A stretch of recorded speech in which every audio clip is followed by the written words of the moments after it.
And we should be live now on the other end, doing a quick mic check to check things out. Wow, that was weird. It put up the OSRL live stream and not the live stream that we were planning on doing tonight. So, for the ones that have stuck around and the ones that have waited, we say hello, welcome, thank you. You're watching qualifying currently here on the IDK Player YouTube channel. Let's start from the beginning.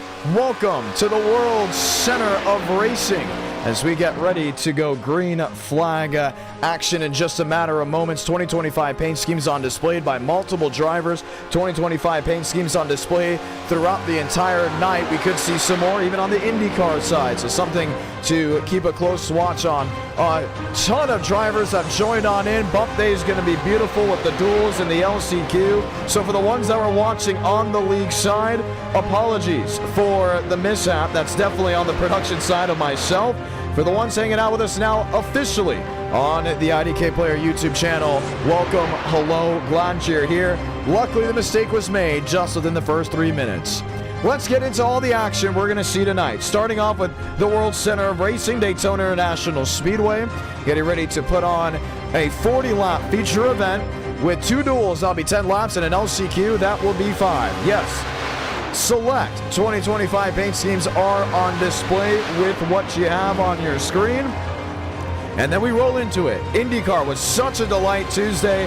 We're happy to bring it back there with Texas. We've seen great racing on the IndyCar side, photo finishes. So we want to go ahead and give IndyCar Texas that world of its own. It gets it race number 2. Trucks Eldora is back. That's round number 3. And if we had 150 stream likes, race number 4, the viewers will go ahead and vote. And it will continue like that into a race 5. How about some news? Well, Tuesday night was exciting. And if you're wondering why did we stream last night and why was there possibly not any information on it leading in? You know, there wasn't a community post. The only Instagram post on it was almost top of the hour, midnight that Thursday morning. Well, we've been teetering on the idea of maybe adding some league racing to the YouTube channel and showing off different sides of the iRacing community. That's something that we have really considered over the last couple of weeks and months, just to showcase new things, different leagues.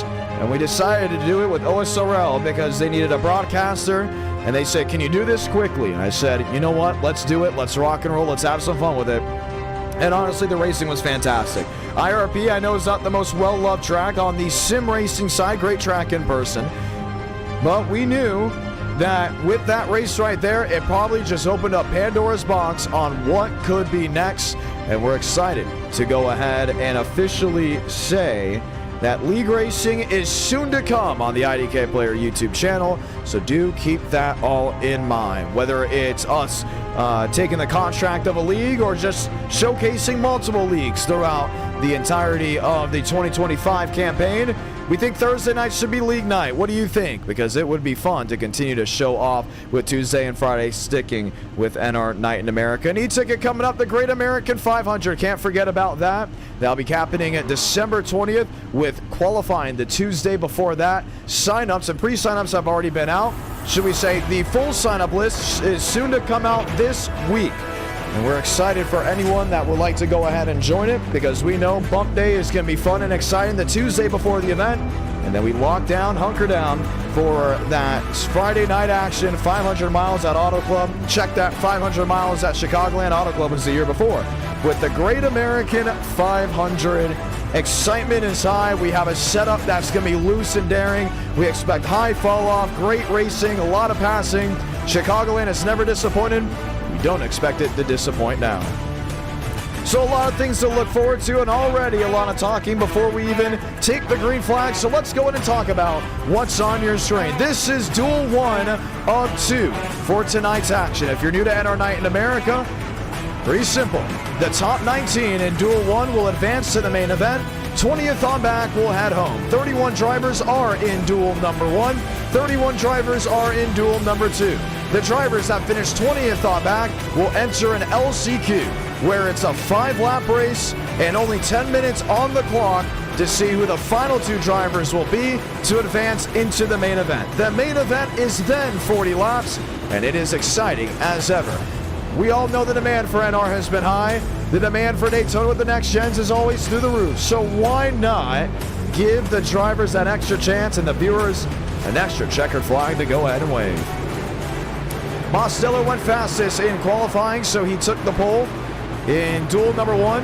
Duel 1 separated by the odd positions from single car qualifying. Duel 2 separated by the even positions. So if you were 2nd, 4th, 6th, and 8th in that single car qualifying, well, you go into Duel 2. If you're 1st, 3rd, 5th, and 7th, congratulations. Welcome to Duel number 1. Time to rock and roll as we get ready to go green. It's one of those beautiful Friday nights in December.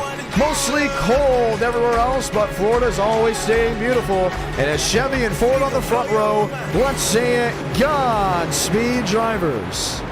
You are go for throttle up. So for the ones already filed in, you want to race for 150 likes. We'll take you the way there. Once again, 31 drivers in this race. You saw them on the left side of your screen, now showing just the top 20. And it won't be long before you know who's in, who's out, who's making the show, and who's going home. Crowd on his feet just one more time. New look for Daniel Mosteller. A scheme he'll be running for the Great American 500, just with the 87 instead of the 9. 87 tonight, 9 for the e-ticket. Let's light the fuse in Duel 1.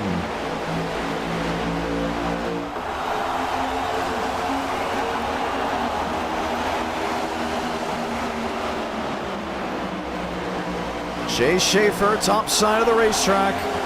Nose out in front, help behind. The Ray Jock, and you can see them already shuffling 2 by 2, 3 by 3.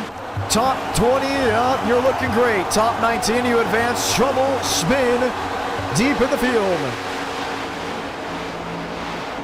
Rubino drops to the inside, and you're not going to see a lot of cautions with it being relaxed yellows on. Chase Crawl to the inside, Chase Schaefer to the outside. Chase Crawl comes to the line to lead lap 1. Speed is key. The quickness on full display, already 200 miles per hour. Jason Rayjock. Rolling in the herd, still shuffling about. Crawl to the outside to cover. Now lines up with Mosteller. Schaefer to the middle. Kenyon on the inside, lined up with Sierra Clampert.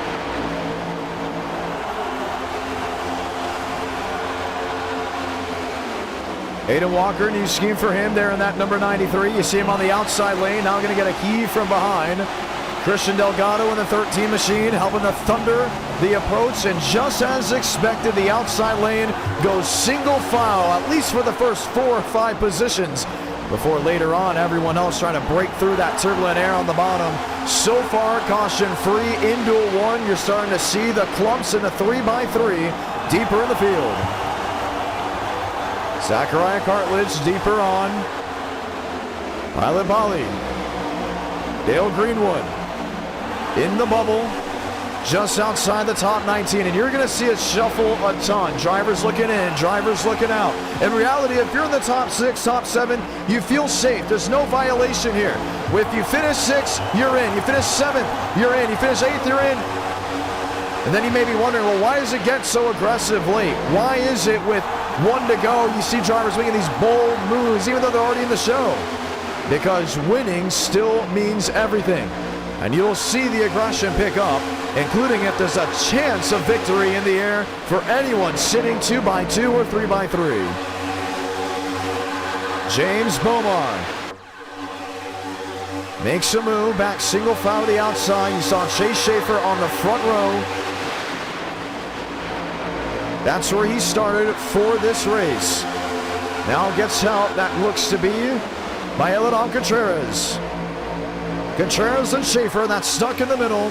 James Bomar, the target ride on the inside, trying to get help from the 71. Mosteller continues to lead. 5 laps, that's what we're rolling with. And 6 laps remaining. Chevy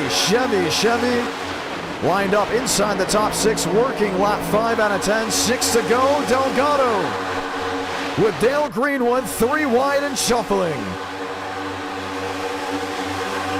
That's going to be a big hit to the 08. He's going to drop back, not going to get a lot of help.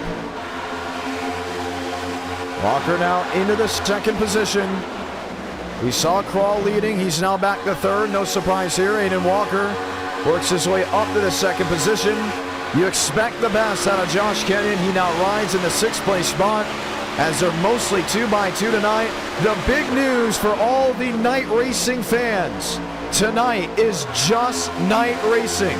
We've heard the demands after Enter Night in America has mostly gone to day racing consistently. And some have said we want the love of that night racing back, including in the winter where the sun sets so much earlier. And you know what? Why not go ahead and do it? The cars look great under the lights. Let's give them a whirl. Greenwood is in, Contreras is in, but as quickly as I said that, they shuffled in and out. That's what you can expect on the last lap if they go the distance. 4 to go. Let's look a little bit farther back. Brady Walsh has not ever had to worry about making it through a duel in NR Night in America, his first attempt. Same with Pali Bali. Marquez Ramos, he's been in this position before. On that ragged edge, the red zone. Am I in or am I not? Am I heading to the LCQ? Am I making the show and I can wait the next 10 minutes and just relax before the show really gets ramped up? Most leading the outside. And it's really fascinating how when you can get a couple guys that are friends with each other, they're in a Discord call, they can make the outside lane work so well. And what I mean by that is they can line like this, single file top, and then pull away from the inside lane when they get very aggressive and start clashing, challenging for position. Give it to Lane Sanders, who has also been consistent, lined up, not trying to make too many moves. Deeper in the field, there's Chase Schaefer, there's Marquez Ramos. Eladam Contreras may have blown an engine. Him and David Johnson getting into it. 3 to go, comes to 2 to go.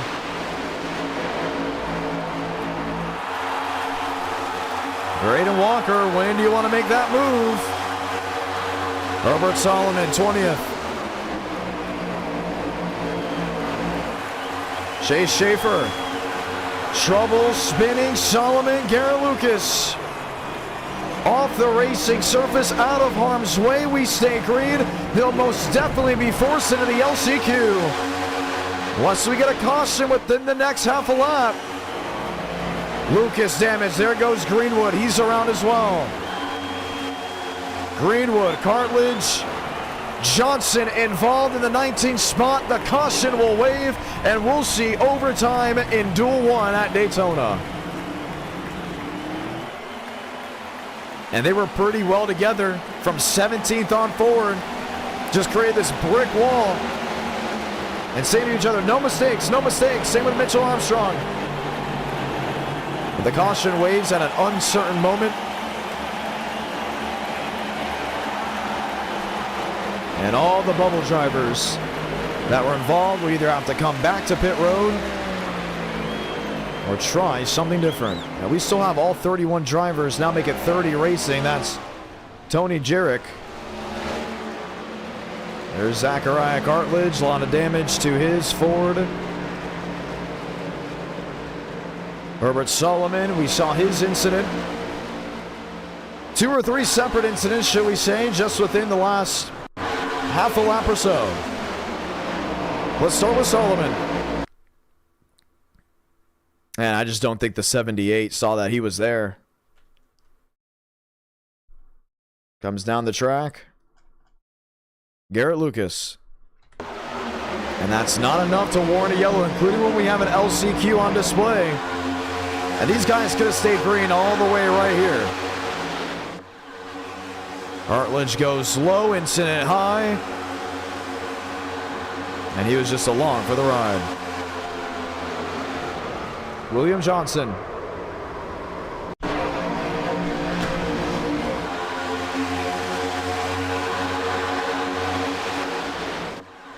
just came up right into Chase Schaefer.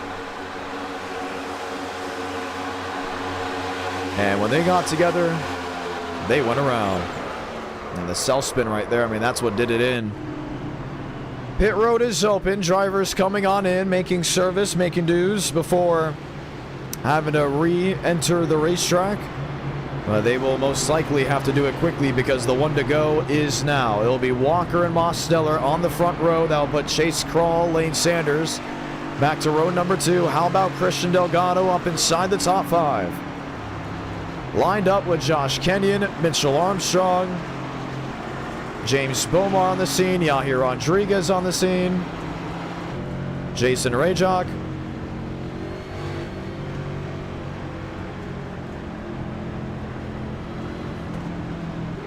and we're going to have to get an update and confirmation on how his last name is pronounced. He is new to NR Night in America. Could be Rajak, could be Dragic. Different ways to say. You see a wounded Zachariah Cartledge now just hoping for a wreck where he can possibly sneak his way through into that final transfer spot. First caution of the night. It was towards the end of Duel 1, which lines us up for the restart. Beautiful Friday night. For the ones still filing in, you haven't missed a beat. Welcome to NR Night in America. Once again, 150 likes will get race number 4. Already a beautiful crowd hanging out with us back at home. Let's get ready to go green.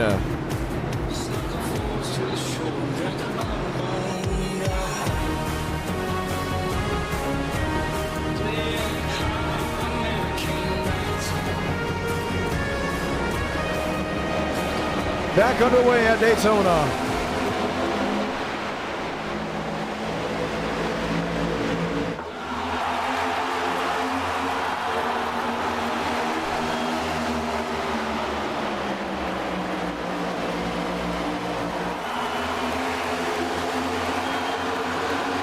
Outside lane, single file, Josh Kenyon, Lane Sanders.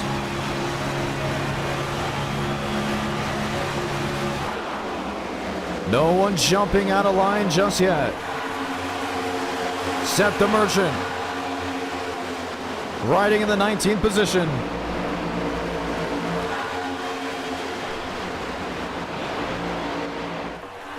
The leaders will get to the line to see the white flag. Santa Blanca, 1 to go in Duel 1 at Daytona.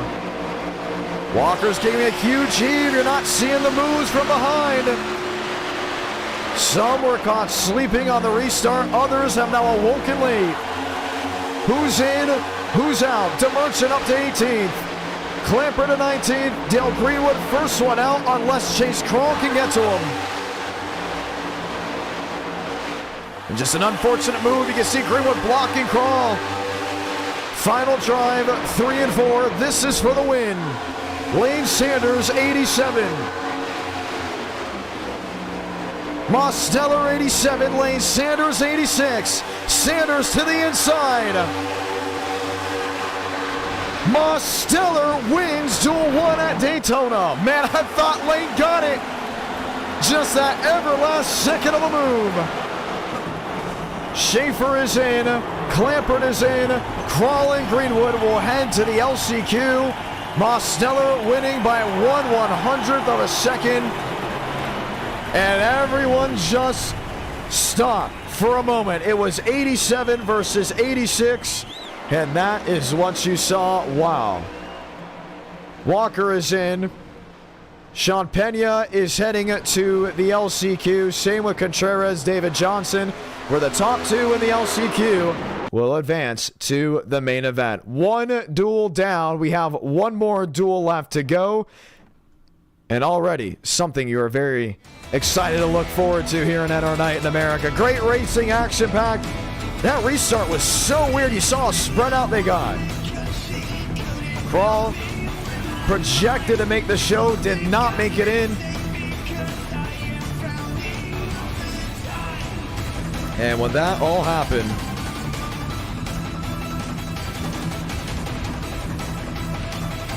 well, you saw it. Frank DeAngelis in the From 69. River Page in the Miata Designs 24. Dominic Barbagallo and others have all lined up. Once again, 31 drivers now in duel number 2 as we prepare to run another 10 laps, then 5 laps in the LCQ versus that 40-lap feature. Who advances, who goes home? Look at the new scheme by Douglas Newbigging.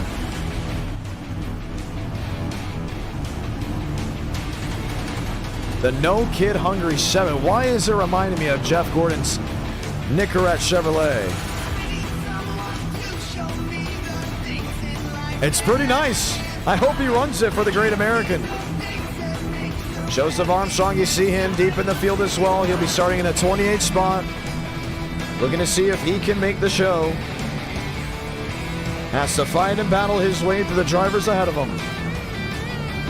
William Schmidt won't be an easy task for him. He's sitting right in the thick of it all, where some up front will be saying, let's ride around and have some fun, versus everyone else that is in full go mode for the next 10 laps. Duel 1 had just one caution. Will Duel 2 be the same? Only time will find out.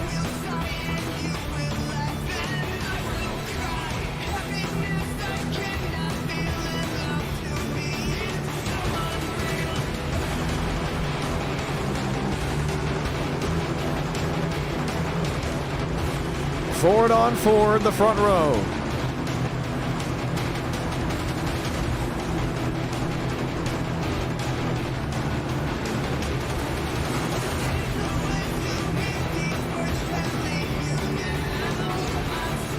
Frank DeAngelis, we haven't seen him win in a long, long time. Does that change tonight?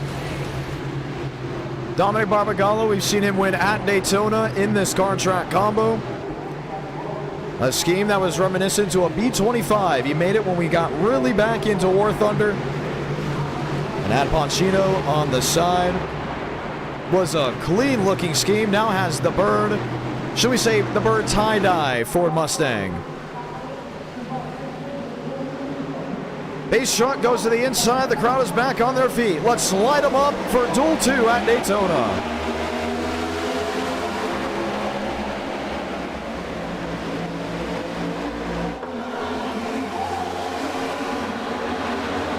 Oh, trouble spinning already. Juan Cobbs Jr. No, check that. That may have been Benton. Now no guarantee on who it was, but deeper in the field, they got wild and whirly. There it is, Christian Kendall, who went around. Already 3 wide and going at it. Stuck up the middle. That was River Page. Gavin Austin has found company on the inside there in the 3rd position. And Christian Kendall quickly getting moved, and now is going to need a yellow unless he wants to see the LCQ. 9 to go.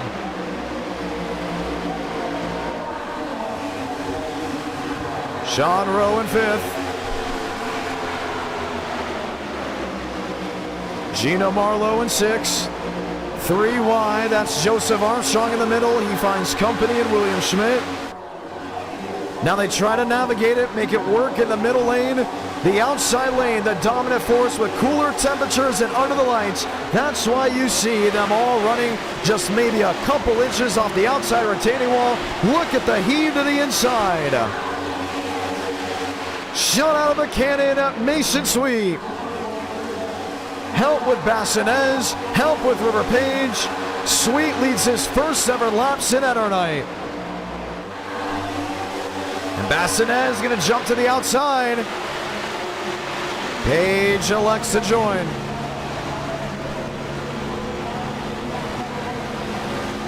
Top 20 left side of your screen. Once again, 19 make it, 20th on back. Head to the LCQ, pushing swing. Andres Varas around deep in the field. That's way out of the way of the main pack. Ingram, Cortines, both with issues, being forced into the LCQ.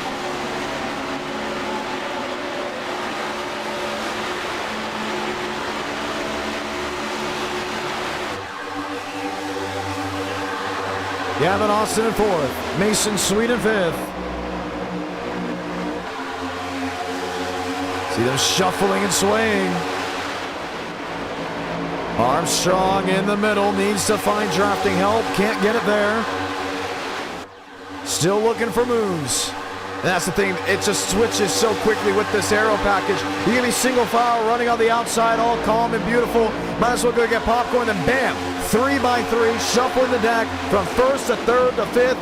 I've said it a million times, I'll say it again. It's like the New York Stock Exchange when 930 strikes. One sideways sliding Elijah Mance. Now down pit road. And if this thing stays green, the 19 you have here should make the show. William Schmidt up to the 2nd position.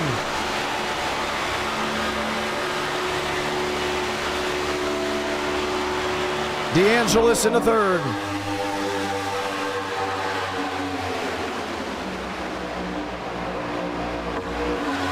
Derek Shaver in the 9th position.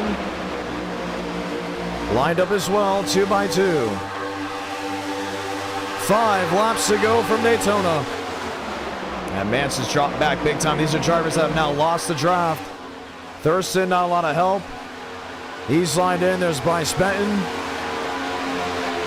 in the number 9. William Schmidt peeking to the outside of River Page. No move just yet. Douglas Newbigging. Stuck 3 wide, Joseph Armstrong. We saw those two get into it as well. Jay Mulder there in 19th, now off the pace. He'll be caught by James Thurston. The fight for the final transfer spot will come between the 11, the 60, and everyone else lined up behind. And it's interesting, the ones going for those transfer spots, they are the select few that are running 2025 paint schemes. And what they need is either an incident up front warranting a yellow, or for this to go green and settle it amongst themselves. Every single spotter, every crew chief has to be saying, stay calm. Because if we have a caution, all those drivers back there that have a shot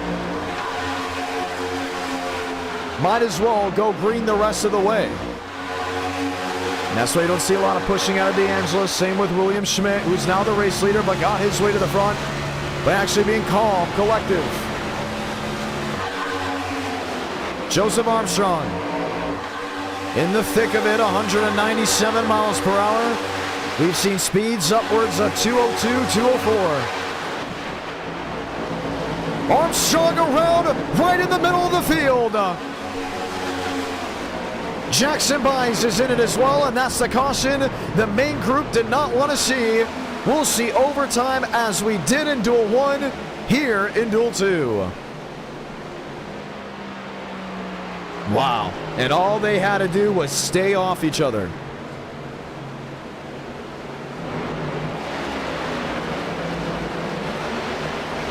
There's Douglas Newbigging. There's Cody Meadows.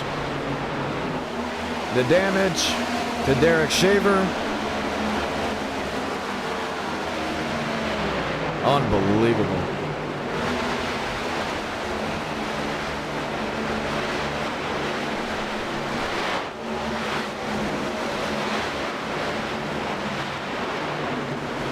And the question now lies, now what?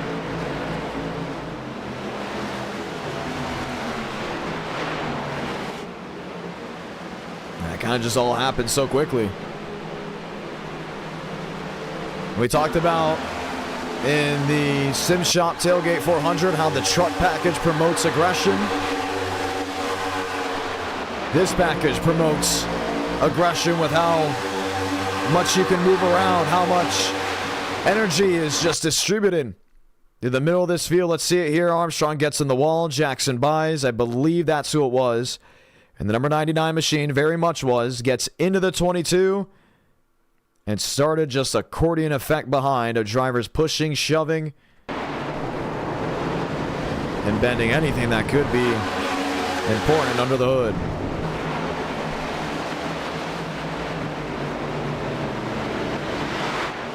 After this, we go IndyCar Racing at Texas Motor Speedway. Going to be exciting to see who's in, who's out, who's got to come to pit road to be the big difference maker. Jackson Bynes is in.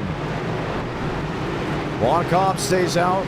James Thurston stays out. Matter of fact, Thurston may be in the show as of this moment. He is up to the 19th position. Joseph Armstrong's on pit road.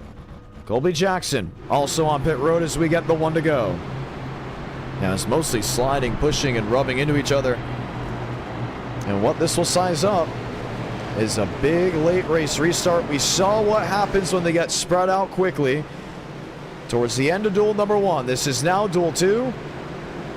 Do we see the same thing? Did those drivers watch and realize how they were able to get away if you were up front, or maybe drop back?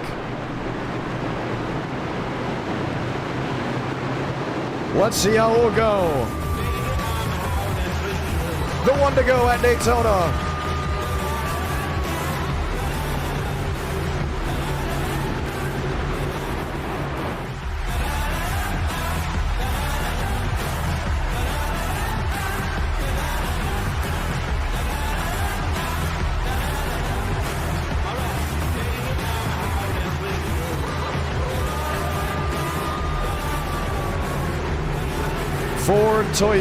Ford Toyota, that is the first 2 rows.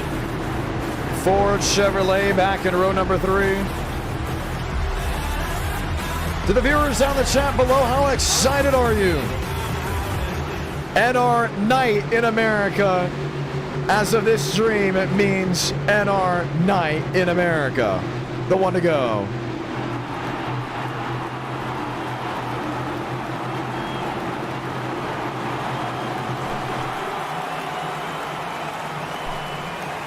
Pace car, should we say pace truck, making that hard left onto pit road. Overtime attempt 1 in duel 2.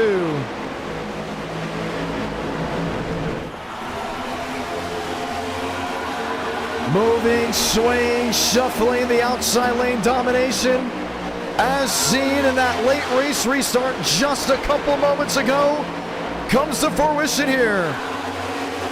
Gavin Austin on the train. River Page, Josh Lilly, Bassinez. DeAngelis is going to shove. William Schmidt way out in front. Mance is out. Benton is in. Mulder is in. Bird is in.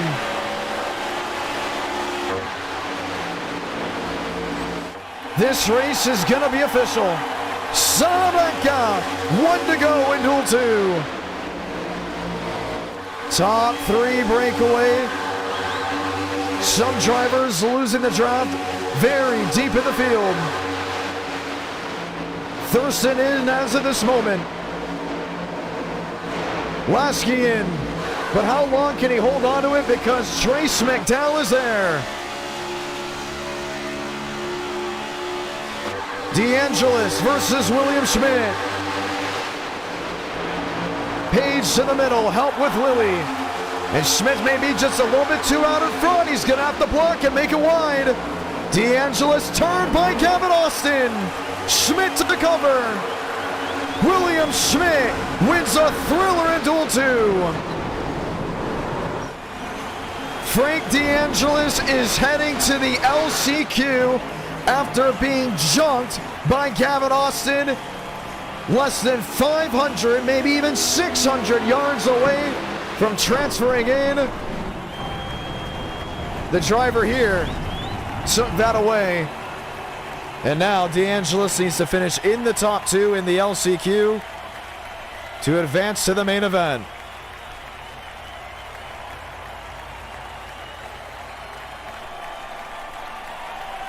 Wow. You know, it's a Friday night when there's just a wee bit of drama. And drama have we seen.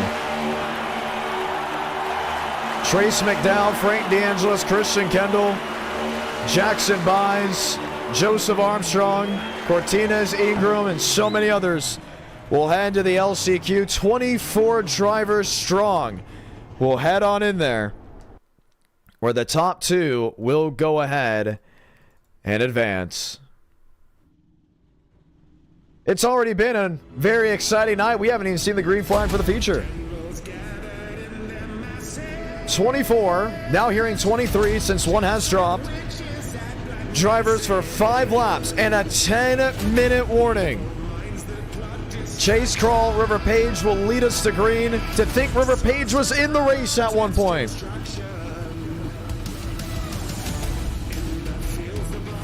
And now here he is.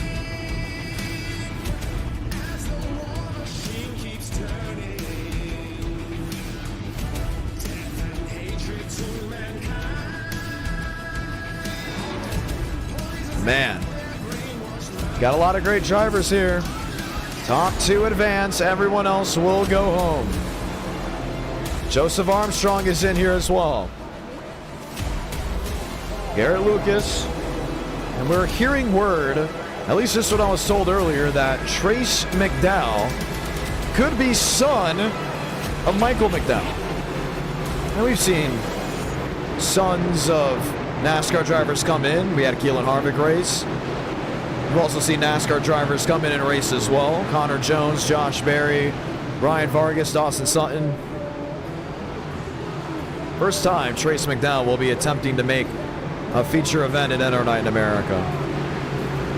That's the finish in the top 2 here. Lights off on the top of the safety truck as it rolls his way down the Daytona Superstretch. Ford on the outside, Chevrolet on the bottom. Chevy versus Ford, that will be row number 2 as well. Cobbs, Greenwood, Pena, Armstrong, Huguero. With Bynes, Johnson, and McDowell as the top 10.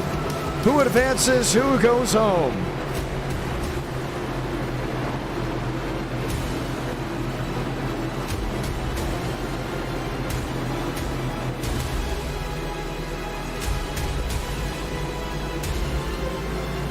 Ready for green.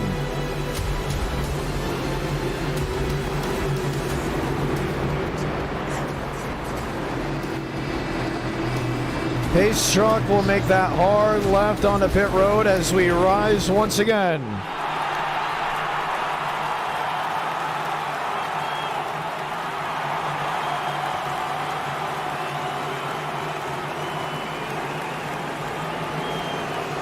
Two by two through the restart zone.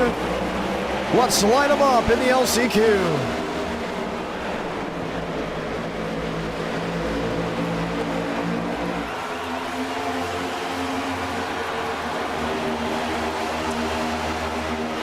River Page, Dale Greenwood, that's the front row. Sizing up 3 wide behind. And you can tell some of these drivers did not realize that we have an LCQ already a spin in the rear. Cortinas and Walsh. And it's going to be relaxed yellows. There's no guarantee of a yellow coming out. Now there's one. Joseph Armstrong finds the mess, and we'll see a restart. Now, I don't think Chase Crawl and them got the memo. We said in the drivers' meeting, hey, there is an LCQ. Keep that in mind.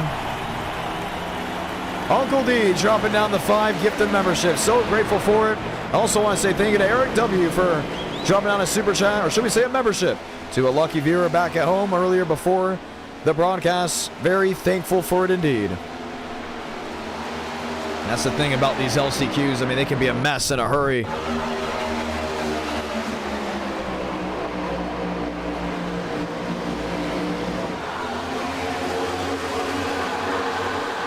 Yeah, the incident very deep in the field. River Page. And number 25 of Juan Cobbs.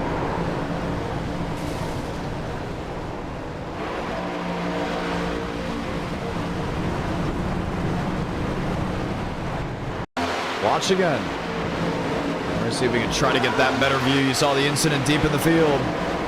What happens with River Page? I don't think he even went to cover. I just think Cobbs went up, not knowing that Armstrong was there.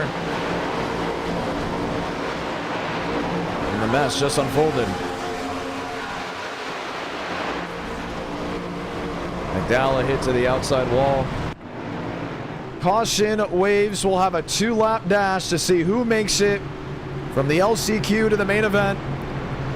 Dale Greenwood, Sean Pena, River Page, Jackson Byes. That is projected to be the top 4. And that's the thing about this, and there's no guarantee on anything.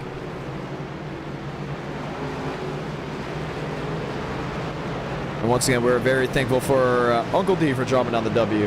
And, well, he did drop the W there in the chat. Dropping down the gifted memberships. Very grateful indeed as we get ready to try it again. This time it's Chevrolets on the front row, a Toyota on the outside, and Jackson Byes with that of River Page on the bottom.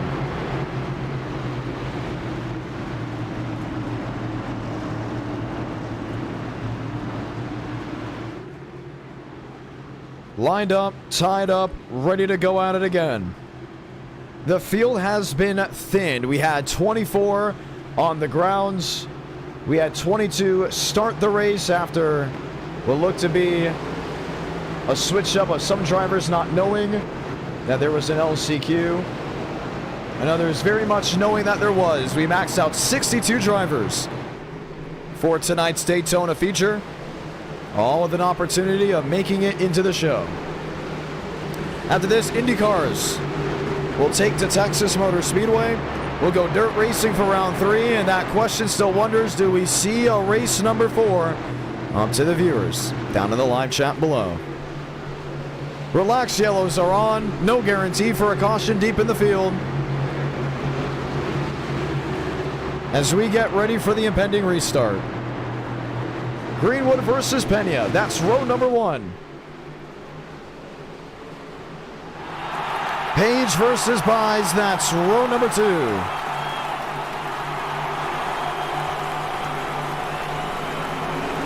Back underway from Daytona.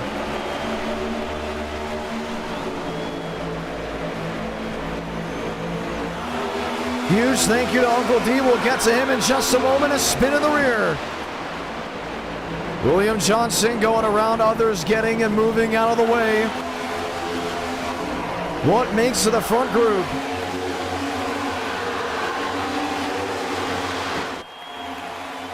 DeAngelis in 4th. River Page in 5th. Has to sneak into the top 2, and Pena knows if him and Greenwood just lock in like this, they make the show. But what is Jackson Byes willing to do?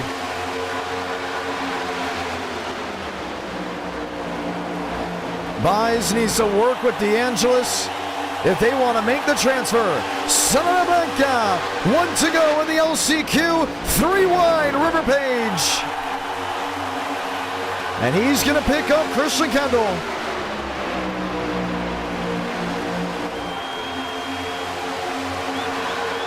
DeAngelis top shelf, back to Byes, but allowing the top 2 to get away. Is there room for a heave? DeAngelis to the inside with Byes. Greenwood's gonna have to side draft. He's got to do something. Byes in 2nd, Armstrong up to 3rd. Can they find a way around the 69? The answer will be no. DeAngelis wins the LCQ at Daytona. Was it Armstrong? Was it Pena? Jackson Byes advances by maybe a couple 100s or less over that of Joseph Armstrong.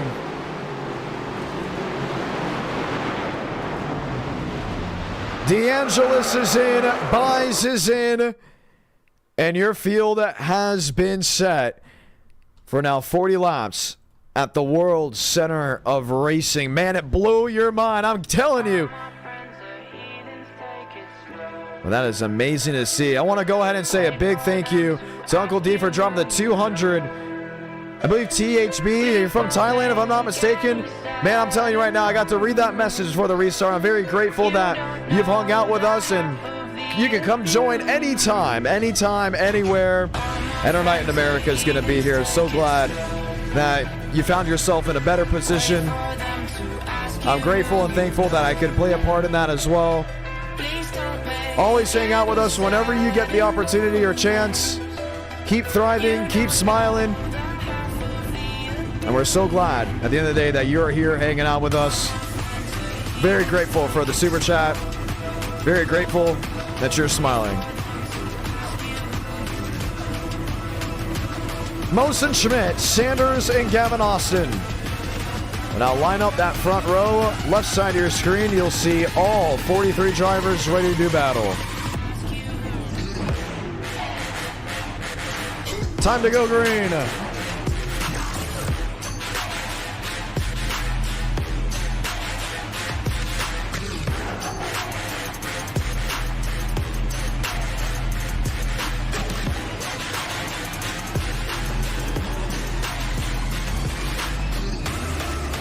And we're hearing words that they are going to check on if Jackson Buys went in the grass. If he went in the grass to advance his position, he could be out.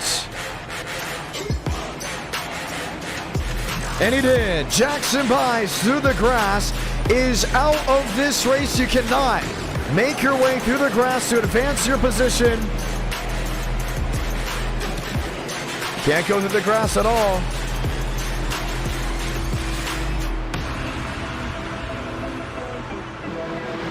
And Buys is out. Wow, that is huge. 40 make it, and Joseph Armstrong will be in because Jackson Buys went into the grass on the tri-oval with an attempt to make a pass. He has been DQ'd. Maybe saying, well, what happened with that with the Sim Shop event? Just barely touching the grass for the effect to come up.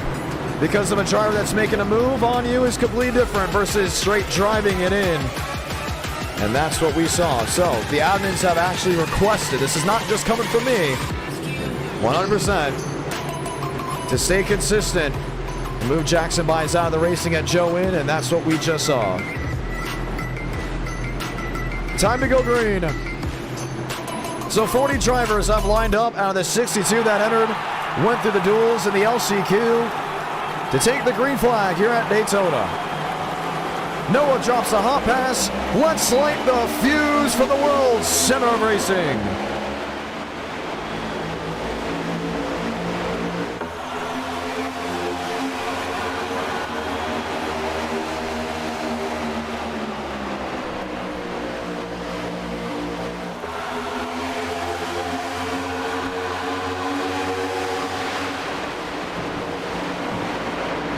Blinking heavily on the inside, that looks to be James Bomar. Jumps below the WO line to get out of harm's way.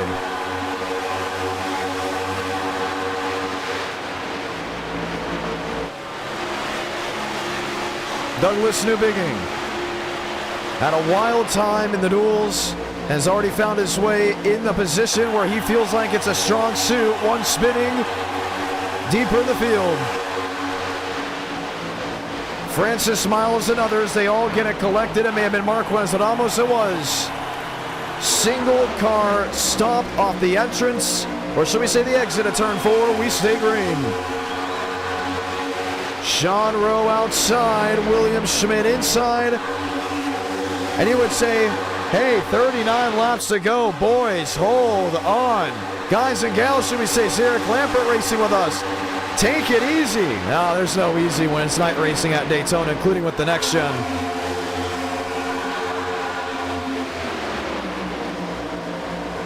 Sean Rowe quickly found his way top of the board. He'll come back off turn 4 to lead this lap. Josh Kenyon sitting there in second. Gave him a heck of a heave, and there he is. And a penalty update here. Once again, Jackson Buys is not out for the remainder of the night, but due to him hitting and going into the grass through the tri-oval, he has been disqualified.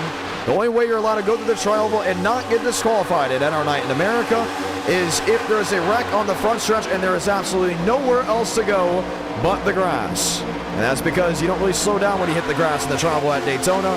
We've seen drivers use it to try to advance their positions before, and we have definitely put a stop to it ever since.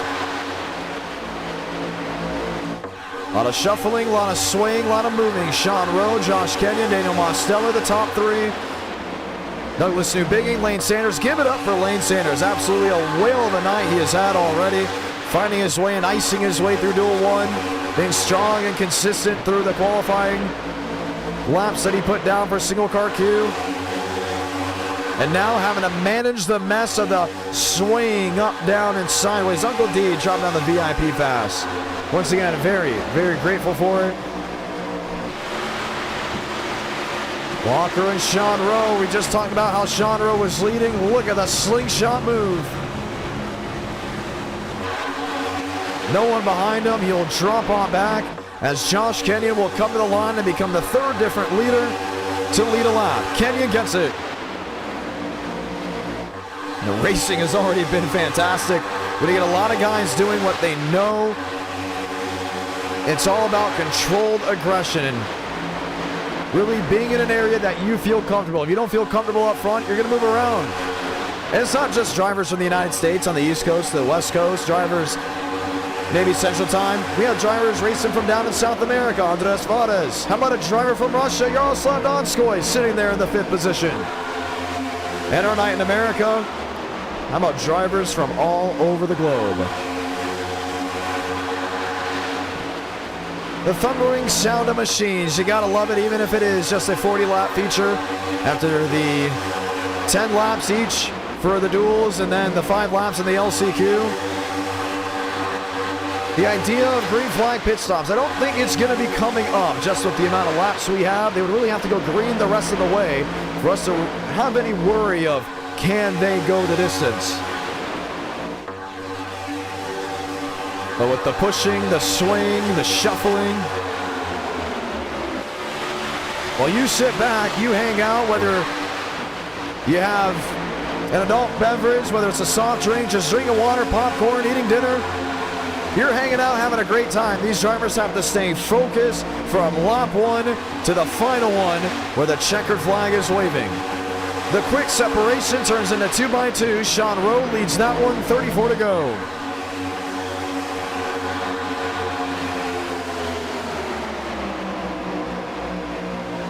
Newbigging to the inside, slingshot. Mo slams the back end. Slam drafting has been a part of NR9 ever since the next gen came about. And it's really been ramped up. I mean, we talked about slam drafting and how critical it was really when it came together in or around, should we say, the 2024 season. It really was updated since the most recent update before the 2024 Florida 500. And ever since then, the slams, the pushes, the shoves, you worry because one small mistake could lead to doom and gloom, like you may have just saw there with Lane Sanders as he drops to the inside, getting past. But also, what about netcode? What about things out of driver's control? I mean, hate to be lined up, row 12, row 10, row 8, and something happens way up in front of you that had no issue or means of your own. Riding on William Schmidt. Now riding on James Thurston. Thurston in the 7th position.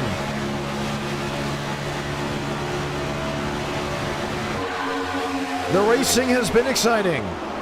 Just one caution from Duel 1, one caution from Duel 2 in the LCQ. Does that trend continue?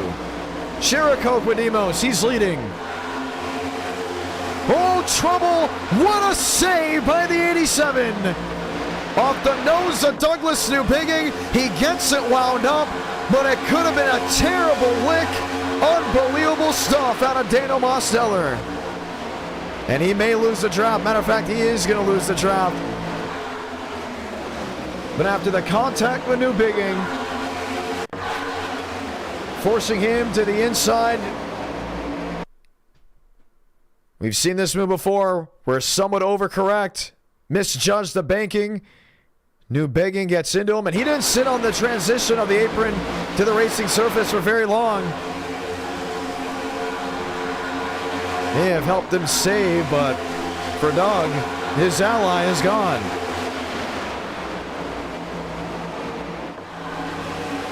Aiden Walker holding on. Dominic Barbagallo Hold on to her, that's for 17th. And you saw it getting very sketchy from around Bryce Benton to maybe Yahir Rodriguez in that bubble. 30 laps to go from Daytona. Aiden Walker leading on the outside. James Thurston has now joined in.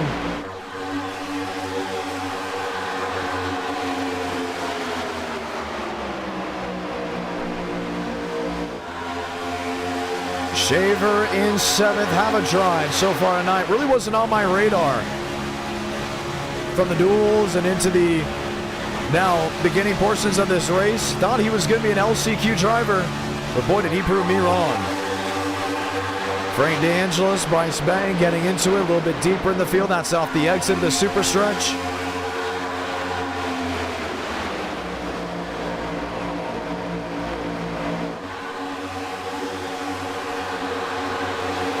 Walker with Douglas Newbigging on the outside. They're now going to hook together.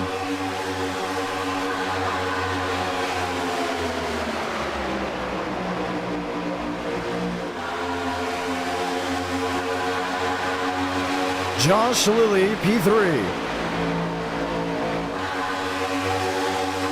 He does have help from Rowe. He does have help from a lot of these drivers on the inside, but the calmness is mostly now set in. Within or around 29 laps to go, soon to be 28. Now Chase Schaefer wanted to join ranks. He's up to second. Watch the slingshot move if he makes it. Nope, doesn't have to. Newbigging jumps to the outside to block the Sean Rowe machine. And Schaefer, will he be handed the lap? Oh, he may have gotten it. Yes, he did. Schaefer led that one. The driver from Metro Michigan.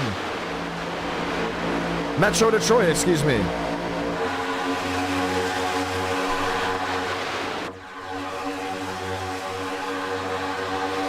Lined up in that 2x2.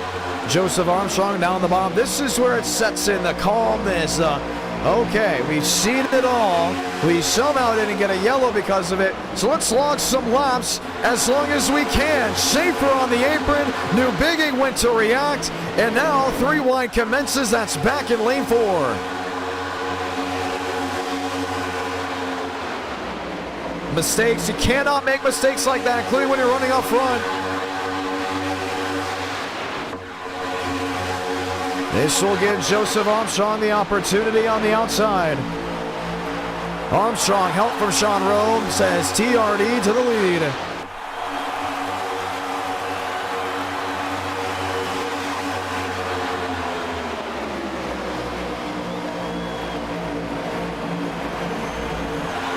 Looking, moving, shuffling, wondering. Thurston outside with Joseph Armstrong. Kenyon right in the tire tracks. 26 laps to go for the World Center of Racing. We saw Rodriguez wide and almost into the wall.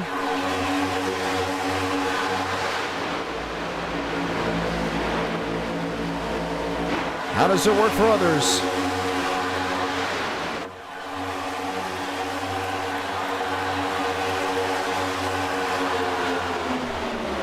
Rowe in 3rd, Kenyon in 4th. Schmidt back to the 7th position, now outside with Armstrong up the middle. And that's what it looks like when things get wild. Man, Douglas Newbigging just laying there on William Schmidt. What a race we've had.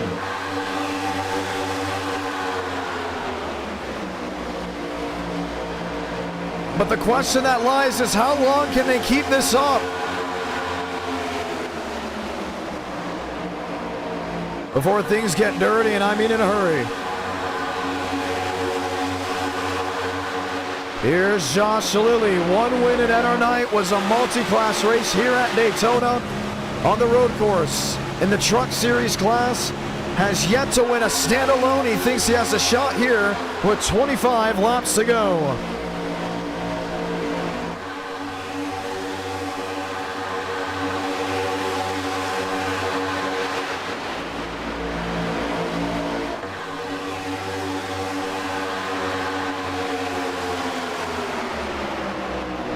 Chase Schaefer on the inside. Gino Morrow now leading 3 by 3 once again. You can see how deep in the field they've now either single filed out to get out of Dodge or outright have lost the draft. Rowe, Thurston, slice and challenge right in front of Schaefer.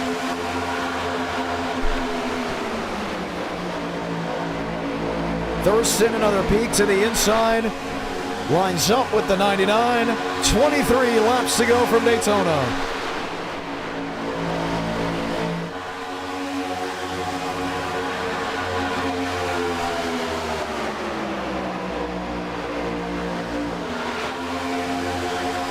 I mean, this is just beauty right here. 3 by 3. 4 rows deep before the 2 by 2 up in front of them. I'm telling you, something's got to give. This will not last as long as it will, or should we say it will not last as it goes the distance.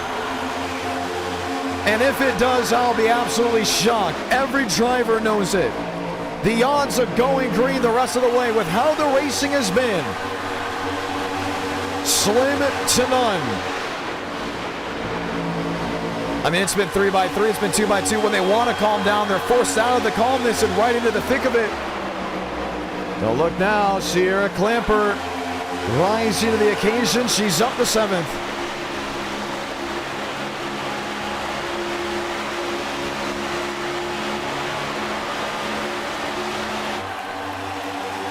Walker, Rowe, Thurston, Marlowe. Morrow, check that in the 4th position.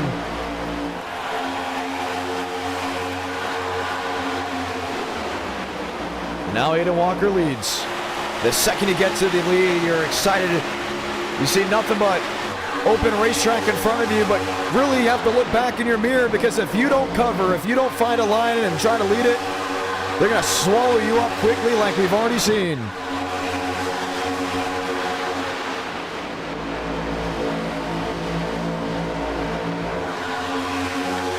Thurston, Schaefer, Delgado.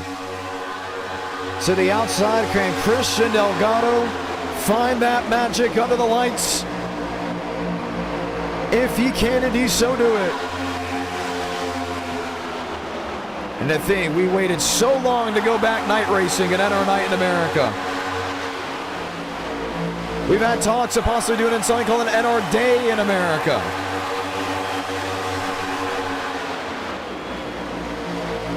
But when the lights turn bright and the sky goes dark, the cars illuminate, the sparks start to move and shuffle,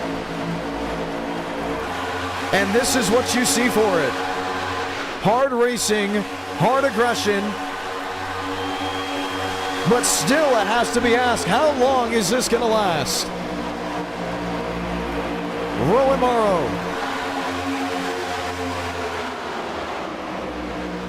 Delgado help from Aiden Walker. Walker, racer in the Legends Division at Nashville Fairgrounds Speedway. Josh Lilly, ever since that win in the Red Bull has been him. He is the Red Bull driver in NR Night. 97 is Josh Lilly. You can't forget it. How badly so many want to see him go back to victory lane is unbelievable. A Josh Lilly win just makes you smile. But what about Sean Rowe? We haven't seen Sean Rowe win in quite some time. One of those next-gen drivers did very well on the road courses. 3 by 3 by 3. It's now separated about 4 or 5 rows deep. And this is just Group 1 of 3. If you're tuning in, wondering, oh, how many cautions have there been? Duel 1, there was 1. Duel 2, there was 1.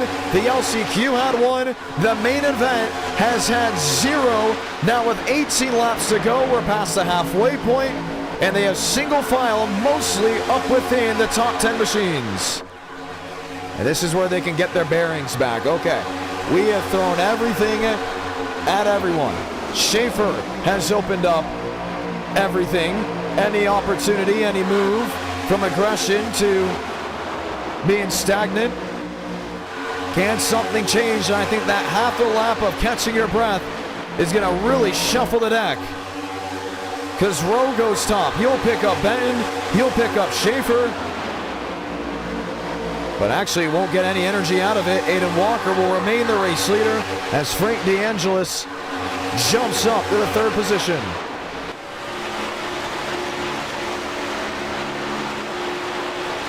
You to Night in America, love what you see, want more of it, feel free to subscribe and notifications on, because I'm telling you, you're going to want to see what we got coming in the year 2025. A lot of excitement, a lot of fun, new videos coming out as the end of the year looms.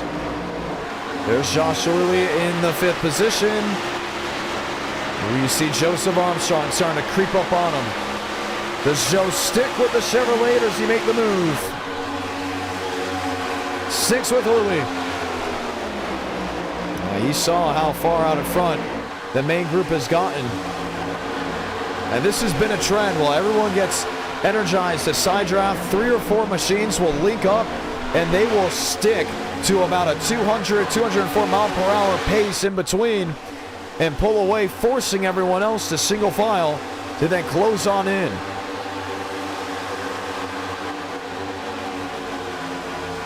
Lane Sanders, Landon Gentry.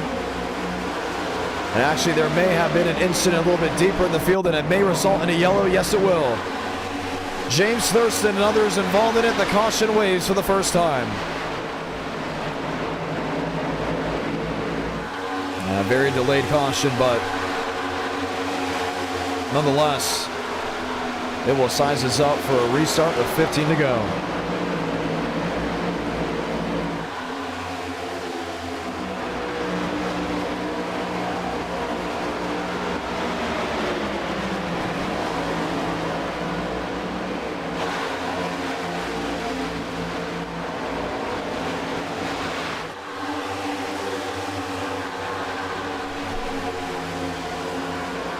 What happened? How did it happen? You can see it here.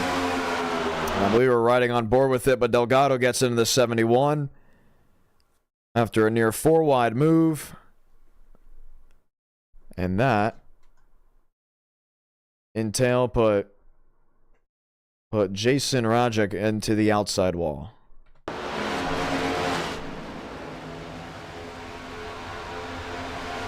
Rajak, I believe that is the last name. At least that's what we're sticking with as of this moment. Spun around, and that will bring out the first yellow of the race. So a time to catch your breath. 40-lap feature, now 15 laps to go. I mean, what a line and run of racing we have had. Only 2 cars currently out of the race, that being Freddie Bassanez and Seth the Merchant. Everyone else still running on the speedway. This will allow drivers like Daniel Mosteller to regroup with the main field. Mosteller dropped back to the 26th position. Nolan Drake and others that have really single filed out, riding around waiting for that yellow, wondering if it was going to come. Now presents itself, and the call now sets on in. Let's talk to some drivers with that long green flag run. I know they have a lot to say. And you know what? Let's go ahead and start out with Sean Rowe, who's been up and down the leaderboard. Sean Rowe, John Ramos, you've led a ton of laps in this one, but there's been a very big thing to talk about, the inconsistency of single file 2x2, 3x3, maybe a 4-wide, an incident to check people up, some lose the draft. How do you manage that as a race car driver? Yeah, it's pretty hard. You got to find your friends where you can get them and kind of move together in a little group. I'm sick. I'm a little sick right now, so it's a little harder on me. But yeah, this has been a fun race. Just I'm fighting for the lead, trying to get my name out there, and you know it's been really fun. Just a lot of shuffling and mostly clean near the front. Well, that's very interesting to go ahead and talk about. The outside lane, it's very dominant. Why is that? You can just build the run and get such a good side draft, especially in the corners. If you have the right people in the outside lane, it is almost unbeatable. So, you know, end of the race, if I'm up there, best believe I'm going to be in the outside lane. All right, well, really excited for that indeed. Okay, the caution comes out. What are you expecting here? Now, that first half, and over first half, was really, I'm not going to say calm, but it was not full of the color yellow. Do you expect it to get overly excited towards the final laps here, or do you think it's possibly going to be just like how it was for the most of the race? I think this is going to be crazy for the people out watching at home. Get your popcorn if you haven't already. This is going to be something to watch. Daytona Next Gen is always a great combo, so definitely tune in. Make sure you keep your eyes on these last few laps. It's going to be amazing. Going to be fun to see. Sean Rowe, ladies and gentlemen, lining up in the 99. We'll continue to pick drivers up. Daniel Mosteller, John Ramos, you got a copy. Hi. Great save. You lost the draft. You had a time to kind of just sit, think, and wait patiently. But you're going to have a lot of drivers to work your way through. Is this enough laps to do it? Yeah, I think so. But we've got our green flag race done. I think we'll have a wreck fest.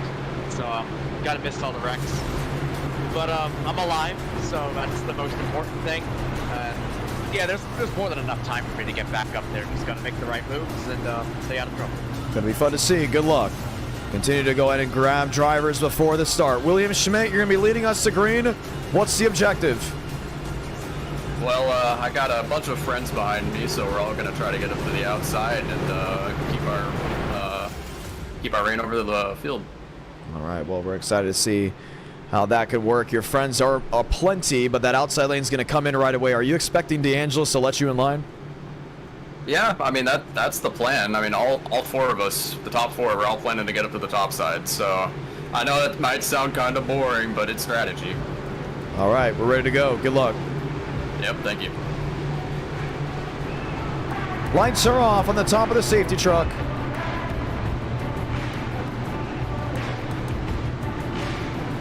DeAngelis, you heard it there. You're going to expect Schmidt to jump to the outside and single file out. But what does that bog down for everyone else sitting maybe row 6 or 7? They have the info now. They know what's happening. Can Walker sneak in? Can Lilly sneak in? Or the inside lane drop like a rock?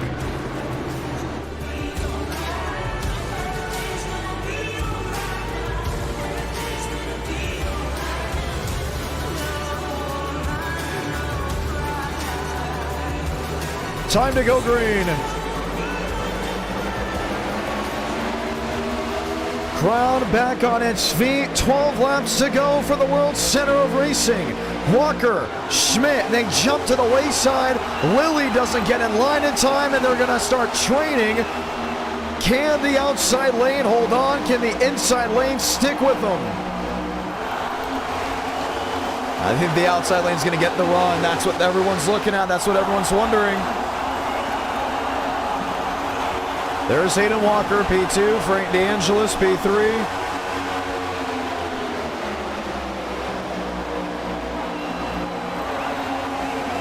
Josh Kenyon slicing the apron.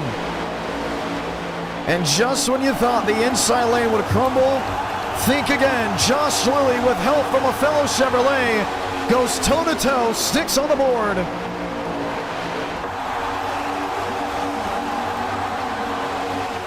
Red Bull on the inside, now to the lead. The outside lane just did not get formed up the way they wanted to. You even see New Bigging jump into the bottom. Shuffling, swaying, seeing what can work. Kenyon back to the outside. This time picking up Schmidt, and Lilly gets left out to dry. Stuck in the dumps. Got to find a way back to that outside lane quickly. Not going to get any help. Kenyon leads, 10 to go. Wow.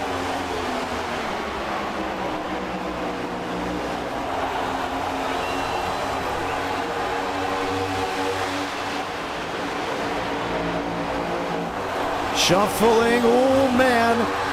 Tight block from Schaefer. And almost put the 11 machine in a bind. William Schmidt able to pull away just about a car length and a half. That was its peak before Aiden Walker started to creep back in after setting the hook. Does Walker stick with the SKS teammate? That answer is going to be yes. Schmidt to the inside. 9 to go. Schaefer in the grass. And we talked about Mosteller. Can he make up time? He's up to 15th. Top 20 shown. Left side of your screen as they're tearing them up. Up the banking of 1 and 2. The caution will wave for the second time. Mulder. Gentry may have gone through it. No, he didn't. Damage on the right front. Sierra Clampert on the brakes, and the caution will wave for just the second time. James Thurston, a piece of it. Look at the damage. And that was from an accident earlier.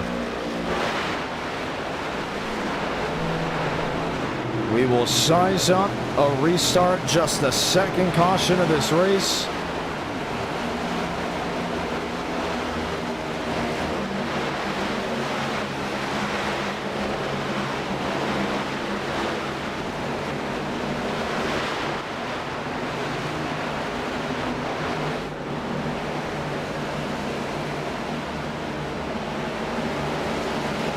They'll get ready to try it again.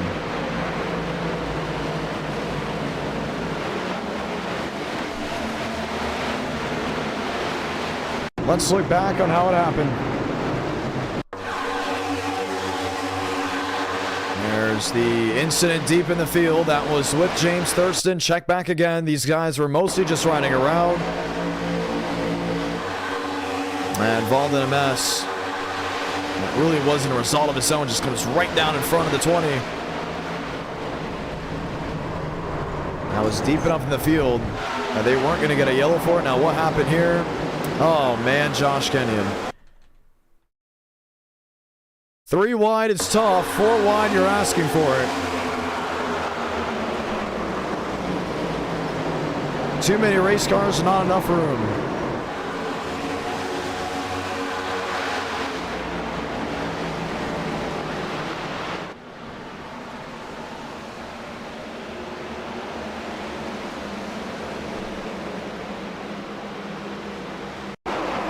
Watch it again. Here's the 20 machine. Jack Clemens. I mean, I can't see where he has to go there, right? You know, I mean, he's getting pressured and challenged from the bottom. He's got challenge on the outside. He's just stuck in the middle, and he was just like a thorn sticking out. And then there was Josh Kenyon right there. You can't ask for anything more than a racing incident on that, and it will result in yet another yellow.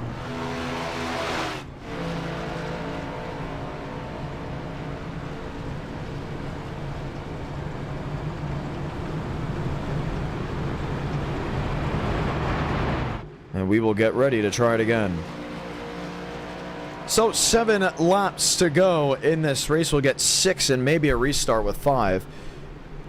But oh boy, has things been interesting. Donskoy on pit road. Marquez Ramos. Josh Kenyon hanging out over there.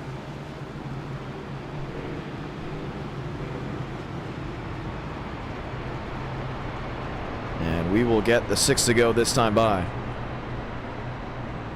Calm before the storm. I think we just had a couple of showers. Because something's telling me this is far from over. But being able to hear what others think is going to be important. Mosteller has worked his way up to 10th. Dominic Barbagalla was involved in the melee. Barb, what did you see from your windshield? A lot of smoke. A lot of smoke and a couple of cars facing the Was it wall. one of those, there's really like nowhere to go. It's just a wall of cars, and yeah, either hit it or you can somehow pull a Lightning McQueen and jump over it. It wasn't. I was far enough in the back. It was a nice movie, I guess. It was a movie. Wow. I didn't have to do anything. It was a movie. I like that. All right, we're gonna get the 1 to go here. Let's see what you can go ahead and do. Josh Kenyon involved in the mess. Opinions? Yeah, I couldn't really see the wreck, but you know, we were all working together in the call, and you know, there's maybe 6 or 7 of us, and not one got saved with me. So you know, I thought maybe if I was working with them, it didn't matter for me. Then missed me, so, but it's just unfortunate that that led to everybody splitting. I still don't know, but it felt like it was quite distracting. I think the car's fine. It's okay. Lots of my things, trying to get back up there from the 23rd. All right, you sound very down in the dumps about it, but looking forward to more racing here tonight. Don't worry about it. Good luck. We'll get ready to see what happens in the closing laps. That's Josh Kenyon, and not a lot of enthusiasm after the incident that he was just involved in. We'll get ready to line him up and go again. Lights off with 5 to go from Daytona.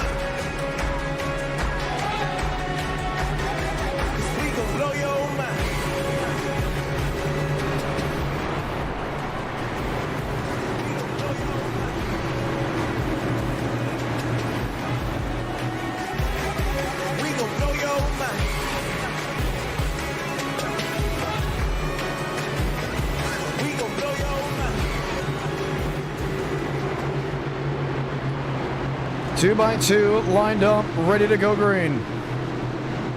Walker, Schmidt, Austin, New Bigging. If something can happen, it will happen. But will it happen on the last lap? Will it happen at all? Because if these drivers line up the way they're expected, it can get wild in a hurry. Gavin Austin already to the inside. Schaefer's going to join him.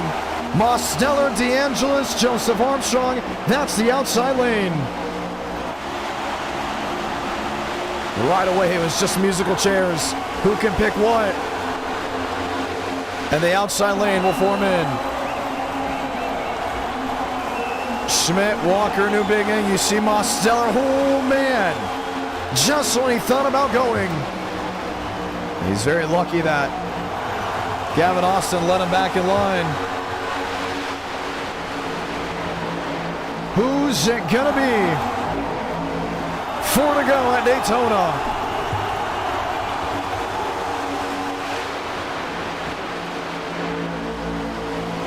Moving and shuffling, Schaefer to the inside. Others wanting a heave, wanting a push.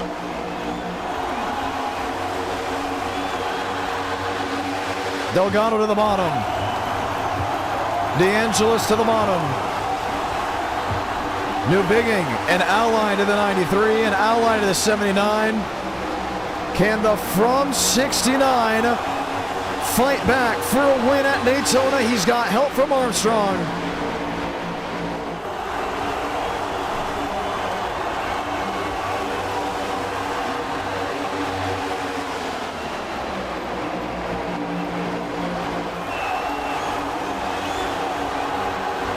Walker underneath. Trouble. Turn one, they're tearing him up. Delgado is in it. Shaver is in it. How many more? It may have just been a 2-3 car incident. Now the wreck down the super stretch. The caution will wave. Douglas New Bigging, Herbert Solomon. And then there's the 71, Gino Morrow.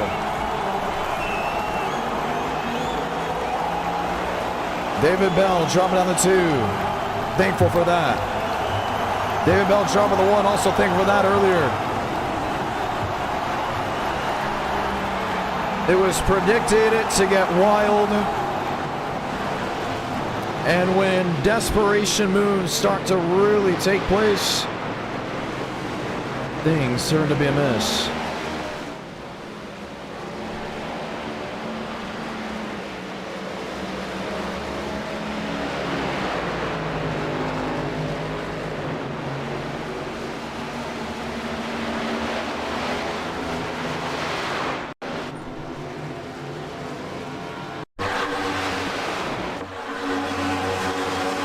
The incident with Delgado, mostly everyone moving to the inside.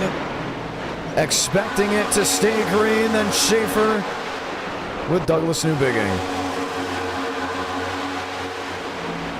Oh man, they just piled in behind. Where was Herbert Solomon and Mitchell Armstrong going? I mean, they had clear racetrack underneath them. Watch back again. Everyone's moving to the bottom. And the term ARCA brake has been used multiple times in NR Night in America. A fun fact for you, actually, Herbert Solomon works for an ARCA team, actually on the Alex Club machine. We do love the people that work in ARCA, always racing in NR Night in America. We've seen Presley Sora race as well. For Solomon, I think he was just worried if he was going to even have room to go to the bottom.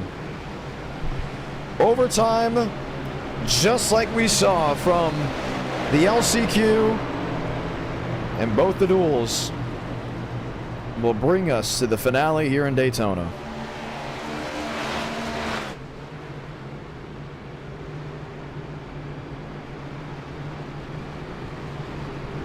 Let's get ready to do it.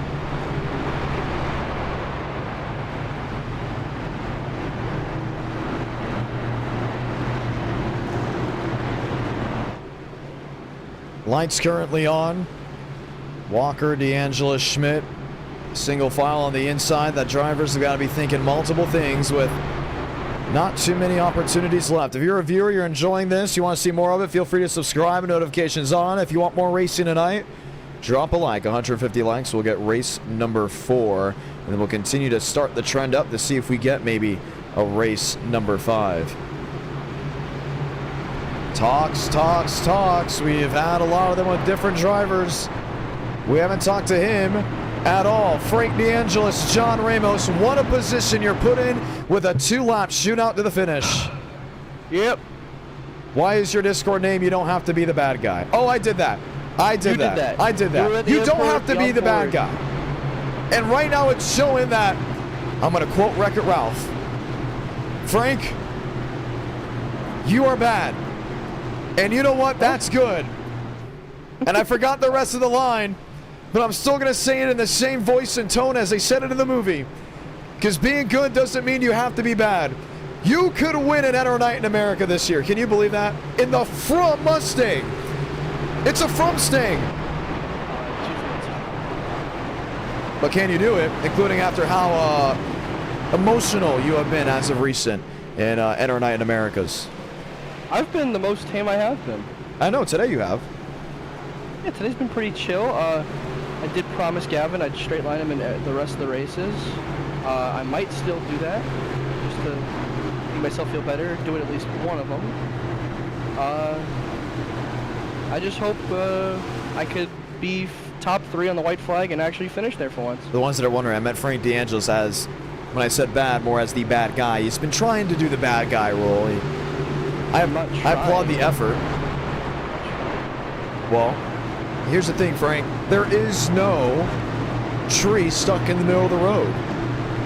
And you have an opportunity to go to victory lane. Who are you going to work with? I think all bets are off.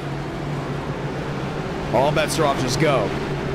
Yeah, we were doing that until at least 5 to go. All right, here we go. Good luck. Thank you. Frank DeAngelis lined up and loaded, a big Wreck-It Ralph fan. And we're ready to see who's going to blow your mind. Time to roll.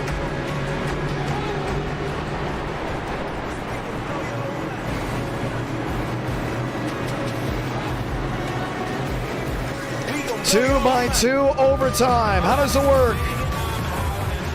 You take the green flag, you roll. You take the white flag, the race is official. Next flag ends the race if we get a caution before the white.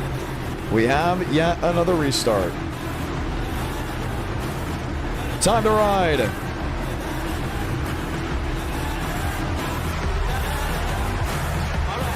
Crowd on their feet.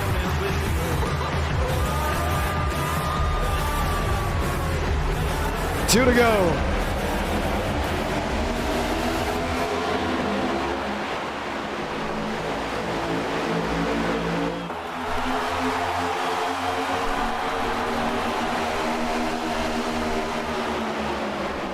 Armstrong Row Toyota Convoy.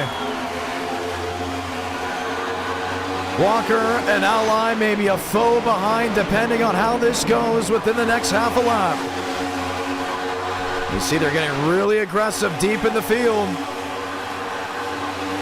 All eyes up front.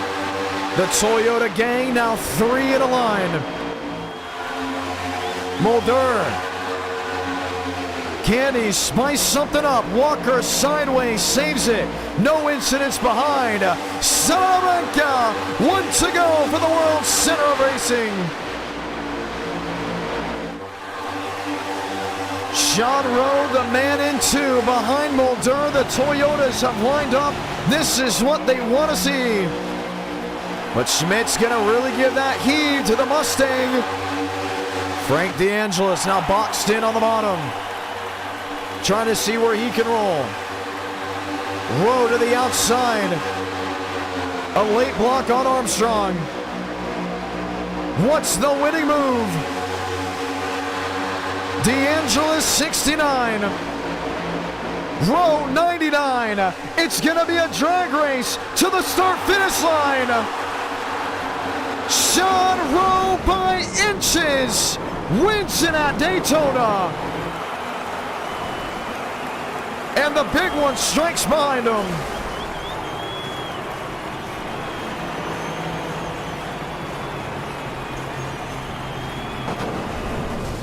Nine 1,000ths.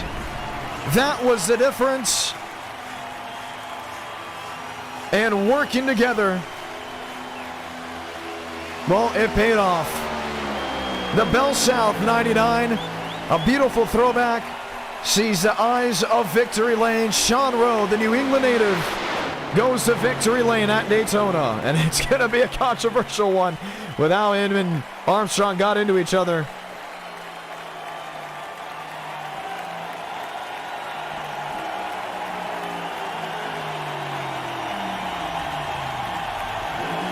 Burns it down in the Tri-Oval Enter Night in America.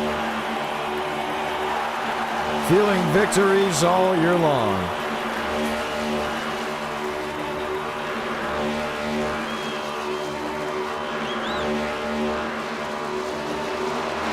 Oh, I think that was a message sent.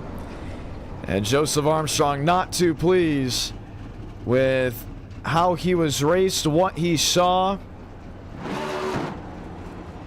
And when it all happened, it happened in a hurry. Rowe wins. Let's go talk to your race winner. And watch back on the finish.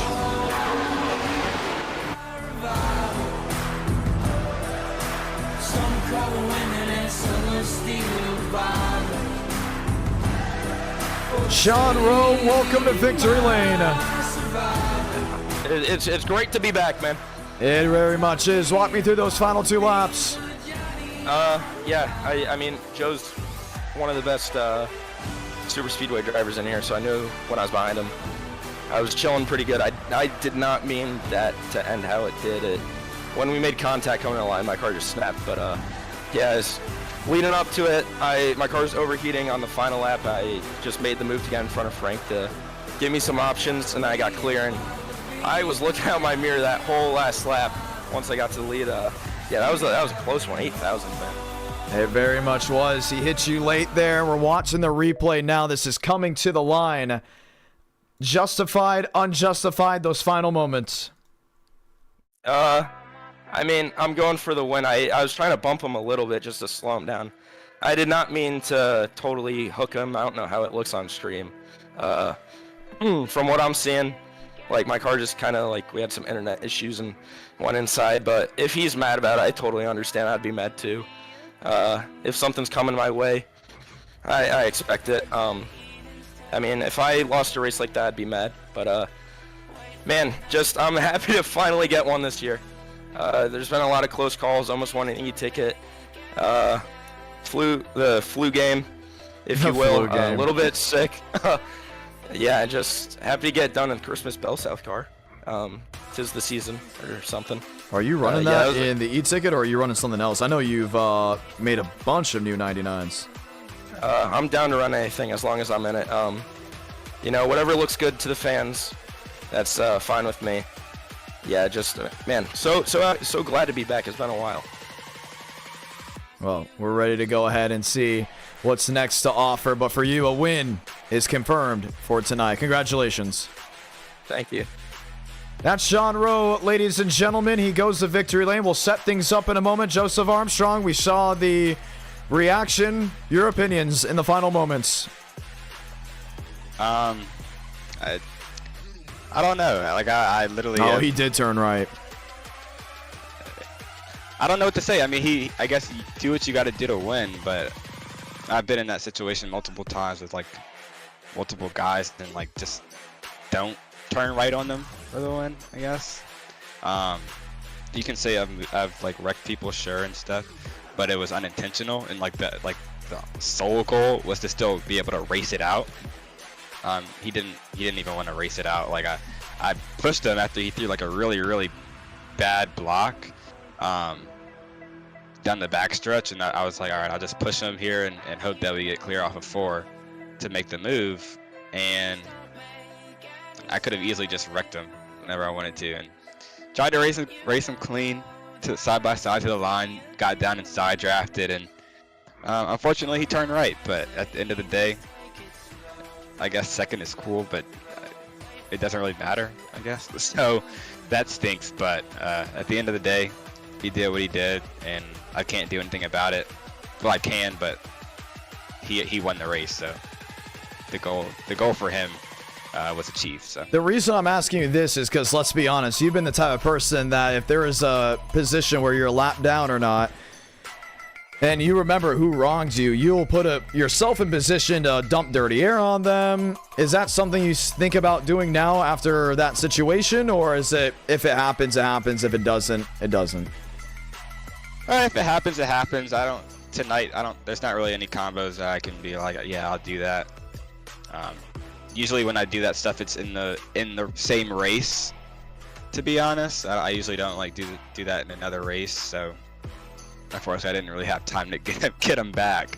But yeah, I mean, Texas, IndyCar, I probably won't do that, and just because I'm about to go eat. And then Trucks, Eldora, I'm not really good enough at that to really screw around. So yeah, maybe race 4 or race 5, if we get the light goal, I'll be able to maybe do something if he's still racing. But other than that, just gonna have to wait. All right. Well, Joseph Armstrong, you heard his opinions there. We'll continue to monitor the situation as time goes on. Congratulations on a strong race. Thank you. We'll continue to monitor. Let's get ready to go green once again. This time now for race number 2. The open wheel side of NR Night in America is ready to rock and roll. Well, a thriller at Daytona brings us to the open wheel side. Let's head back to our studio in Nashville, Tennessee to get things prepared for that. Sean Rowe victorious. You saw it there. Here I am as we get ready to get everything rolling in just a matter of moments. Daytona exciting. I love the fact that we have added in the LCQ. Think about it. Joseph Armstrong was not going to get in and race for position if Jackson Byes did not go in the grass. If Byes stays out of the grass and not deliberately drives in it, Armstrong is out. Gets in, gets the opportunity, and loses by 9/1000ths. The format we have, chef's kiss. Very grateful for everyone that has recommended Duels over the years, because, man, it has put on one heck of a show. And now we get ready to line things up. Sim Shop Tailgate 400, that was the last e-ticket event. Don't worry, the new one is coming out soon. That is the Great American 500. And we're excited for that one as well. We think the Great American 500 is going to be great. It's going to be exciting. We think we're going to have a great prize pool. We're going to have great drivers as well. So mark your calendars, December 20th. We'll have qualifying the Tuesday before that, and we'll be all ready to rock and roll. Keep in mind, we'll continue to talk to drivers as they will be aplenty heading into Texas. And Eldora is going to be interesting because that is actually going to be an open setup race because the Eldora setup is gone. Now, we do have a couple guys out there that have Eldora sets that they're going to be gifting to certain drivers, so we'll allow practice to commence a little bit so anyone can choose what they want to adjust or maybe change around. So keep that all in mind as we get ready to go green. We're going to back out here because that is the fact that it is not IndyCar. So let's check that out. We're going to have everyone leave that lobby and get ready to join for IndyCar in just a matter of moments. So do not join that session. The next session will be up in a couple of moments. Gary dropped down the 5 saying, hair looking good as usual. Thank you so much. Very grateful for that. And very grateful for that indeed. Always putting on a show I can look forward to after a long work day. That's the goal. That's what we do here. We know everyone has a tough, you know, whether it's a job, whether you're in school, you're going for your degree in college. Gives you an opportunity to hang out with us for a couple hours a night, watch some racing, root for drivers, root against drivers. So do keep that in mind. We actually forgot to put the IndyCar on, but it will be Texas. Currently doing so right now. But yes, very grateful for the $5 and very thankful that you're here hanging out with us, and you can use Center Night in America as a platform to watch, relax, and hang out. For me, it's fishing until I don't catch anything, then I get really annoyed. I'm telling you, the greatest thing to do is when you have like a long, I don't know who's had work trips before. I've definitely had a good amount of work trips. Now just being in the industry, you know, with the broadcasting side, and there's been a couple of times where it would be a wild drive up, a wild drive back, long multi-day shows. The next day I want to hang out on the lake, and I will hang out on the lake and I won't catch a single thing. It is very frustrating. Hopefully NR is not like that for all of you guys hanging out. Hopefully it's something you can enjoy, laugh, hang out, really get into. That's what it's truly all about. I'm telling you, there's nothing more wild than when you're fishing. I have another fishing story that's just as of recent. It's very quiet out. Everything is still. And then all of a sudden you hook a fish. And oh my gosh, you're reeling it in. You're reeling it in. You're about to have this fish. You know it's going to be a beautiful photo. And then it comes unhooked. And you let out a no-no word. Right? That starts probably with an F and could end with a K. And all of a sudden you realize, man, you're in the middle of nowhere. That just echoed through everything. And it happened very, very recently. And I was shocked. I was like, whoa.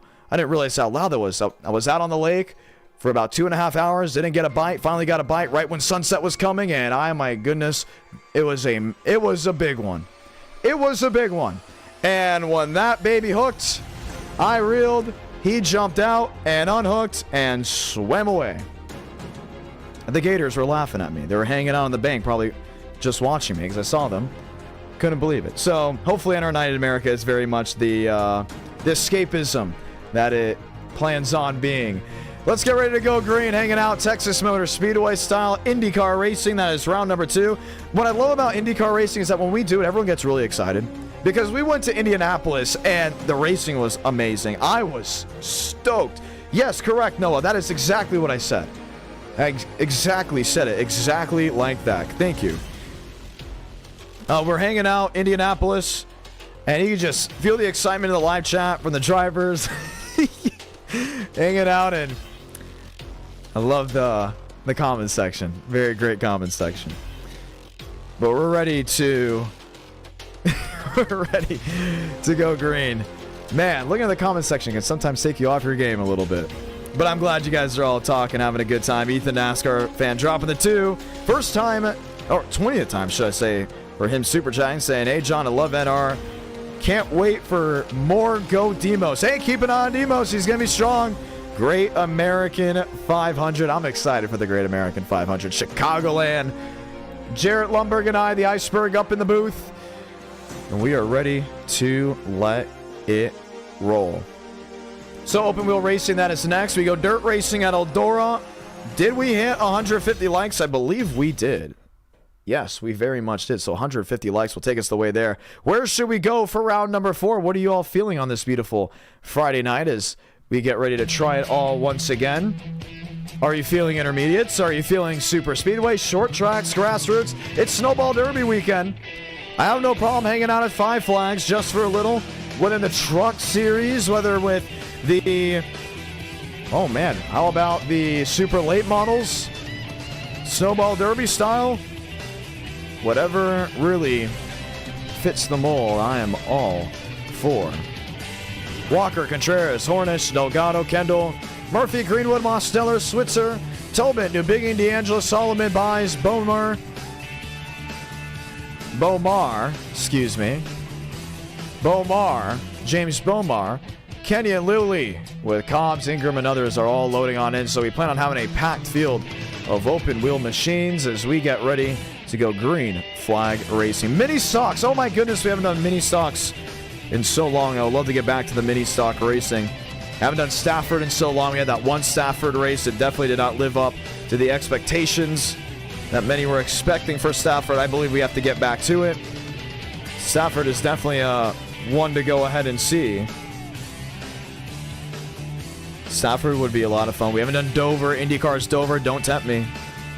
Gamble Gaming on the 2 saying, I love this amazing series. Can't wait for more. Thank you so much, Gamble Gaming, for hanging out. And hopefully this is something you can stay loving for a long, long time as we continue to put on the racing that hopefully meets the product demand of you and the viewers hanging out back at home. You hear that? Oh, they're on track. Moss Stiller currently is rolling around as drivers all get ready to join on in preparation for open wheel racing. Let's go trackside from Texas.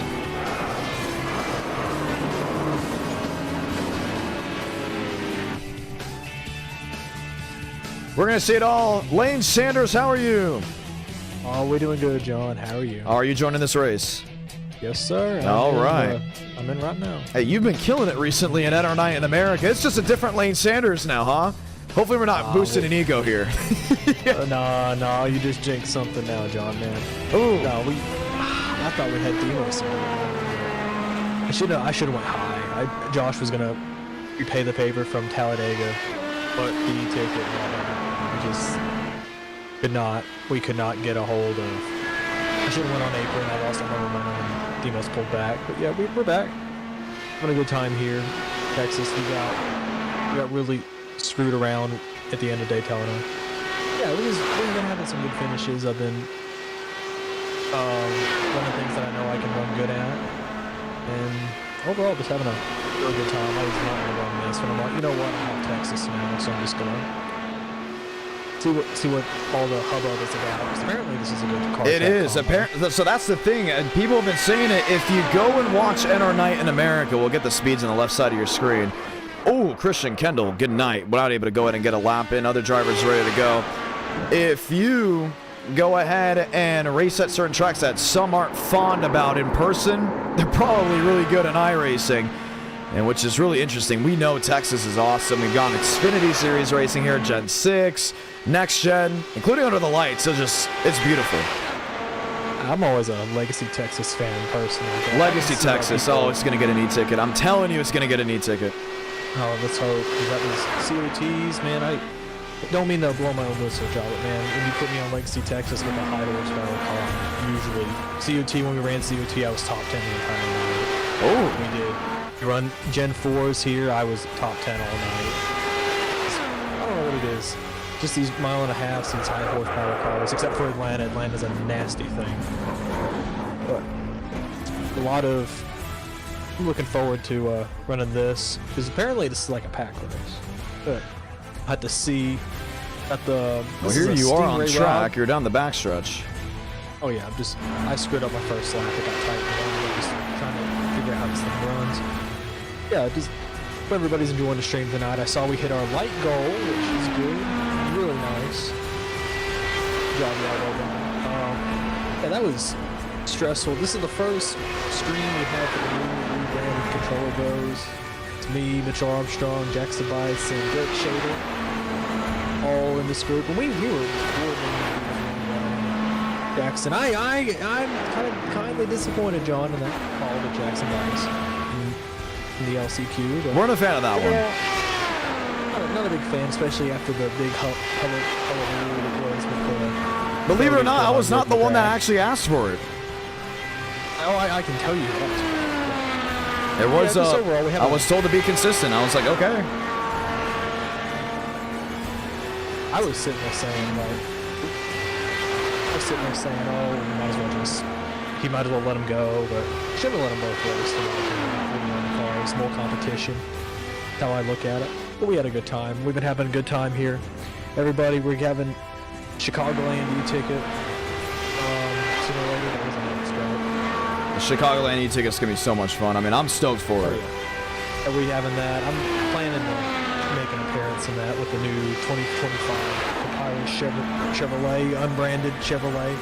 Only correct, those Chevrolets are the only correct 2025 schemes because we had Chevrolet instead of Camaro. Yeah, I'm just having I ran a few laps. This thing really, on cold tires, this thing is really tight, but I think we'll be fine after. If we can survive the first 5 laps, I think we'll be perfectly fine. All right, well, going to be a lot of fun to see how it all rolls out, works out as we get ready to go green. Final 50 seconds here in qualifying. Lane Sanders, where'd you go? 20th. 20th, okay, so you got a lot of work to do. I lost 3/10 in turn 1. I would have been all right, but we'll be fine. Survival, survival's my main strategy. And if I might say so, for race 4, I might put a recommendation, perhaps maybe a modified race, perhaps a New Hampshire race, modified New Hampshire. We're always down for that. Modified New Hampshire race. Modified New Hampshire, or we could Do we run... get a car count for it, though? Oh, absolutely. We did it we've done it before, and we got it. We did get a pretty decent. Remember, you went for short track events. You really only need 20, 22, 24 to make it a full, like a full field. You really don't want 40, 50 guys joining in on it. So when you hit 24, it's like, yes, that's like the sweet spot. We do that. We could run back mini stocks at the Goodies Dash series at Daytona. We could run that back because I should have won that race. Y'all EOL'd me for something I didn't do, and then I ran back into the top 5. Oh, where do we EOL you? Good enough. I think y'all EOL'd me for something Walker or Thurston did. I'm willing to veto that. I'm willing to debate that. I'm not sure if that's all true. My memory. I remember. I'm like Jimmy Spencer. I'm NR's Jimmy Spencer. I never forget. Never forget. Okay. Well, how about this one? You were so close to winning a duel, and we get another opportunity here. So 50 laps. Excited to see what you can do, Mr. Lane Sanders. Good luck. Thank you, Jonathan Ramos. Then slap the like button, y'all. Maybe we could get a race 5, John. We hit another like goal. Oh, you may be. I think it was either going to be 200 or 250, somewhere in that ballpark. So we're going to continue to watch it. Oh, absolutely. And that will be Lane Sanders, ladies and gentlemen. Let's talk to a driver with a very unique standpoint. Eldora Contreras, John Ramos, how are you? I'm good. I'm good. What's up? What's up? Oh, man. Yeah, I can tell you're smiling. You're smiling, aren't you? I am. You are smiling because you get an interview. I love your setup. You know why? Because not too many people I know that race on iRacing race in a kitchen. Yep, I've been racing. Which is cool. Like, that's not a jab. I want to make sure that's very clear. I think that's pretty sick. Is Mom making dinner right now? Yeah, I'm watching a movie right now. Oh, okay. Has there been times you've raced NR and someone was cooking? Yeah, dude, every time I'm in a call and I'm talking to people, they just hear pans and dishes and they're so that confused. is so cool. To me, that's cool. Wait, have you raced an e-ticket with someone cooking? Always. That happens every night. Man, I would get so hungry. Yeah. That's why, dude, I get so impatient. You start sniffing, go, is that chicken? That's what I'm saying. You can smell the seasoning on the chicken.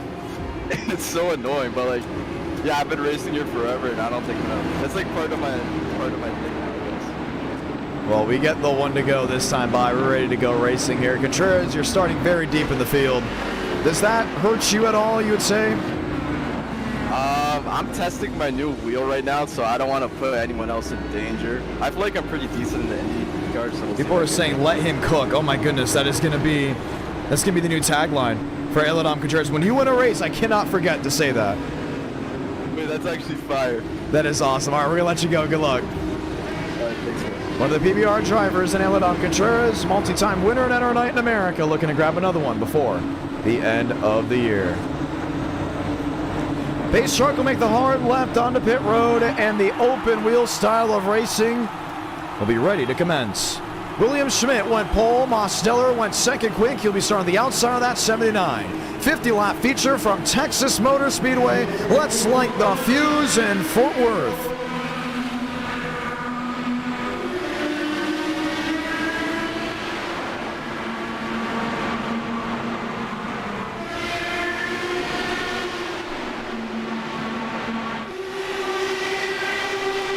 Already Zachary Trull peeking 3 wide. And when Schmidt went to cover, Walker saw the advantage to take the lead. He'll get lap 1. Oh, trouble. One in the fence.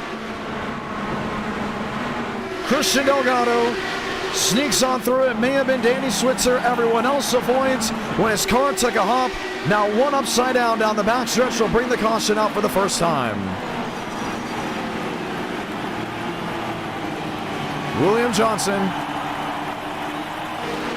No damage on the Frank DeAngelis machine. We wondered if there was wing damage on another. And quickly the yellow will commence. We saw the hop by Switzer. Worried it was going to be a lot worse, and it was a single car incident. That's the thing, you come from the pushing, the shoving, the slam drafting, a stock car race, and expect these drivers to quickly adjust to open wheel. It usually doesn't work the way you expect.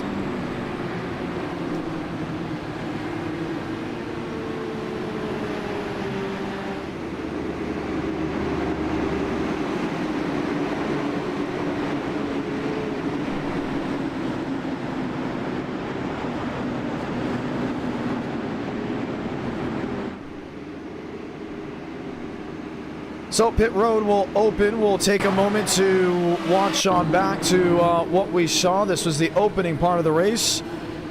Watch Walker and his move before we see what happened before it. Or should we say just after?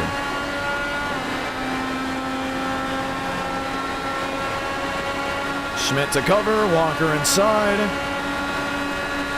And the momentum really just carried. Now, what happened with Switzer? Here he is. They're in that 6 machine. Was it Netco? And really haven't seen drivers hop the way he really did here. Should we say he wasn't even the one that jumped up? He was actually gone the wall because of the other machine that rode the tail end of him. And we'll get an update. That's Connor Murphy. So Murphy gets into Switzer. Switzer then had his impact, and then there was the hit there with William Johnson. Johnson, the 24. With that, of another Hendrick Cars machine. So incidents early on have brought us to, I want to say a standstill, but definitely slowing down the pace as we have the 1 to go this time by, and instead of a 50 laps of possible green flag racing, we could see 45 as we'll be restarting with that many laps to go. Walker, Schmidt, Mosteller, Truel, Tobin, Bomar, Kenyon, Hornish, Newbigging, Jackson, Delgado, Lilly, Shamela, Drake, Sanders, Kendall, Jurek, Ingram, Pies, and Marquez Ramos will be lining out in that top 20. 28 drivers took the green flag, currently none out.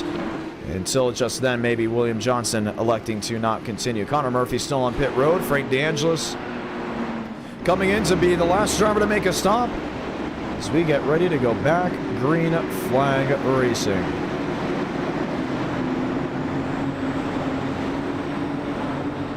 Time to open him up as the speed is high. Welcome to Texas.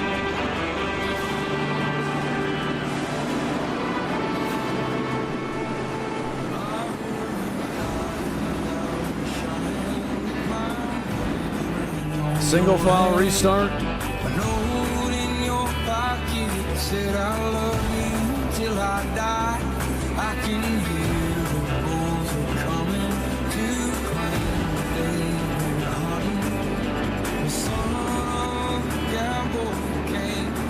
Time to go green.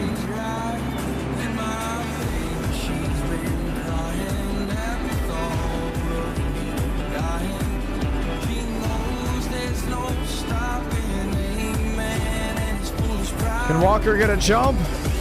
Can Schmidt be with him to time it? Restart ready. Off turn number 4. Quick to the throttle, goes to 93, back green from Texas.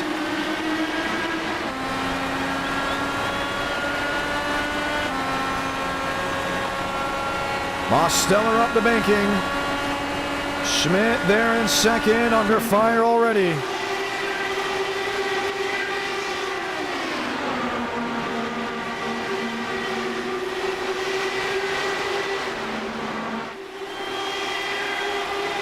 Walker leads, most advantage.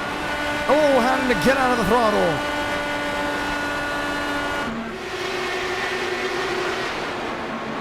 See Walker doing what he can, trying to keep him in front. Daniel Mosteller, race leader into turn 3.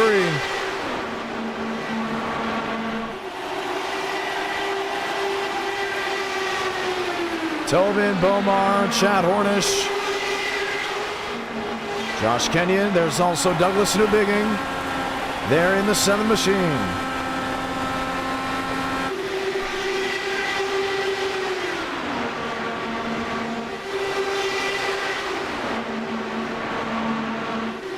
.42 to go.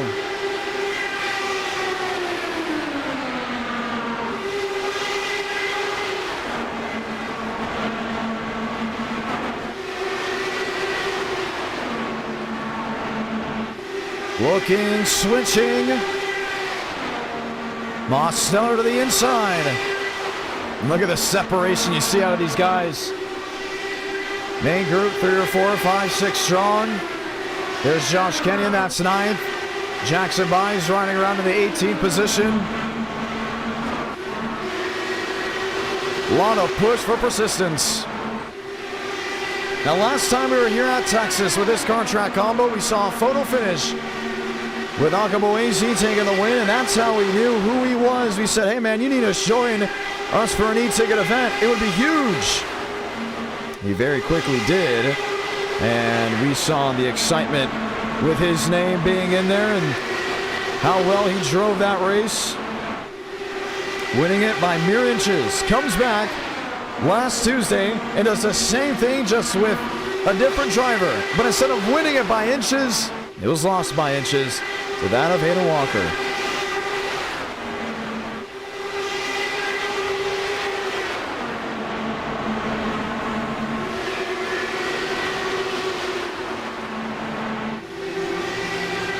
One car, should we say, maybe even multiple, stop to the inside. And that was the Hendrick car machine that was involved early in the race. 2 by 2, mostly up front. Now, a lot of these drivers have already gone down 1 or multiple laps down. Here's Frank DeAngelis on pit road after an incident. Let's see what happened with him. This is the replay.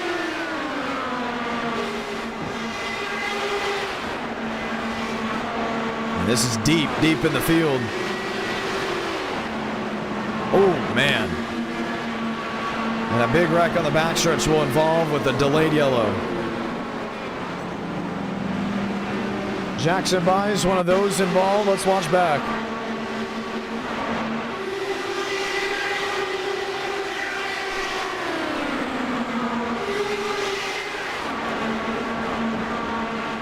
Starts right around here.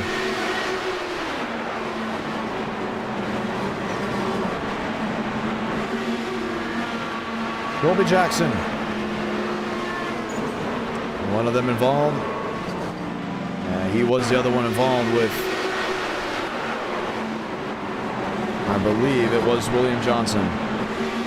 So the caution waves now for the second time. And we were hearing that Colby Jackson will be given an L5 penalty. And basically 2 incidents that he caused. I mean, that one's tough, where when you see it, he definitely came down the racetrack.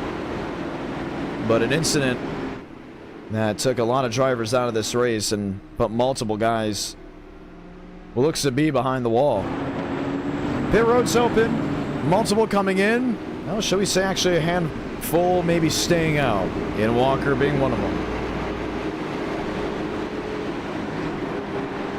Let's chat with some more drivers. Always fun to hear opinions and figure out truly what is going on. William Schmidt, no, not the race leader, but he's closer than others may presume, sitting there in second. Zachary Troll, haven't really spoken with him today. Zach Troll, John Ramos, how are you?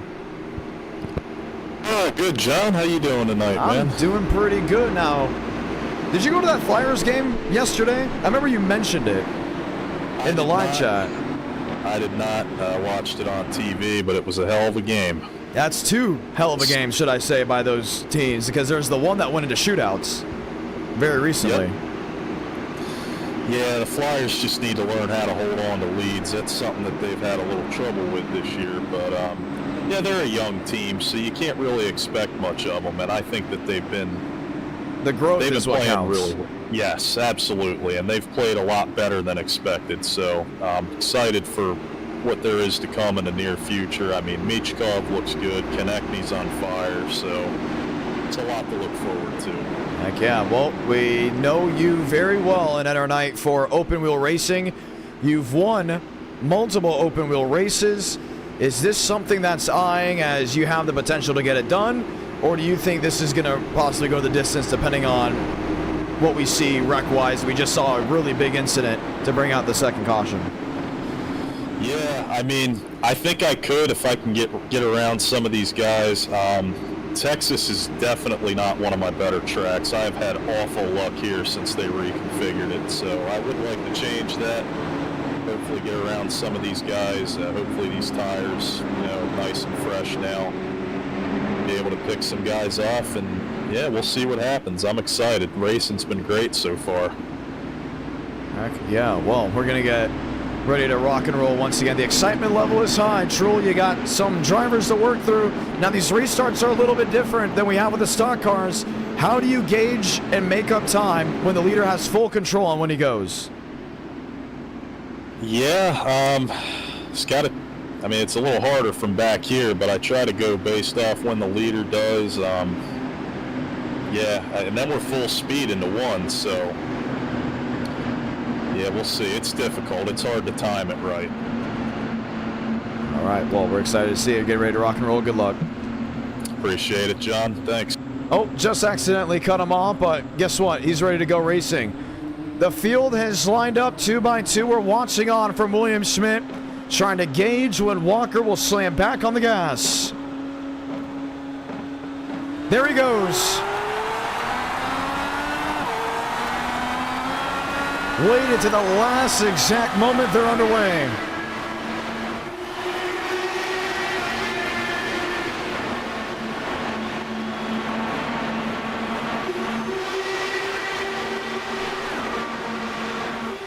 Davian Tobin, Josh Kenyon.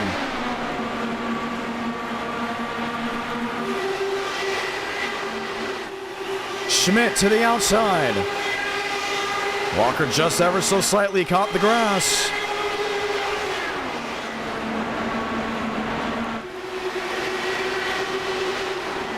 Schmidt outside. Can he complete the pass? He does. James Bomar.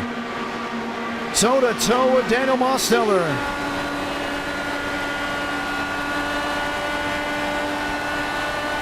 ...226 miles per hour. 4 drivers under a blanket for the race lead.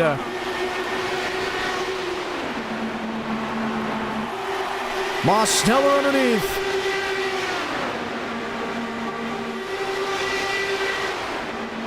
Has the edge down to 3 and 4. Oh, a slip up. Advantage William Schmidt. Most led that lap. Just got loose coming off turn 4. Tries it again. Now this time slots in front of William Schmidt. Schmidt completes the switchback as 3rd, 4th, and 5th continue to eyeball each other on seeing if they can make up spots or either defend from others soon to be on the rise. Look at the move by Aiden Walker.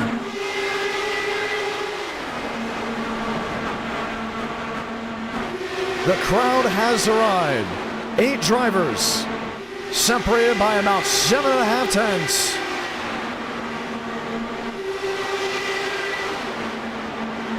Nolan Drake, Zachary Truel. There's Josh Kenyon. Kenyon underneath, picking them off one at a time. And he is one of the guys that we thought could win at Daytona. Involved in an incident, didn't see coming. And really just wrong place, wrong time to the highest degree. Nearly contact there with Josh Lilly. Lilly in the Red Bull. IndyCar racing. It is so pleasing. It's so awesome to watch, including at tracks like Texas Motor Speedway. Oh, trouble! Hayden Walker had a contact with another machine. Now they start stacking them up down the backstretch.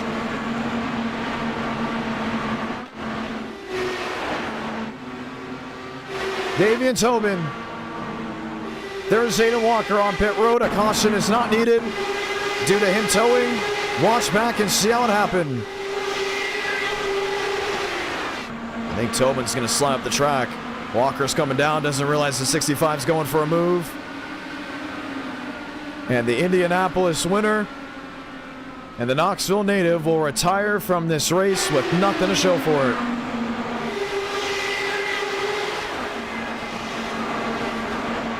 Hard racing at its best. Schmidt the leader, Mosteller in second.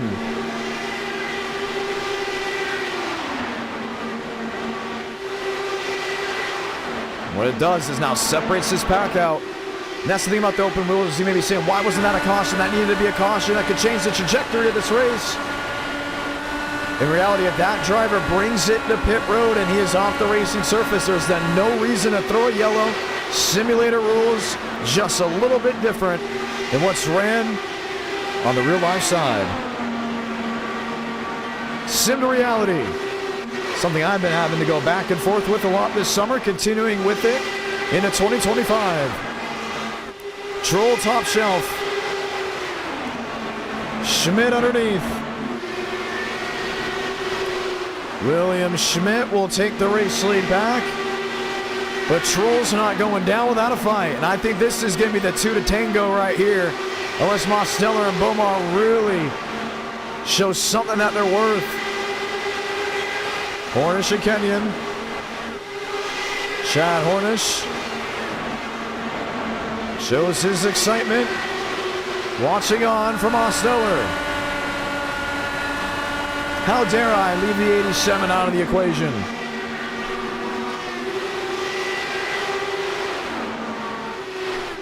.21 to go. 4 under 2 tenths.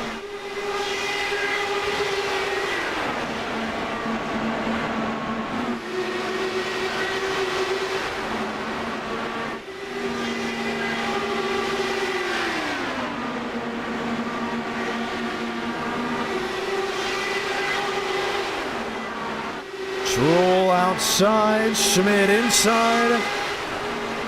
Mosteller the switch. 3 wide for the race lead.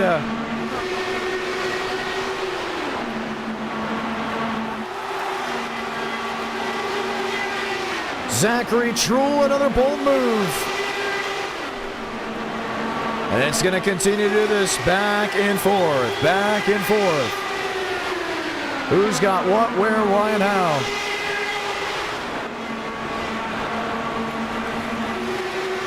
Schmidt outside, Mosteller there in third. Look at the move, back 3 wide for the race lead.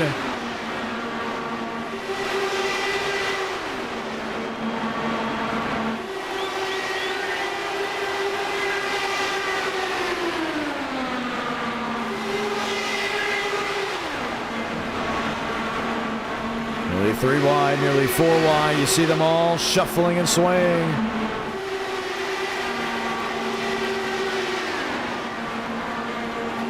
Will be 17 laps to go when they get to the line.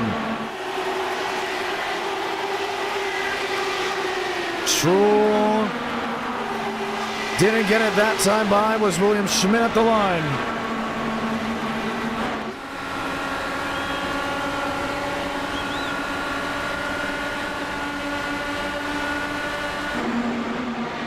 Slicing his way through. The top 3's been able to pull away, and mainly from 4th and 5th. Look who's on the scene, Lane Sanders up to 8th.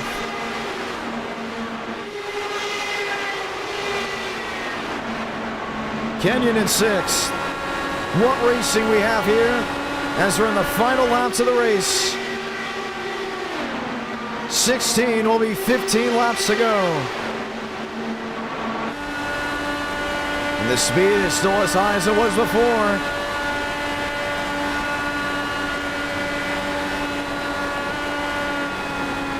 From 6th to 5th.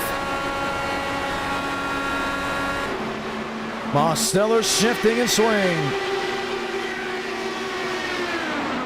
Lilly lined up with Josh Kenyon.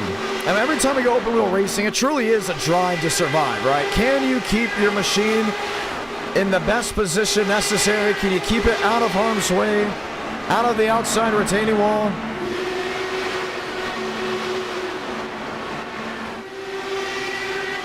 Schmidt, knowing one mistake could be the end of his race.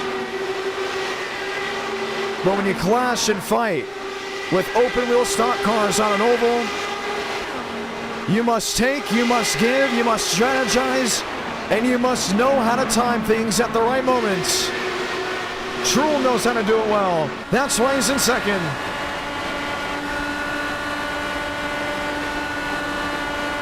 And don't look away from that 87. 12 laps to go at Texas. Chevrolet, Honda.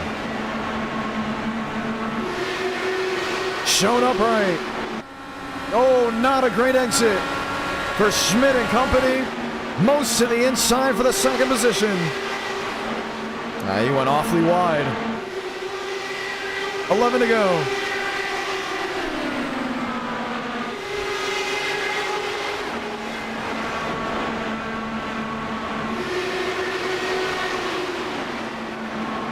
Chad Hornish in 4th. James Bomar in 5th.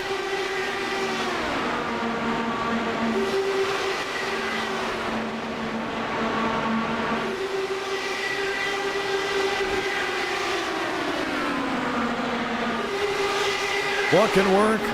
What cannot?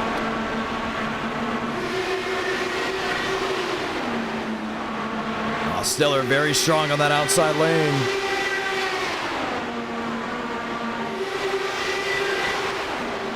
William Schmidt in the 3rd position. Has been battling his heart out, has been battling well with the 2 competitors in front of him. James Bomar joins on the scene as well. Man, awfully wide for the Bomar 21.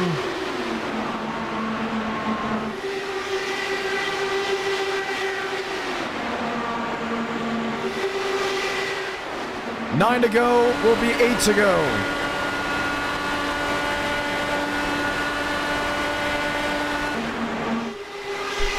Schmidt is there.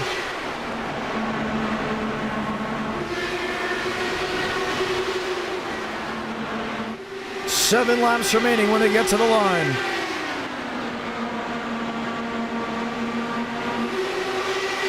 Truhl's fighting for it. Around the outside. Mosteller even going for a peek.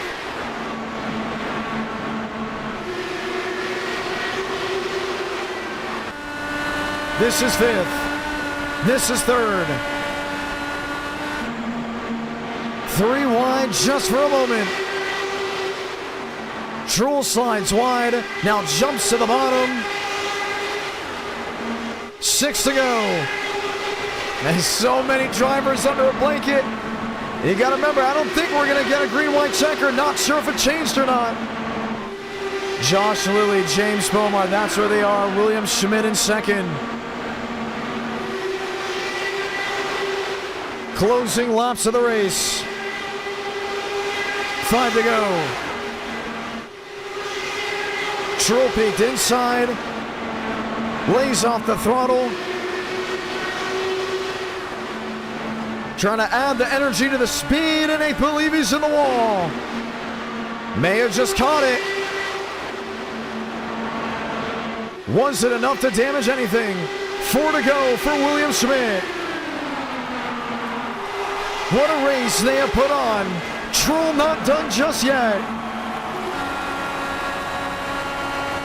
We had a photo finish at Daytona with the next-gen stock cars.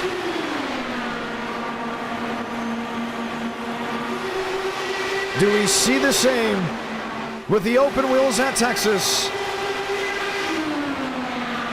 What's to give? 3 to go.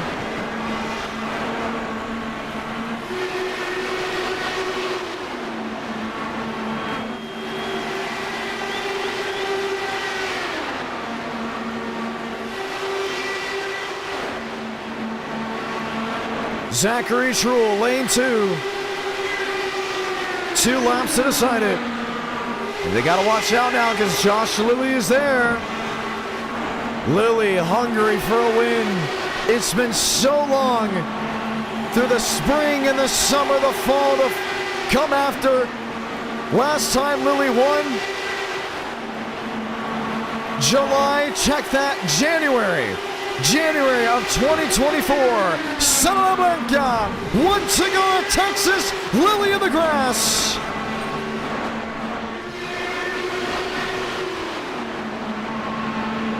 It's out of the throttle. There's the move to the inside by Zachary Truel. The bold, aggressive run to turn 3.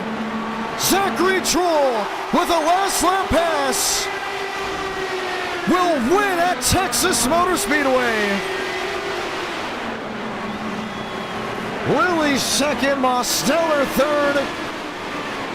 Truel victorious, and there's a reason why they root for him so much in NR. And when the month of May comes, you'll remember Anka Boese and Zachary Truel because they are by far the favorites heading into the 2025 Indiana 500. Unbelievable stuff.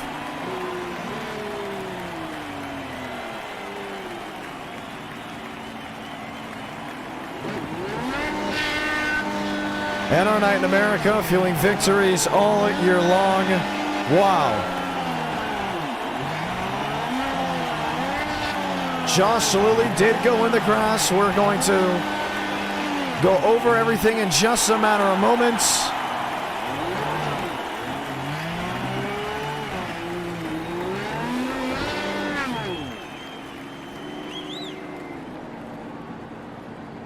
And Zachary Truel gets to go ahead and run around the racetrack before his interview.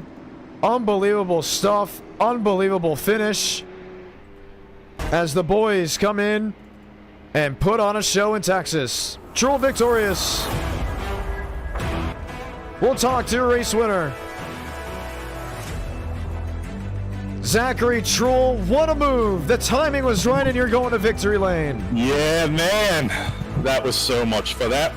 Between Schmitty, Demos, and Josh, everybody, that was one of the best Indy races I've ever been in. Really? And oh yeah, that was so much fun. And finally, I broke the Texas curse. Like I said earlier, never had much luck here. This one feels good, man. Now, for the ones that are wondering, in open wheel racing, there is no grass penalty unless it would be he got under the grass to advance his position, but this is not technically a super speedway, as in like you would see at Indianapolis and Michigan, and that's why the yellow line rule or the white line rule wasn't in effect. Lilly clearly went into the grass to advance his position, but on the open wheel side, there was no rule for it.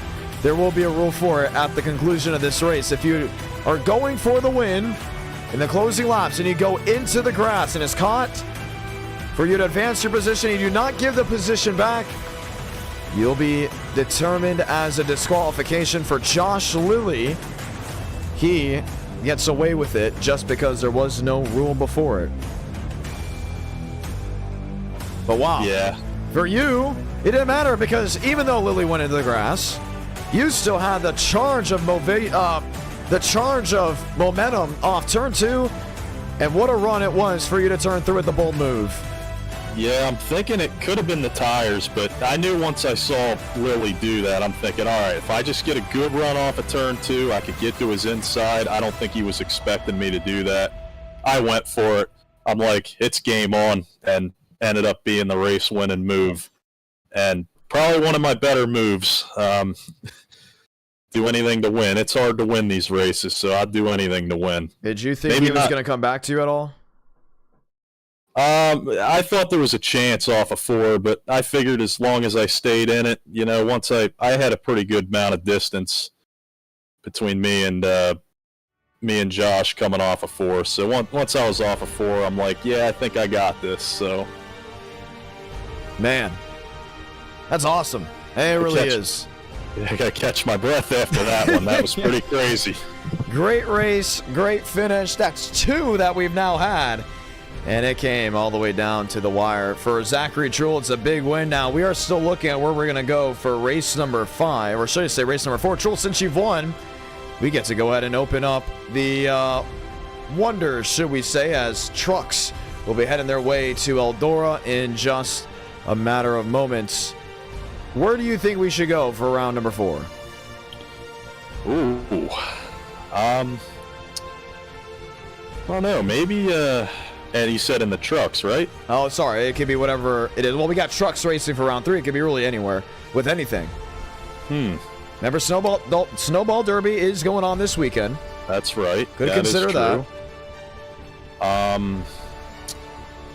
Haven't done the Super Formulas in a while. Haven't done GT3s in a while. I thought maybe something like that, something a little different. Maybe ultimately should be up to the viewers. Shout out to you guys. Well, the good thing is we can hear their recommendations, then we can kind of pick from there. Unless you want to really do something. Yeah, I mean, you know, I always lean towards the open wheel and roadside. I am okay doing more open wheel. I love open wheel. Yeah, all right, maybe. I think we should do the Super Formulas again. Super Formulas. What do you guys think about the Super Formulas? Oh, man, that would be really cool. Super Formulas where, though? Oh, man, there's a lot of good tracks. I mean, I feel like Session is up, by the way.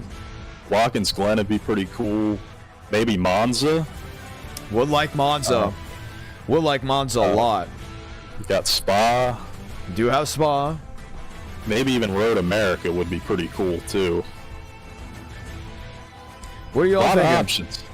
Yeah, I mean, I like the idea of Super Formulas. That can definitely be one of them. We're looking at this. It is Gateway Nationals as well. I mean, we can go dirt late model racing as well. If this is the excitement that we're all wondering. We could always do 5 flags with the super late 5 flags as well. Super Formula is interesting. For the ones that don't know, they have push to pass, so you're going to get a good show. You're going to get a fantastic show. Absolutely. With the Super Formulas. Let's see. I like the idea of a super late model. I like the idea of doing anything that we don't usually do, because I know if I say next gen Atlanta, that's going to win the vote, right? So let's try something that we don't usually do to showcase racing to people that probably wouldn't usually look at a super late model event. Watching single car qualifying for Snowball Derby was so fun, because I know most of the drivers. And I'm like, oh, there goes Son. He's ready to race. Or he's ready to qualify. Yeah, there's Majeski. He's ready to do it as well.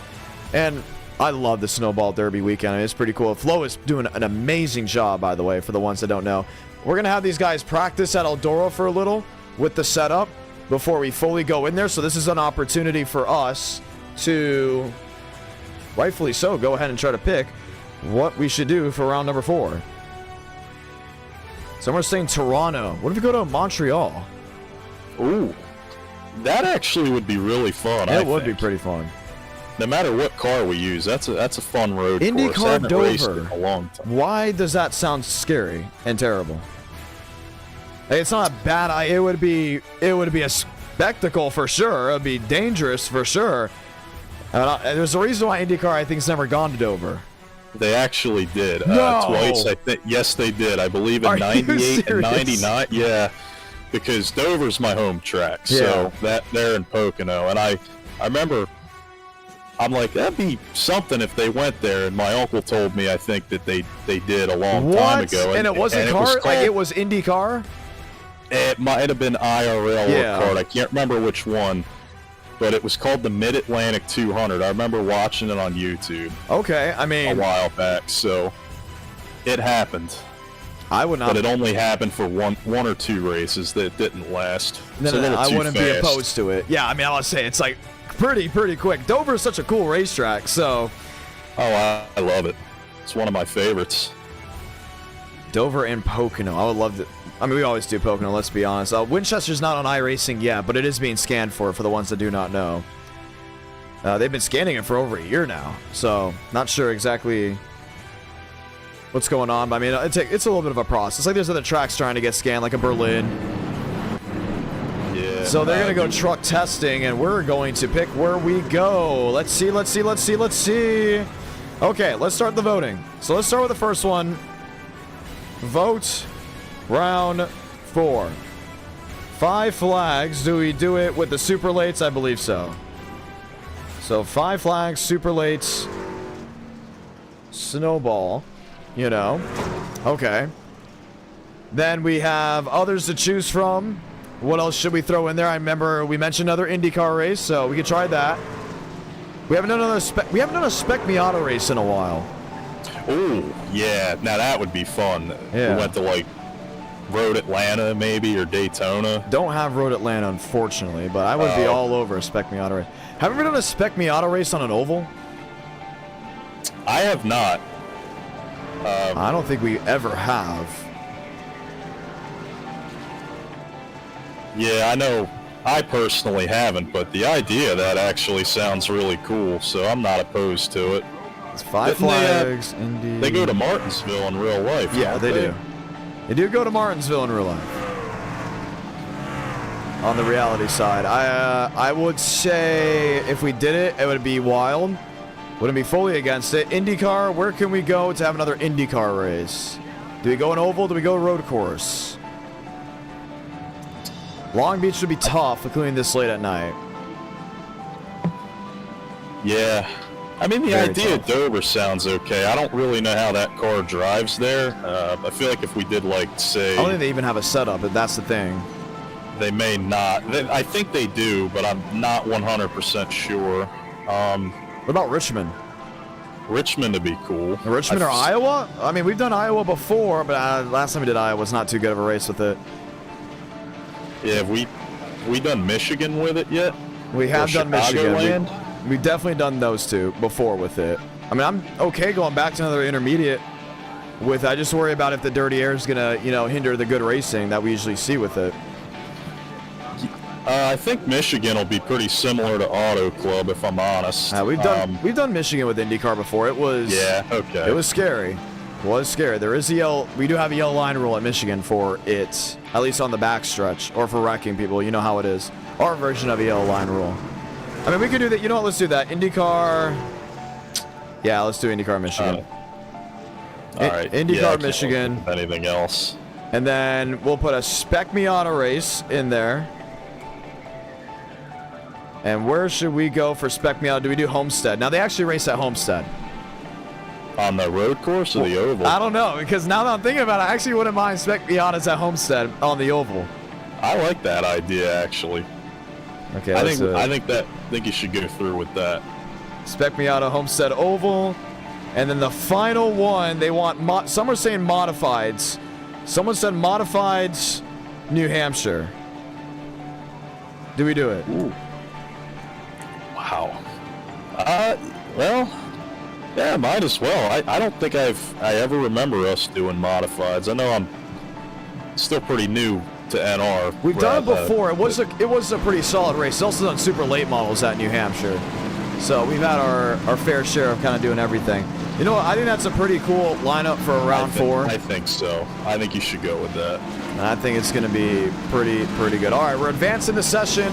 We'll get ready for qualifying. Zachary Trull, congratulations on your win and good luck for the rest of the night. Thank you, John. Appreciate it as always. Always a lot of fun, including hearing from the man Zachary Trull. We'll continue to talk to other drivers as we get ready to go green. Let's talk now with Douglas Newbigging. Newbigging, John Ramos, you got a copy? I do, John. You're part of the Frumley. We're here dirt racing, and you said you had a setup that was worthy of this great track. What were the drivers saying? I don't know. All the people in my call said it was good, so that was very nice. So yeah, I don't know. Good. We like it, so. We'll be ready to go ahead and see how that all continues to roll out. A lot of drivers rolling around, hanging out, having a great time.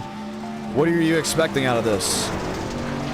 I don't know. I think slide jobs. I kind of set this setup up for 100% track state, so it's just all slimy. So I'm hoping that it slicks off pretty quick here.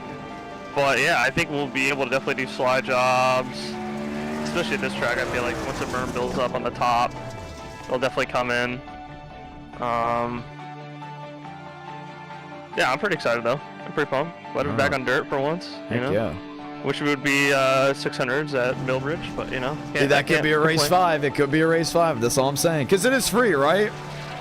Millbridge is not, but the micros are.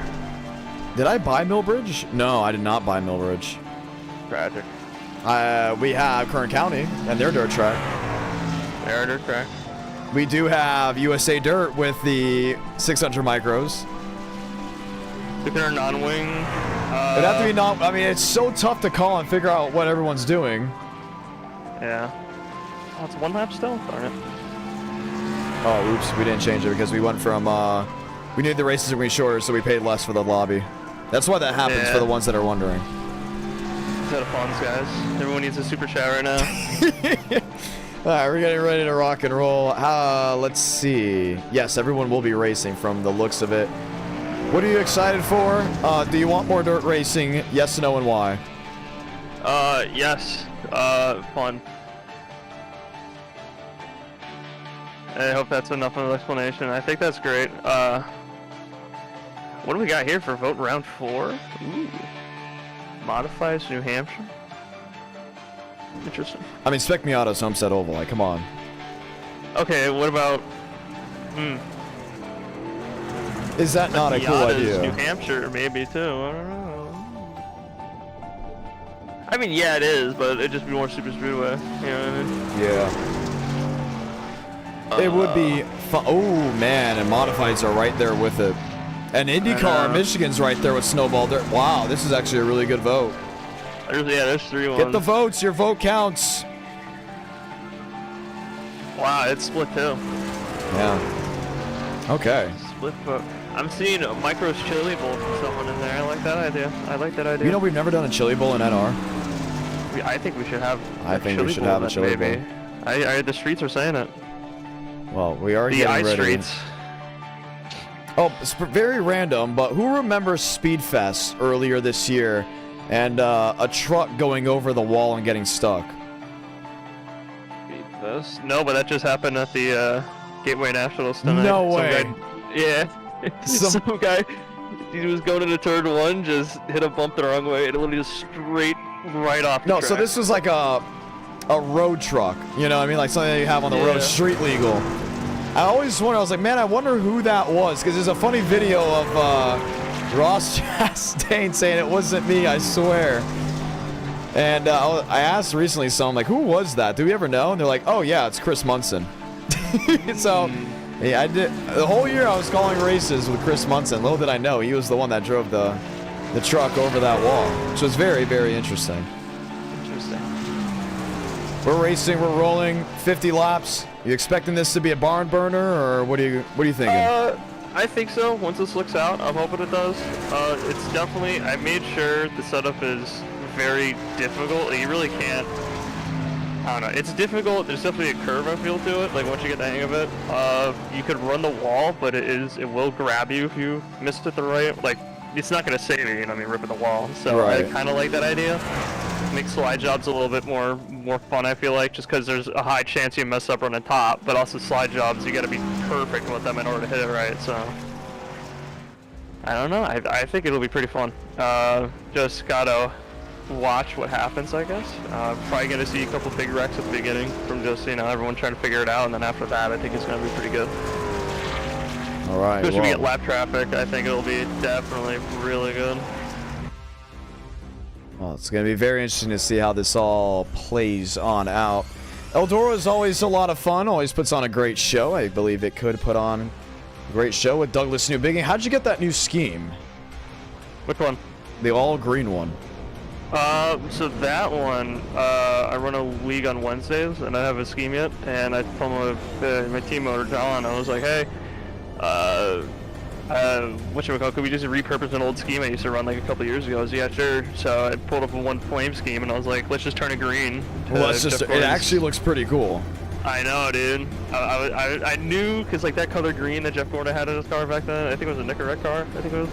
That's such a good car, dude. Like the green flames and all that. Oh, it's beautiful. I have it on my like desk somewhere, the little 164 diecast of it, but always wanted to do a throwback to it, and I was like, hey, well, I got an opportunity, and sure enough, it looks really good, so. Heck yeah. Well, We're ready to rock and roll just one more time. We've lined up on the front stretch ahead of the start of the race. Good luck from here on out, Douglas Newbigging. Yeah, Bruce, thank you. See you back in like, I don't know, 20 minutes. Might win. Oh, you think you're going to win? You're calling your shot. I hope so. I made the setup, so I kind of have a little bias, you know? Oh, okay. Well, let's see if he can do it. Deegan Smith is on the front row. He's never raced an NR, so this could be a first time for anyone. Who knows? Who knows? Let's go and say those magical words. Godspeed, drivers. You are go for throttle up. Time to get dirt on here in Eldora. Deegan Smith, Daniel Mosteller, William Schmidt with Christian Kendall. Dirt racing at its finest. Under the lights for race number 3. 50-lapper. Seems to be the common theme here tonight after a 50-lapper at Texas. Daytona the outlier. Dirt fans have always been very loyal. They love the craft. They love what the show is about. But how cool was it to watch the trucks take Eldora back in the day? Let's bring it back as we light the fuse from Eldora Speedway.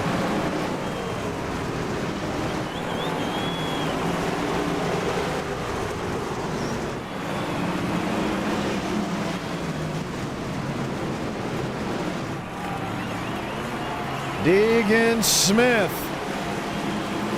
inside, won't lead lap 1. And he almost had the shot too. Fireworks going off all over the place for the opening laps. There's Douglas Newbigging. He's down on the inside.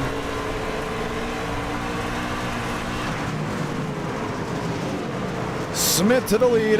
Newbigging the slide job. Just saw Kendall just caught the fence.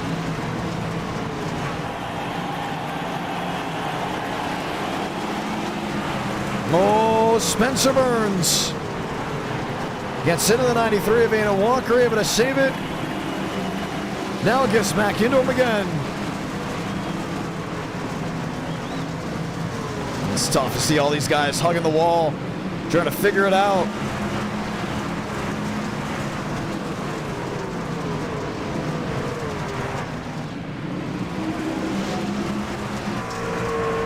Kendall P5 has William Schmidt dead ahead of him.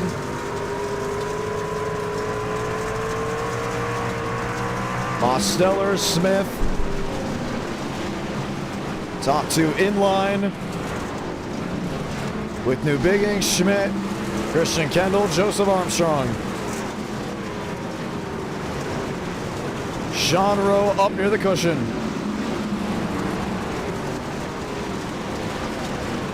We knew it was going to be top heavy at some point during this race, and already the outside has been the place to be. Deegan Smith, Mosteller. You see Mosteller just catching the wall, trying to use the cushion to the best of his ability. Douglas Newbigging, left side of your screen. Just watch how much this wheel has to work.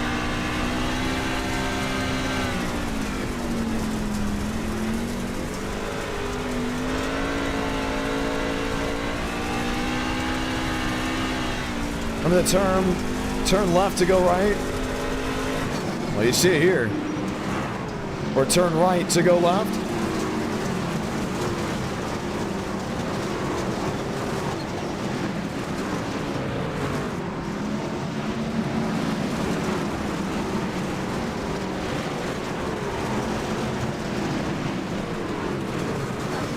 Joseph Armstrong, P6. Sean Rowe, P7. Yeah, it's right down on the tailgate.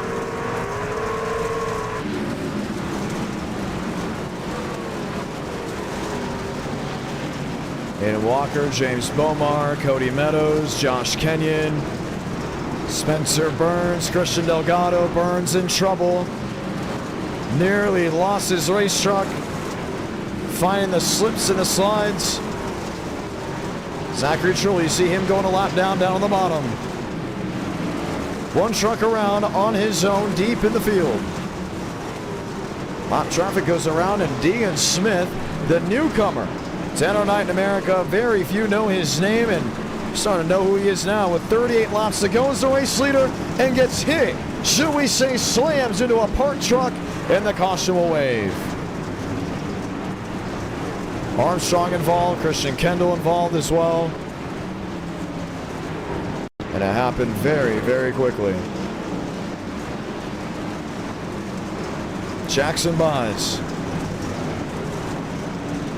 Went right around.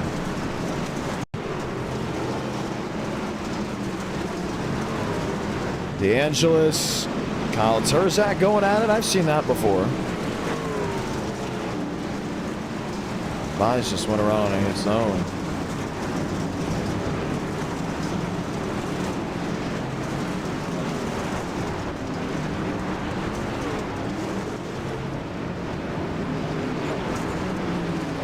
Self-spin in front of the leaders. Puts Buys now down multiple laps. There is damage to the left front there of Deegan Smith. Wondering if this will be something that would be affecting him dearly. New Bigging, Mosteller.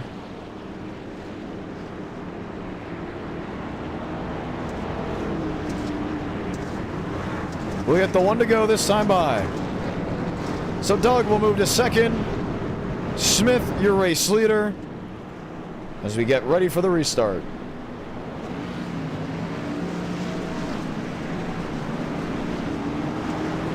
We're going to warm up those tires. A lot of left front damage on a lot of these machines after contact and incidents. See Zachary Trull in the Ole Miss truck.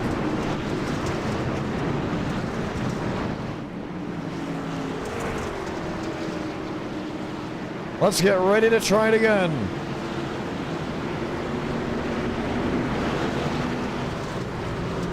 Toyota underneath, Chevrolet on the outside. Pace car, the hard left to pit road, back green from Eldora.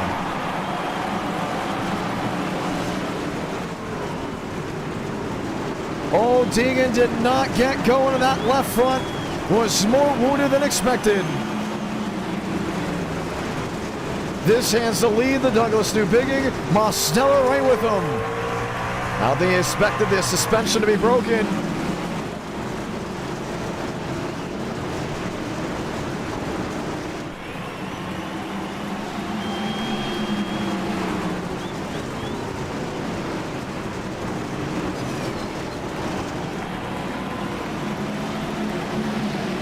Doug again. Schmidt to the lead, the Norm Benning 6. Trying to do what Norm did, and that was make the show. And Schmidt's eyes to making the show, it's a win of the race.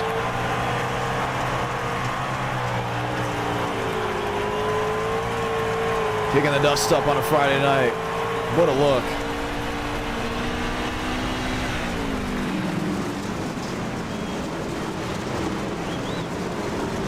(31) to now 30 laps remaining.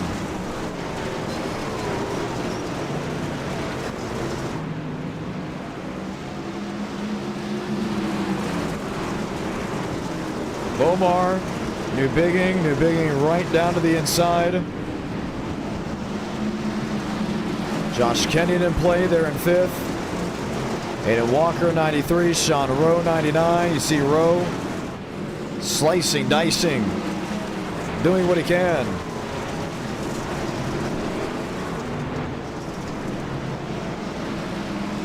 Oh, there's the move.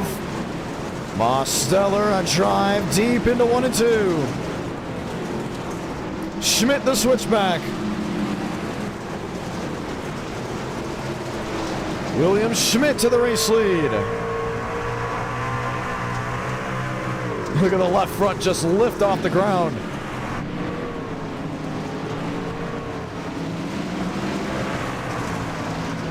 Two trucks inside, out of the way.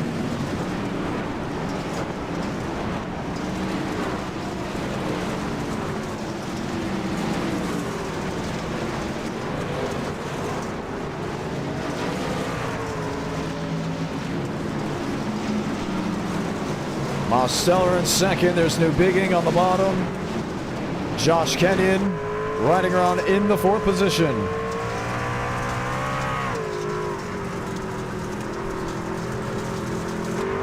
How long can William Schmidt hold on to it? Not too many laps left to go in this race.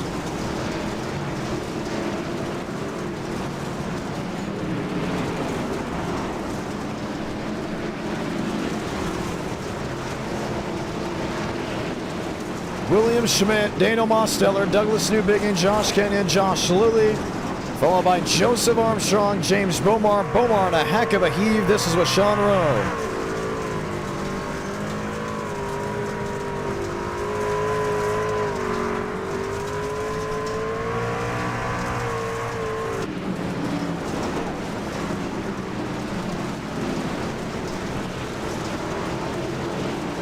Schmidt on the bottom.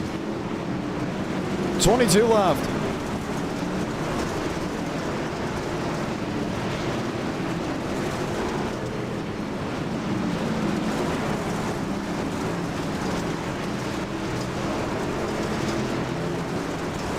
Tough drive on the bottom of the track.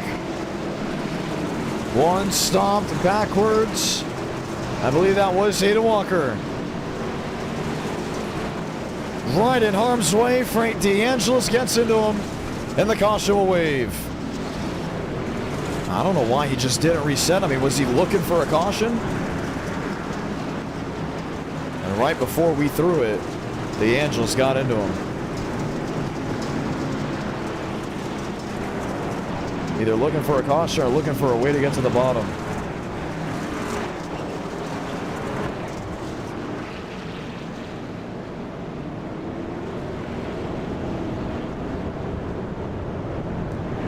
We're going to wonder why this all happened. We're hearing Spencer Burns has been the no good, very poor acting driver. And I think we're going to find out why here.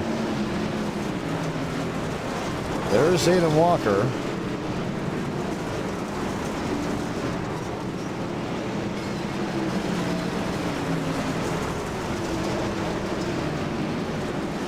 Lane Sanders. Oh, had somewhat to do with it, but not the root cause of it.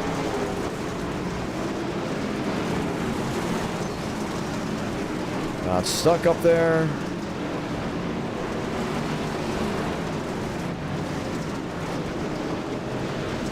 And then gets clobbered. 18 laps to go in the race. Schmidt, Mosteller, Newbigging, and Kenyon the top 4. Lilly, Armstrong, Rowe, Bomar, Tobin.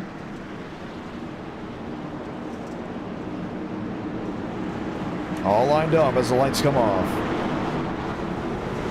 Let's get ready to do it again.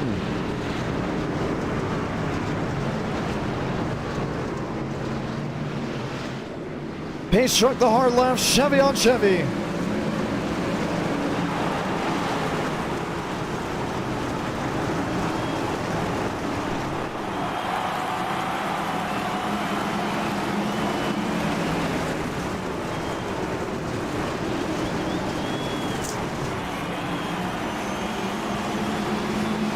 Christian Kendall around deep in the field. Oh, just getting into the 9. Jackson buys. They keep it rolling. Schmidt, Newbigging, Mosteller.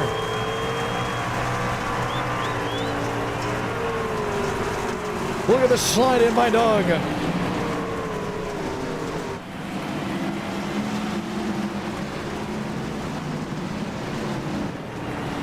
$15 coming to 14 laps to go.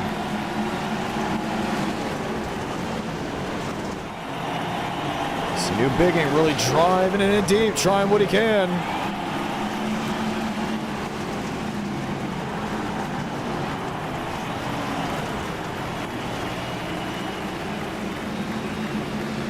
$13 remaining.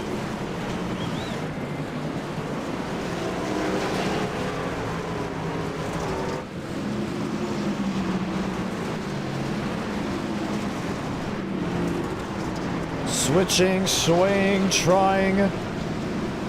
All these machines. You see Armstrong in a new bigging.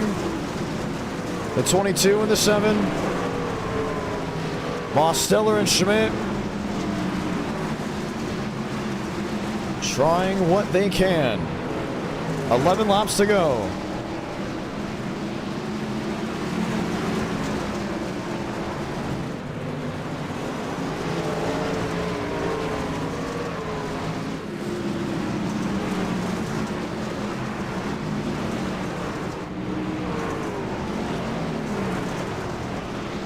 William Schmidt pulling away, huge Norm Benning fan. Loves racing dirt, loves having fun with the drivers as they roll around this track.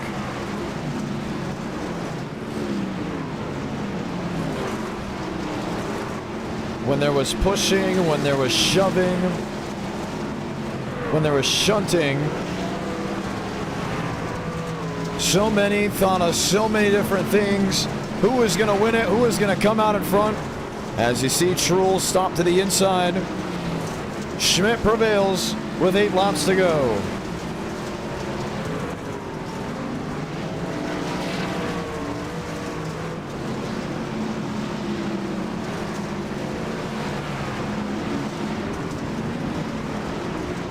Seven remaining this time.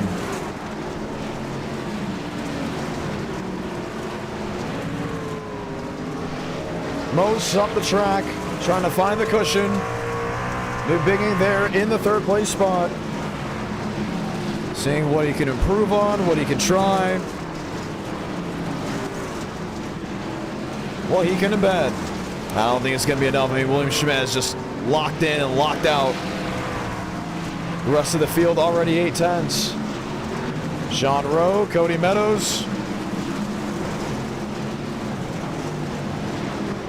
Meadows behind Rowe, they're in the 4. Josh Lilly, what a night for Lilly. TV time to the max for that 97. And his Red Bull has been on rails.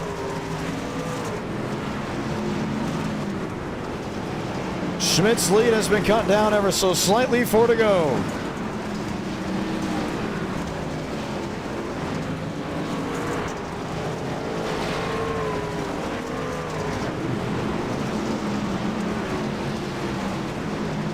Down to the bottom.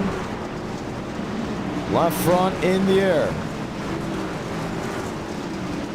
Mosteller, new bigging. There was the contact off turn 4.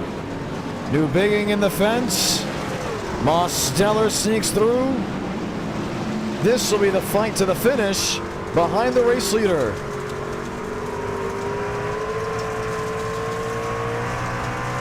Two to go.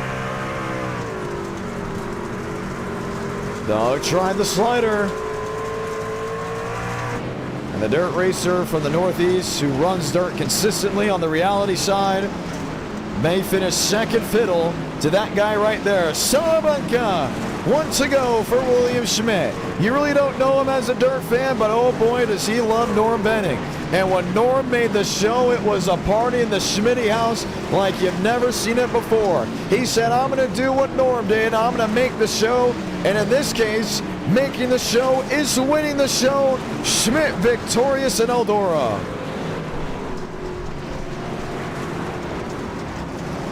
Mosteller second, new bigging third. Josh Lilly coming home 5th with Cody Meadows in 4th. And the California driver says, thank you very much. Victory lane is mine. William Schmidt will park it in front of everything that you see, from the fireworks and the flames shooting out.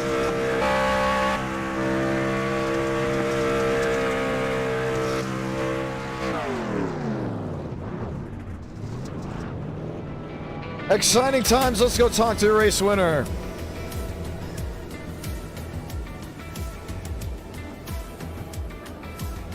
Schmidt, John Ramos, you got a copy? Yes, sir. Heck of a win there for Norm, huh? Hell yeah, man. This is my favorite car track combo on the service, and Doug, he whipped up a masterful setup. This thing drove beautifully. Really? Yes, this was so much fun. Wow. Well, it was a fun race. There you go, parking it in Eldora Victory Lane. Why is this your favorite car track combo? Because of Norm. I mean, this track is awesome, and Norm's moment was easily my favorite in the entire sport.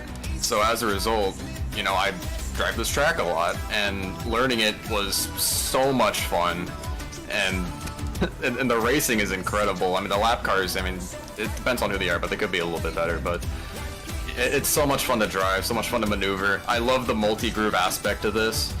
It's amazing. It is one of the best car track combos on the surface. That left front was kicking up, man. That was pretty cool to see.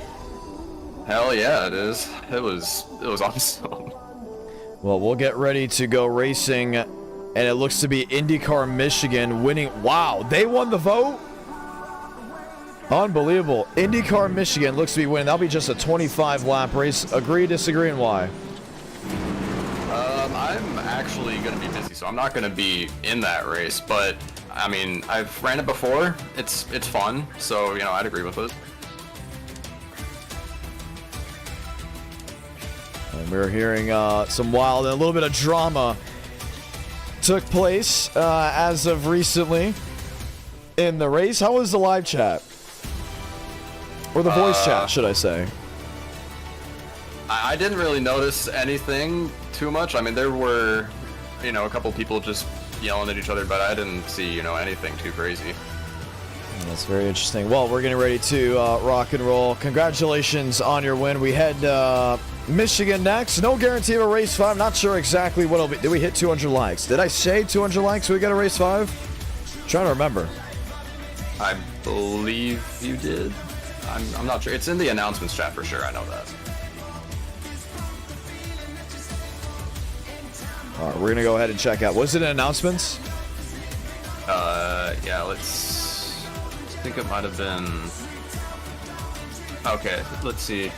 Yesterday... I did, yeah. Yesterday at 200. Yep. So we will get a race 5 as well. The final 2 will be sprint races. We'll vote in a moment. Schmidt, that's the big thing. Since you won this race, you get to help us vote on where we go for race number 5. How about that? Oh boy. I mean, I'm not going to be there, so... I mean, I don't know how much value my opinion would have, but... I think the value would be there. I think we have great value in your opinion.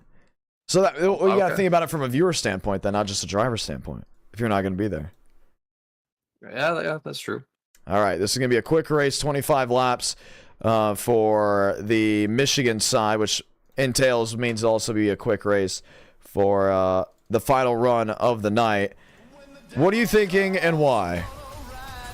I mean, you know, the drivers love Xfinity, so I mean that's something that instantly comes to my mind. Let's see. They don't really like the Gen 4 a whole lot for some reason. I love the Gen 4, but for some reason a lot of people don't. I mean, the setups, yeah, the setups are pretty bad, but the car itself is good. I mean, we just need better setups for it. I mean, super lates, the drivers, and you know, enjoy those. The only thing is, I know super lates won't work well for a race 5 just off a car count alone, unless we do a really quick race. Yeah, that is true. So we got to think about what people will show up to. I'm thinking a free car. Or do I race? Do I race? Do I dare race? I mean, that's up to the live chat. I mean, do they want to see you race? Do you guys want to see me race? I mean, I'm all for it. Like, I am all for it, not gonna lie. If it came down to me racing, why not? Session is up, password's IDK. If we did it, it would probably be the pickup truck at Talladega. I might have to... I might have to try and join that to get the Chris truck again. I kind of want to give that a shot. It'd be 25 laps. I would be interested in that. Are the viewers interested in that? We haven't done SRX in a long time. It has been quite a while since we've done that.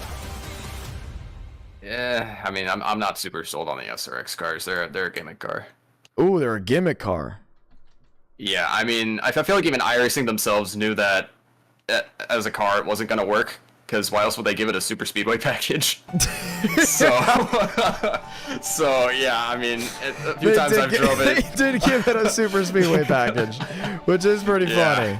And blowovers. So, I mean, if they thought it was going to sell well, why would they need to throw those in? Wow, it is pretty interesting. Now, people are saying they want me to rate. Okay, let's do this. We'll have a vote. We'll have the vote on really everything here. So I'm thinking we end it with most likely Talladega Gen 6. So we're going to see what people care about more. Me racing or Gen 6 Talladega 25 laps. I think it's got to be one of the two. Because I don't know enough car track combos this late at night that will help, you know, really energize the base to come on. So you get to vote. Gen 6 Talladega 25 laps. I race in round 5. What would you like to see, Schmidt? Well, I want to point out I did get a top 3. I did get a top 3. I thought you got 4th. I did get a top 5. I did get a top 5. Yes, I will stream it if I race, because it'll be super trucks. It'll be fun. I like racing. It's fun.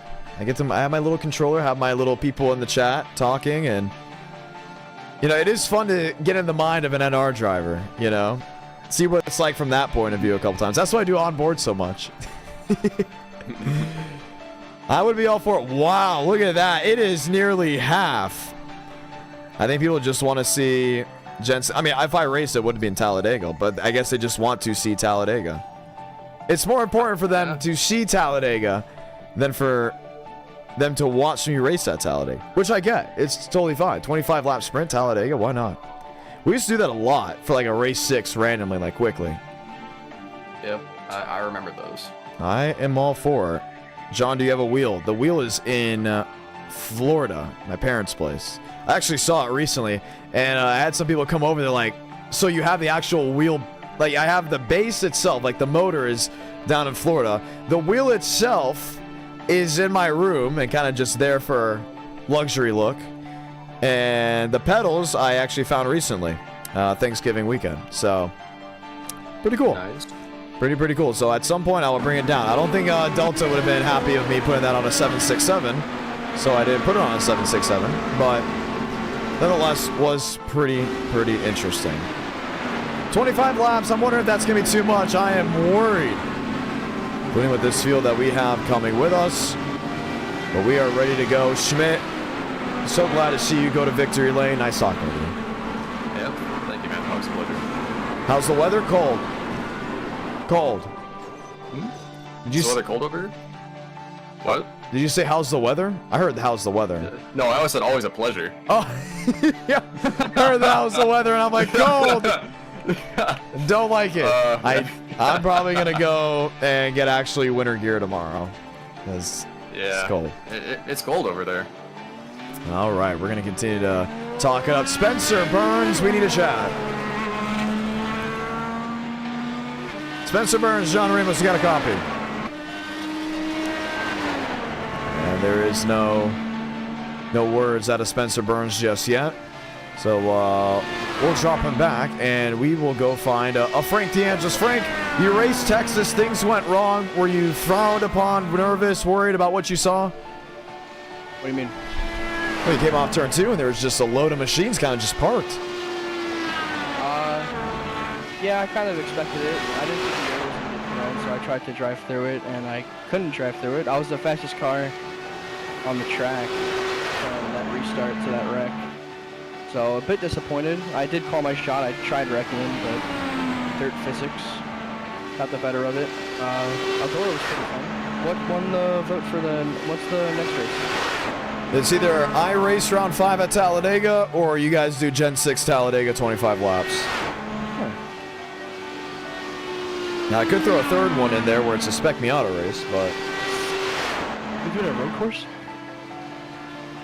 I mean, I would have to redo the vote. I don't know what that would change or pull. Because remember what it's going up against. I'd say just keep it if you already put it up. Would you like to see me race and possibly get another top 5? I think it would be kind of fun. Yeah, because statistically you're going to luck into one of these things eventually. I would say statistically not. These are the greatest drivers on iRacing. Yeah.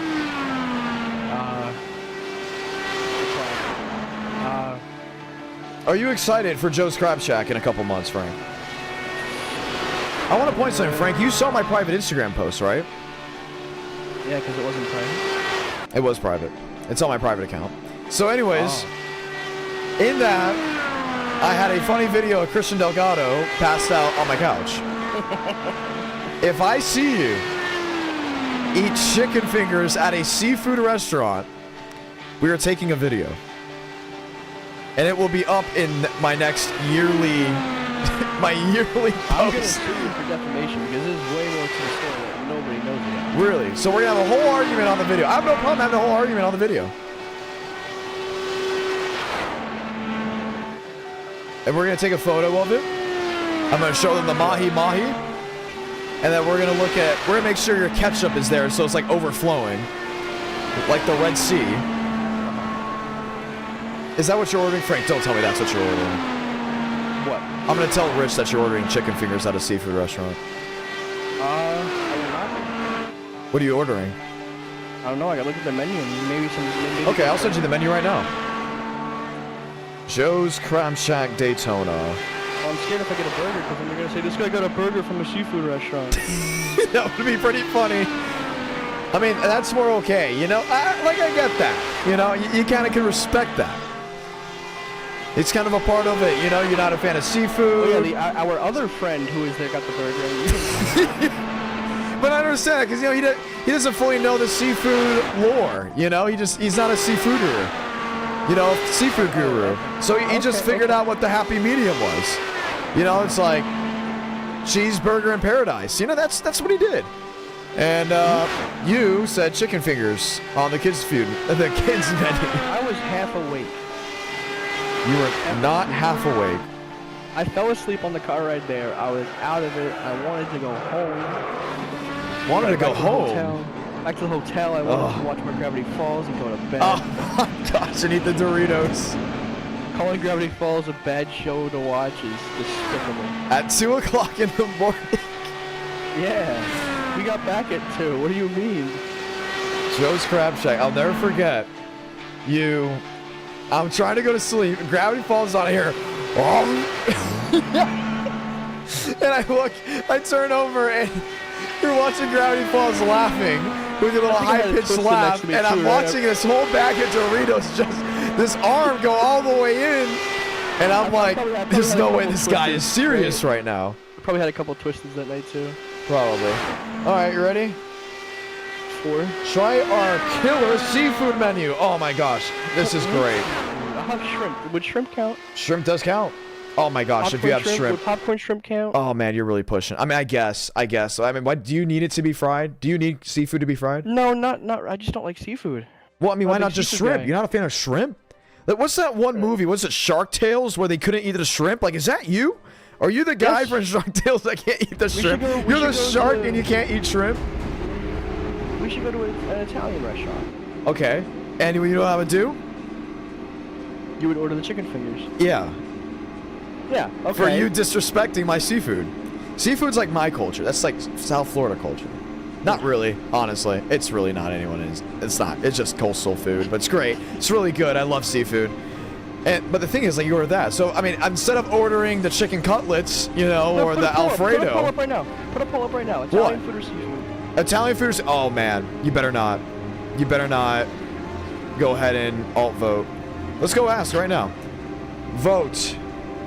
Seafood. Italian food. Don't put a third option. And we're gonna no, because you're talking about Italian food's the greatest, right? Yeah. Okay. And then we're gonna put Chinese takeout. that would win. It just depends if you have a good place or not. I'm blessed with having a. No, because we're not done yet. We're gonna add a fourth option. A bad weekend food. No.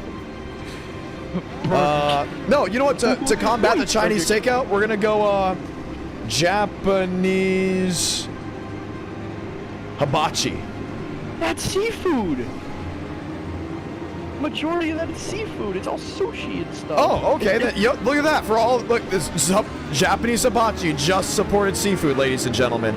Exactly my thing. Thank you. What's another one we go? Okay, fast food. We're gonna see who has the sauce here. I completely. Whoever votes Fast food, seafood, Italian food, Chinese takeout. At the end of this race, we'll throw the checkered flag on that pole. Oh, look at that. Oh, no. Why is it winning? No. What's fast food's winning? No, Italian food's winning. Oh, let's go. You're telling me seafood is not winning? Listen, you know why? Because we have a lot of drivers that work at Olive Garden. I think that's why. What do we one person? Two. Work at seafood restaurant. Do we have more people working at seafood restaurants? Spencer Burns doesn't work at Olive Garden anymore? Oh. We didn't know. Oh, no, wait. No, he's taking time off before he goes back to his regular location. Let's stop releasing Spencer Burns' information. He's a great guy.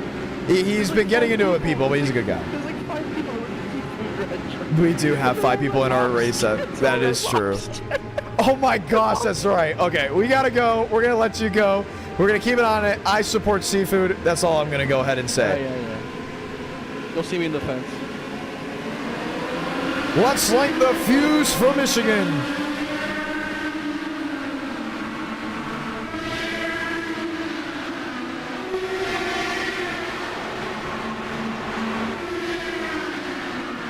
Joseph Armstrong up to the 2nd position. Moving around, Mostella the race leader, 3 wide deep in the field.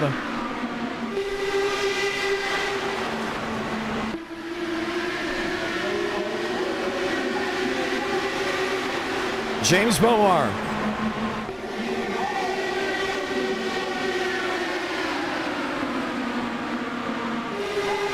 .24 to go. Already 3 wide for the lead. Aiden Walker to the outside. Keith Ingram is there. Chad Ornish. Nolan Drake.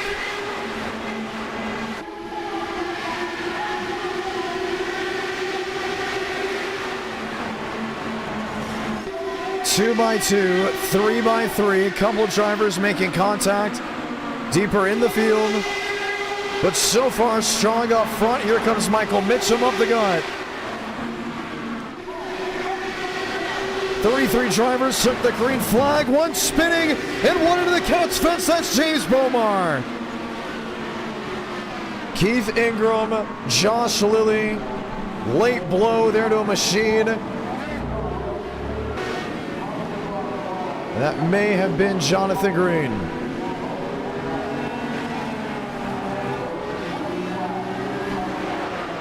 And a huge impact with multiple drivers involved.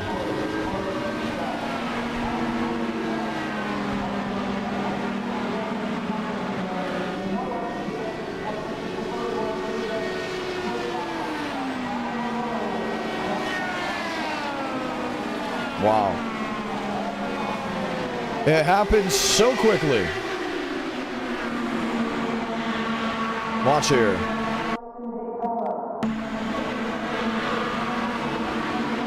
The 7 Douglas Newbigging gets right on the apron and whoop-pow. Lane Sanders, another one with a scary ride.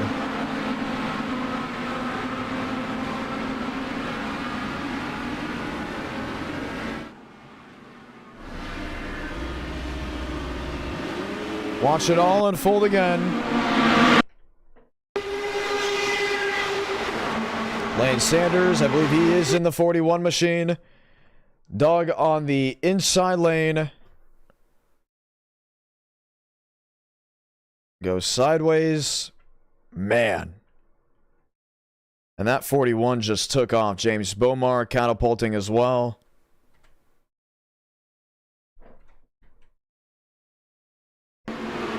We do have an onboard of Lane Sanders for the time of the crash. Let's see it.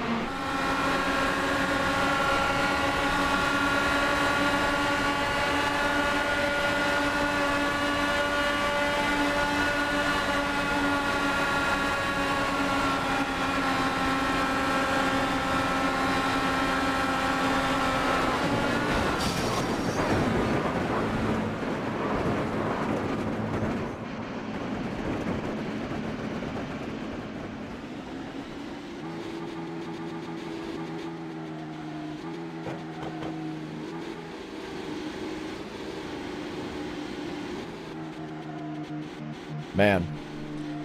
Caution waves. 21 laps remaining.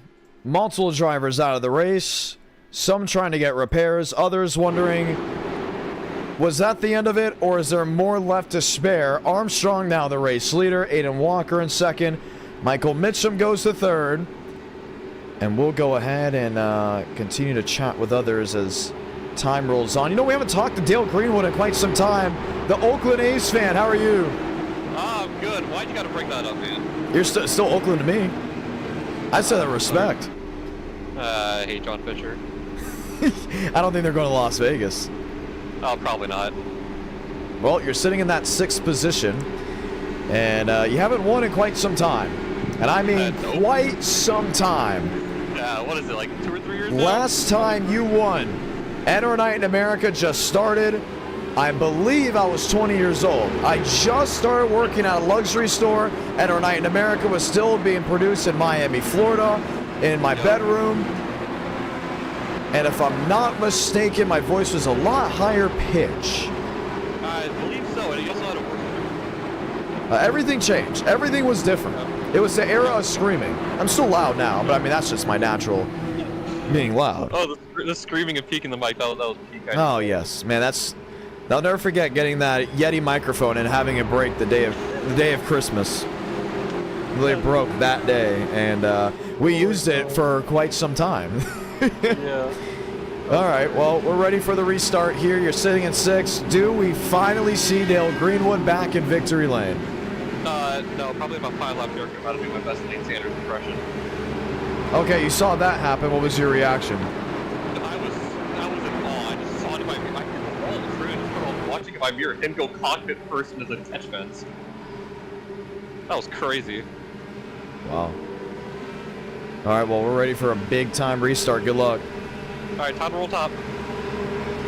Dale Greenwood lines up with the rest of the field. They go single file as we're moments away from trying it again.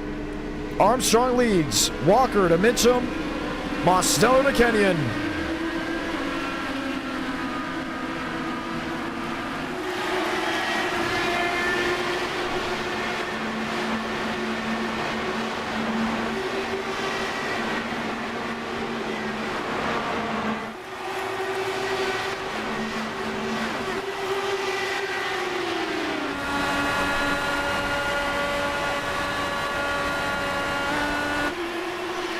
Walker, the leader, to turn 3.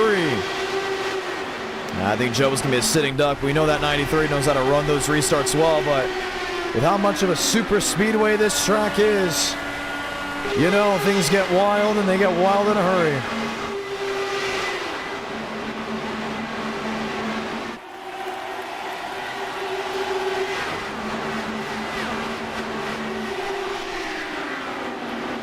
Cornish in 8th, DeAngelis in 9th. Riker Byram there in 10th.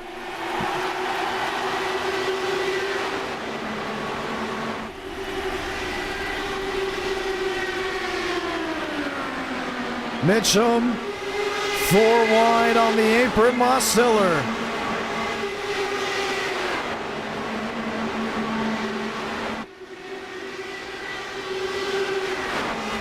$17 to go.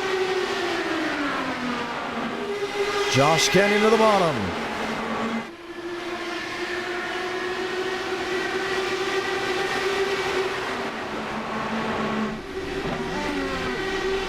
3 wide again. Michael Mitchum tries the outside lane. Armstrong to the bottom.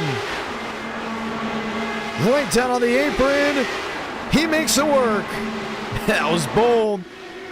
And remember, causing a wreck below the yellow and white line at Michigan is the same penalty as you would on a super speedway on a Daytona or Talladega. 15 to go.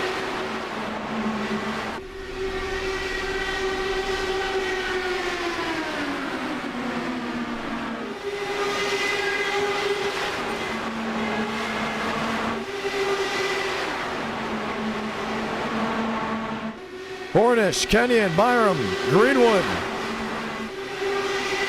Armstrong buys, Kendall, Holder, Truel, Swearigan.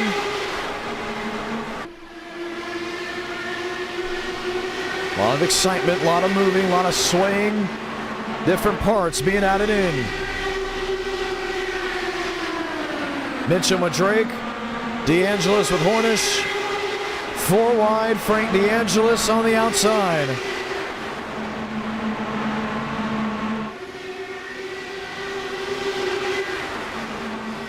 Oh, trouble!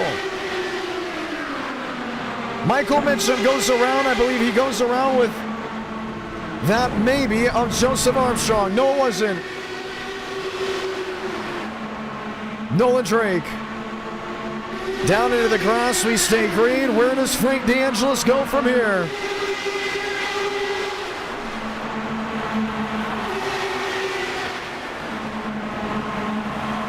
$13 to go. And Zachary Truel is back leading the field.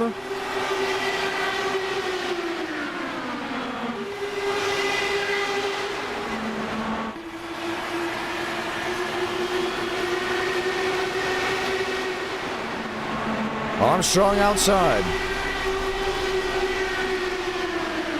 Hornish there in third.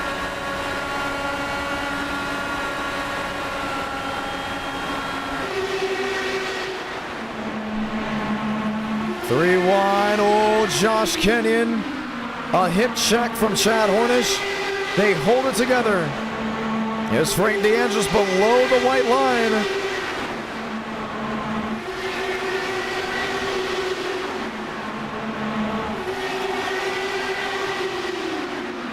Truel underneath. 11 to go. This is tight. One mistake and everything changes.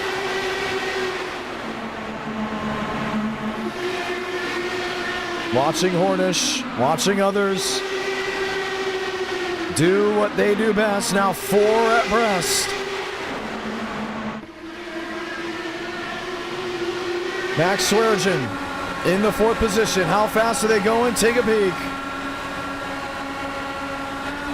Without toe, with toe. 230 miles per hour.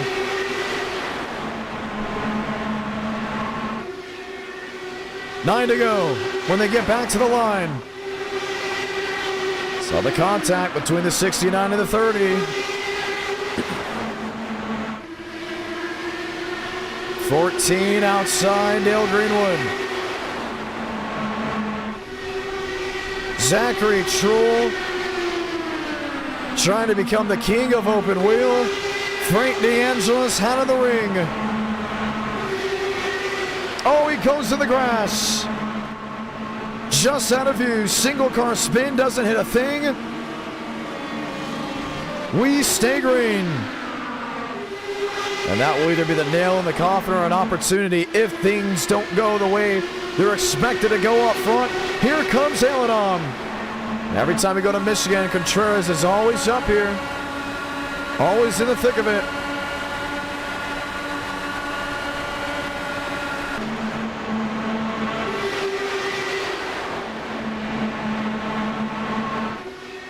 Josh Kenyon. Doing anything and everything. 3 wide now. We still don't have many cars left up here, but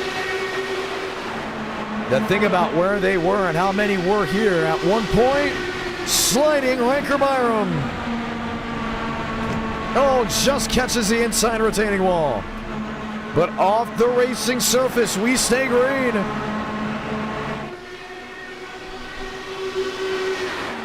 Canyon P2.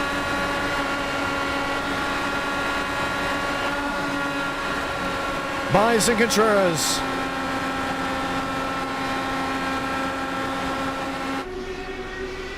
Six to go. Contreras bites the dust. He's on a pit road. Wow. Another mistake.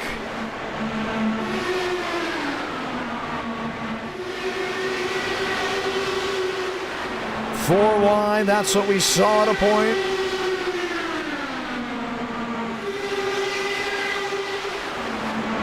Six to go. We'll come to five to go.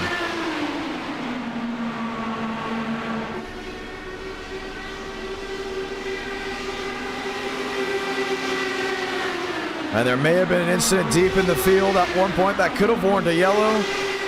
Delgado, Swerge, and Greenwood. No yellow coming out from it. Kenyon there in second.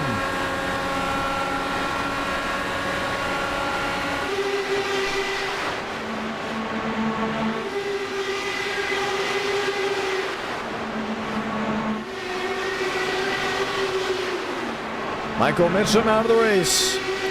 Four to go. One spinning again down to the grass.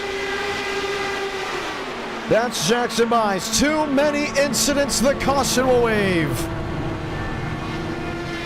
And it will set up a late race restart. And once you see as many cars go around, at some point you got to throw it. You heard about the wreck very deep in the field. Or off camera, should we say.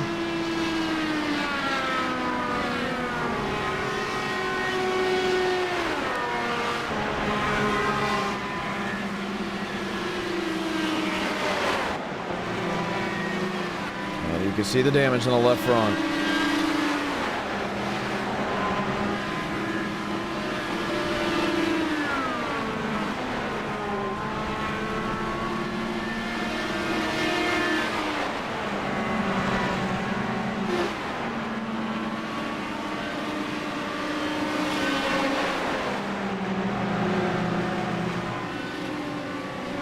Let's go see how it all happened.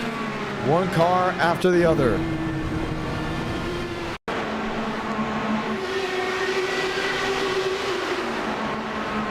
It's one of those safety yellows that we've seen for many incidents that have come.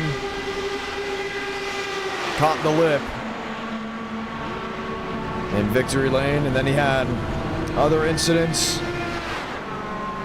like that with Riker Byram. And that you saw, here's Byram.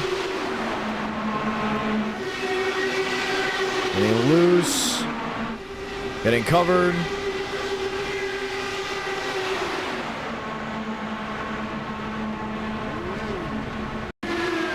Then the Dale Greenwood incident, just a lap earlier, that was missed off camera.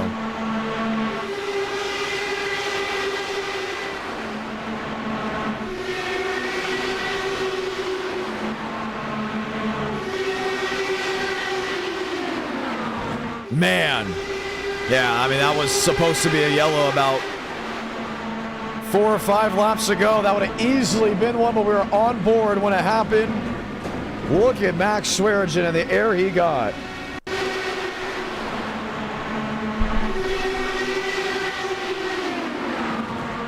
And the caution that's up right now is basically a makeup for this one if we were going to get another incident. And another incident we did end up getting. Next time by, we'll get the one to go. We have a green-white checkered to decide the winner here at Michigan. Trull, Kenyon, Walker, Holder, Hornish, Mosteller, Kendall, Vijayakumar, with Baez, Combs, Contreras, Armstrong, DeAngelis. The final drivers to push for a win. There's not going to be a lot of time to make moves, including deep in the field.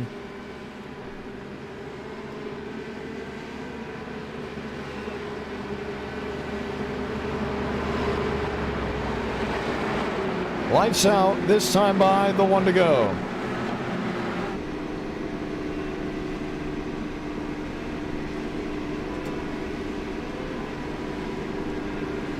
So Truel, Kenyon, and others will line up to the 2x2 as we get ready to play it just one more time.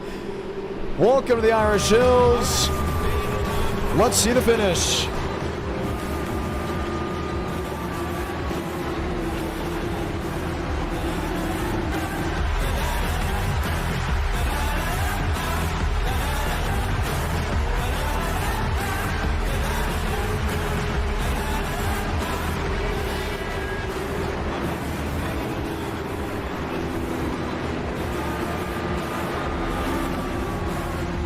Time to roll.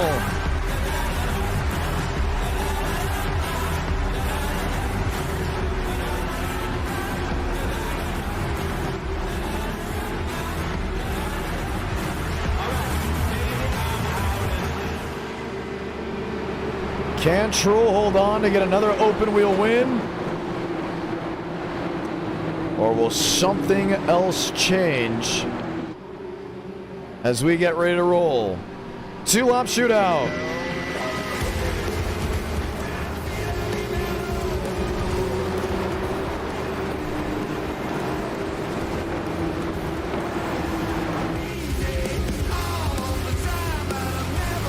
Control car has full opportunity to do what he wants when he wants. How does Truel get out of this bind?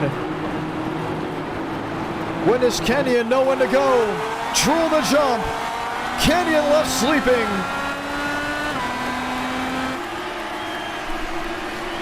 And they gotta go, and I mean they gotta go now. DeAngelis already up to 8th.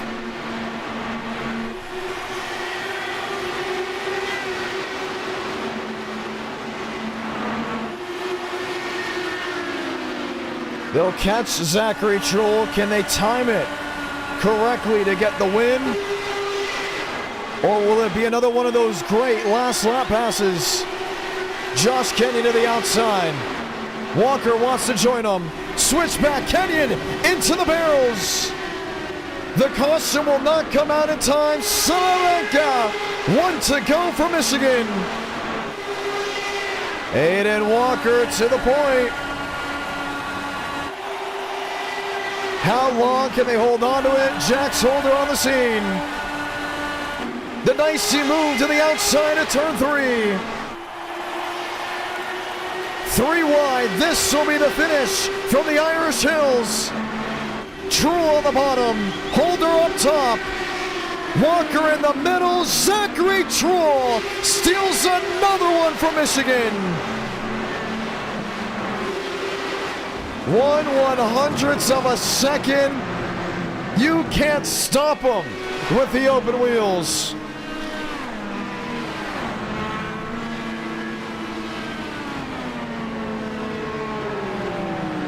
Man.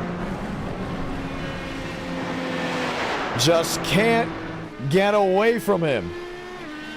And that's how he jumps around once again.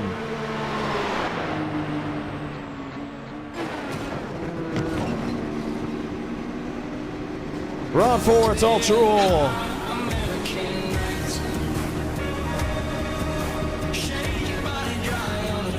And we'll pull it right into victory lane. Let's go talk to your race winner. You just can't seem to stop winning. Zachary Truel, another big win with the open wheels. Oh man, you know what's crazy though is like, my headset wires got tangled, and I accidentally somehow the HDMI cord got loose, so I had a pit start, and I'm like, oh no, I'm gonna have to really earn this one if I got any shot, and had a little help from the yellow and just drove right through. I don't know how the hell I did. Is this your 4th open wheel win? I believe it's my 7th. In NR Night in America, the 7th. Yeah, who was it? Marty, right. I think, put up the results. That's right. I wasn't accounting for certain things. That is number 7. And I think you only have 7 wins in NR. I say only, like that isn't a lot. That is very much enough, but like, it's 7 on the open wheel side. Yeah. Insane. Oh. I know you're excited for May. Yeah, I really hope if I had a little more time to practice and do some officials, I could probably do some more of the stock car stuff. Like that's the that's what I want now. Is like I feel like at some point, you know, got to win on the stock car side. So, but hey, I take any win I can get. Had a lot of fun. This was another awesome race. I was just so worried I was going to get caught up in a crash driving through the field, but sometimes it's better to be lucky than good. Wow. I cannot believe it. Well, it was a great run of running for you and racing. Another great photo finish. You said you like to win on the stock car side. We do have one more. I know it's going to be late and it's going to be quick. 25 laps. It'll be Talladega. If I'm not mistaken, the closest you came was at Talladega with the Gen 6. Yeah. It is this combo. I do remember, yeah. And that was a heartbreaker. That was the closest I ever got, and I really just haven't had many more chances since. I mean, anytime I feel like I have a chance, I end up getting caught up in a wreck or, you know, so hopefully that can change soon. I think maybe I need to be a little bit more aggressive. Who knows? I mean, I just don't want to be that guy that wrecks the whole field. Right. So. Well, it's going to be fun to see what you can do consistently, because, I mean, you're already doing the great things consistently. Another big-time win. We go Gen 6 racing. Anything you want to say to these viewers? Hey, I appreciate you guys showing up tonight, and, you know, you guys are what makes all this possible. Shout out to my family who might be watching as well. I know some of them, they've really, a lot of my family members get excited when the e-tickets come around, so that's awesome. I've gotten so much support for that. You know, think about my aunt every day who passed, who was a big fan of them. So, sorry to hear that. Nah, it's all good. I know she's up there and rooting for me. So, but all the viewers, you guys are awesome. I hope we put on a good show for you tonight and every night. That's always the goal. Well, we greatly, very much appreciate that. I think you won a lot of fans tonight. Yeah, I hope so. I just, you know, I try to do the best I can and try to be as humble as I can. And, you know, like I said, the fans are awesome, and I appreciate every one of them that roots for me and supports all this. It's really awesome. Having so much fun tonight. This is great. Heck yeah. We got one more race left to go. Congratulations, Truel. Thanks, John. As always. That was Zachary Truel, winner at Michigan, also winner at Texas earlier in the night, should we say. Riker Byram, wild wreck. Didn't get the caution for it right away. Unfortunately, was out of the race. Riker, on the other end of the stick, an incident. You were in position to win. What happened in the closing laps? I was just being an idiot. I was getting I was really just having too much fun. I don't know. I think it was Josh in front of me. I saw him move a little bit. I thought he lost it. I was dropping a little low to avoid him, and instead of dropping a little further or going back up, I dropped just enough to where I was sitting on the apron and the racing surface. So I just completely lost it. I had no control. The wheel was dead straight when I lost it, and once I hit the grass, there was no saving it. So I was just along for the ride at that point. But man, that was a lot of fun. That was a lot of fun. Well, heck yeah. I'm excited to see how that all came about, that you're here. I want to say thank you for carrying my Instagram posts with your kick butt photos and taking skills. I'm telling you, Daytona is going to be a blast. Dude, I'm counting down the days, man. I'm ready. I'm tired of waiting. I still need to buy a plane ticket, but man, that's going to be fun. Yeah, I'll be there for almost a week, so it's going to be really fun. Week? Really? I'm flying down there on Session's Tuesday. up, by the way, for the ones that don't know. I'm flying down there on Tuesday and flying back on Monday. So, just in case. Oh, wait, well, hold on. What if it gets rained out? If it gets rained out, I mean, you know, my boss is pretty lenient. He'd probably let me stay another day if I could. Heck yeah. But the thing about it is, I'm doing that, and the plan is the very next weekend I'm planning on going to Supercross in Arlington.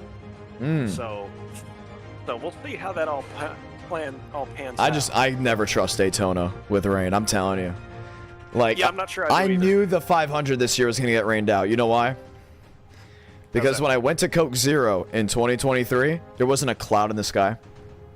And I went, it's Coke Zero and there's not a cloud in the sky. Because usually when I go to Coke Zero, there's, even when we don't get rained out, like there's still a dark cloud looming somewhere. Or at least there's multiple clouds. There's not a cloud in the sky. Baker picks me up and then we finally see one cloud. And it was the smallest cloud you would ever see. And it was just hovering. No, it didn't rain. 2023 Coke Zero. And then I saw that and I was like, wow. If it was like this every year for Coke Zero, it'd be fantastic. And I heard this year's Coke Zero, there possibly could have been an issue, you know, and there wasn't an issue, which is great. But every time you go to Daytona, you know, you have to keep that in mind. I love Daytona. I love it. But Florida weather, very unpredictable. I'll never forget, I've been to, Daytona is the only track that I have attended a race at where we got 0% chance of rain and got rained out. Which is insane to me. That sounds a whole lot like West Texas. That'd be normal, so quite honestly, I'm going to go ahead and expect that at this point. 0% chance of rain for the 2023, I believe, did they still have it net energy? I think they still had it as net energy. I think Fresh from Florida came on this year. So it was the truck race, and we're like, oh yeah, there's 0% chance of rain. We're going to be fine. And all of a sudden, the fog came in, and then a little mist came in, and it was still misting, and then it was misting, and we weren't racing because it was misting. Like, we couldn't believe it. And it got rain shortened. Before then, I never went to an Xfinity or Truck Series rain shortened race, and then I went to my first one. Before, I've been to enough Cup Series rain shortened races, but it was insane to me. I couldn't believe it. Yeah, I will say, the one rain race, or rain shortened, well, not rain shortened, but delayed race I've been to was the 23 Coke 600. And you know what? We got there on, I want to say Wednesday. No, we got there Thursday. Friday, it was clear. Not a bit of rain. Saturday morning, it started raining, and it did not quit until Sunday afternoon. That right there, it sucked. It really did. I'll never forget. So actually, I think I had tickets to that race. I went to Knoxville to hang out with family, and I sat there, and I'm like, am I going to drive all the way out to Charlotte? Like, from Knoxville to Charlotte, just to get rained out to drive all the way back and then have to do it the next day. So I I literally looked at the radar. I'm like, I've been to enough Daytona races. I know this is not happening today. So I drove back. I get to the Buc-ee's in Crossville to meet up with my cousin, and boom, got the announcement that it got rained out to the next day. And I was like, yep, knew that was coming, you know. And then this year, you know, I thought I was going to have an opportunity possibly to go and then work the ASA race at Hickory. And while working the ASA race at Hickory, we got rain delayed. Oh my goodness, we got rain delayed. We got rain delayed, and then we concluded at around 1 o'clock-ish in the morning, or 12:30, 12. But I left at like 1:30, and we had to overnight to Michigan because I had a race at Owasso that Saturday. So. Oh, okay, hold on. I think I'm. Yeah. Yeah, I've had drives like that this year. I have been a highway boy this year. Zach Bryan, Highway Boys, great song. I listened to it a bunch of times when I was on the road. No, yeah, though I drive. Unless it's this coming race, I'm going to the 500. I drive. I love driving the races and all that stuff. But it is fun to drive. Like, people don't understand that.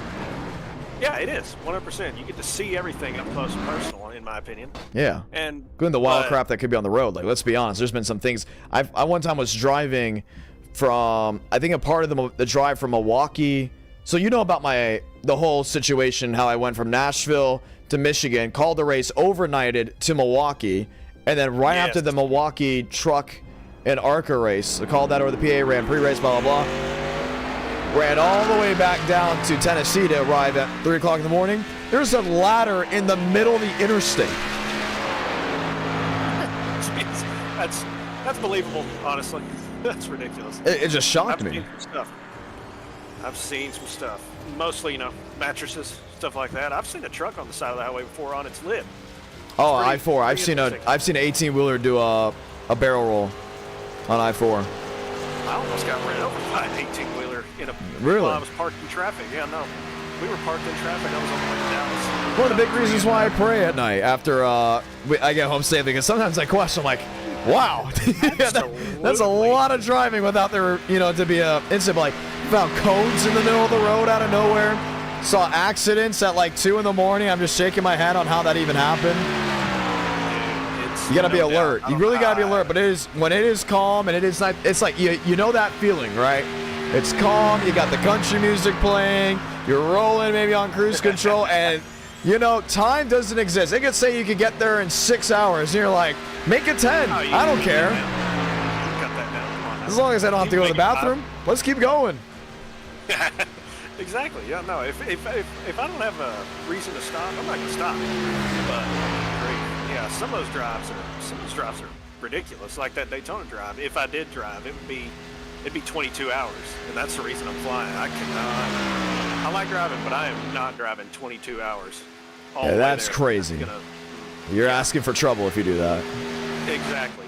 Considering it's half that trip is Texas, I can tolerate that. It is crazy that half the trip is quite literally Texas. It is. It takes just 3.5 hours just to get to Dallas for me. Oh, really? Oh yeah. Yeah. I am smack in the middle. So are you closer to Arizona than you are to like anything else? Okay, West Texas, so I'm guessing you're closer to... Are you closer to the West Coast and the Gulf? West, dang, now I think about it. Yeah, like, I'm trying to think.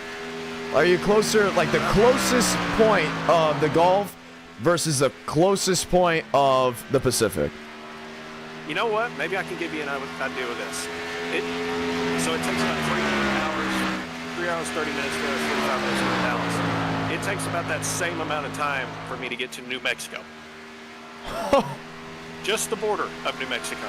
Oh. It takes that long to get there. Okay. So, I think you're closer to the Gulf then. Yeah, I believe you might be right. But, like, I'm smack in the middle in between, where Texas Tech is, Lubbock, Texas. I'm smack in the middle of there. About the same distance away as Midland and Odessa. About the same distance away as Abilene, all those cities, even though a couple of them aren't cities. But is Texas Tech near you? It's only about an hour away. Yeah. Wow, I didn't even know that. For us, an hour drive is quick. It is same for me. I tell people that all the time. I literally have hung out with people. They're like, "How can you do the 9-hour drives?" And I'm like, "You can't think about the time. You just drive." Like I have to explain that to people. The more you look at the clock, the more angry you will get. Just drive and enjoy the music. Like, enjoy the time. Like, if you enjoy the moment, 9 hours will feel like 3. And there'll be times, like, I'll go on the other side of Nashville, and sometimes it'll take an hour and a half to go from one side of Nashville to the other, depending on traffic. And people are like, man, that was a long drive. And I'm like, was it? Because I was just on the phone the entire time calling people. I remember because when we went to Charlotte, we went through Tennessee to get there. That was surprisingly long to get from one side of Tennessee. It is surprising. Like you don't realize how long Tennessee is. Like no one calls Tennessee, Central Tennessee because it goes from east to west. It's like considered Middle Tennessee, and also probably because it sounds better. Right.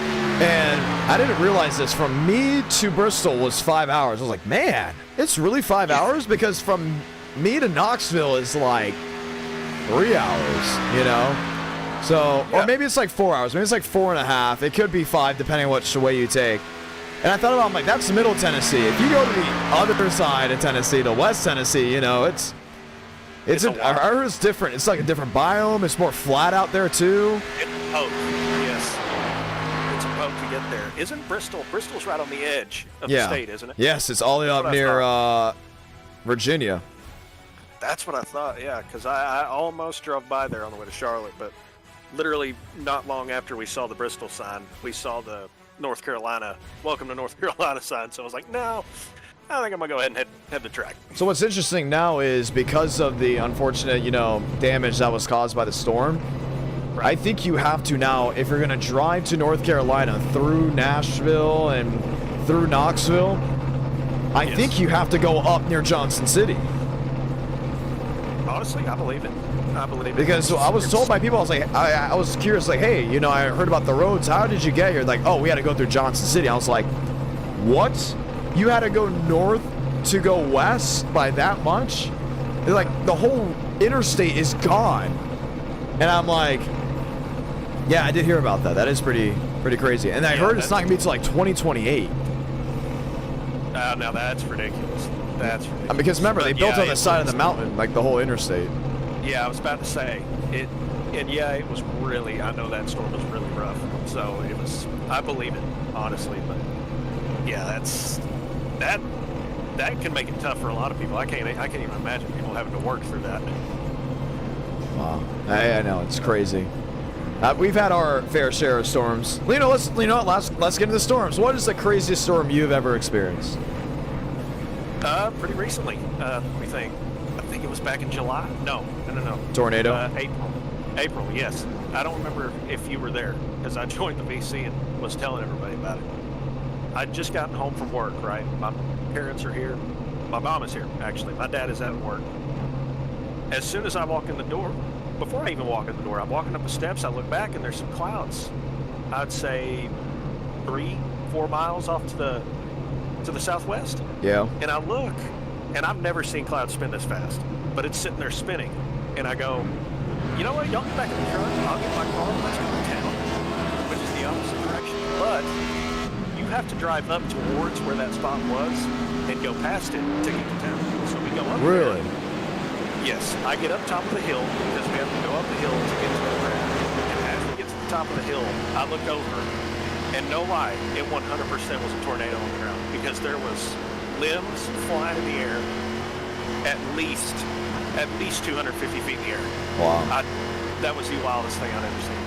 It was, I mean, don't get me wrong, it was cool looking, but for, a West Texas person, that sounds like a good time is going storm chasing. But at the same time, that's about as close as I ever want to get to one. That's wild. What about you, though? For me, I mean, I've had hurricanes. Irma was what, a Cat 4 or Cat 5? Somewhere like that. And we didn't get the hardest part of Irma. I mean, I was outside during Irma, which is very Floridian of me. I'm well aware. The tornado that hit me, I didn't get to see it. I was hanging out with fellow YouTuber, and we didn't get to hear it either. Just the electric went out. You should hear Jared's version of that tornado, because we all got to experience it in different ways. Danny had the funniest message to our group chat, and when Jared gets in here, he can tell you the rest of it, because it is hilarious. It's pretty funny. Because, it was very scary. Because it missed us by there's no more than a mile, Yeah, it ripped right through us, but, there's other people that I know that it was like, they heard the train, Get that. I'd be hitting dodge. Heck yeah. Well, Riker, time for you to rock and roll, because we're getting ready to go green flag racing for the final race of the night at Talladega. Well, we've had a lot of excitement. We've had a lot of great stories. Let's see how this all rolls. Let's light the fuse from Alabama.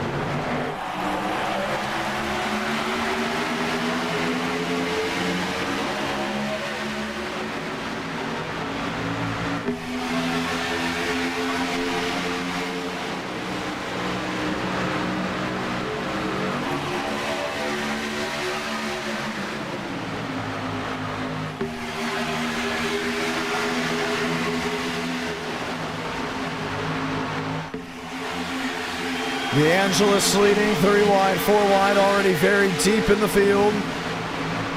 Riker Byram just spoke with him.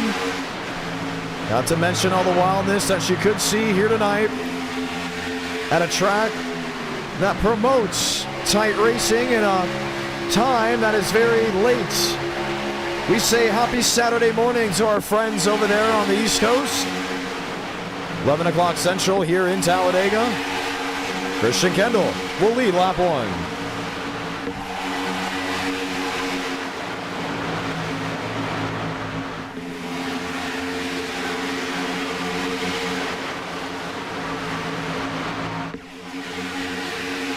Single file down low. James Beaumont. Another look to the outside. lined up with fellow competitors, seeing what they can muster up, what they can work.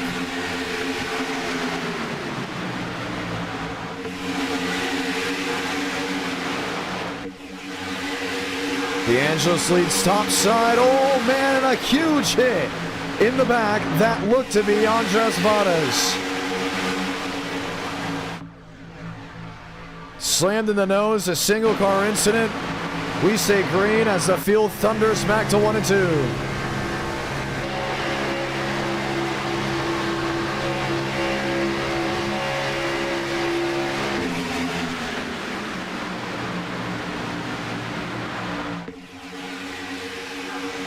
You see how this field is spread on out. DeAngelis leads, Mosteller in second in the Mountain Dew 9. Cartledge, Walker, Kenyon, Swearengin. Joseph Armstrong on the inside. No, Christian Delgado doing what he can to close the gap. 4 wide now.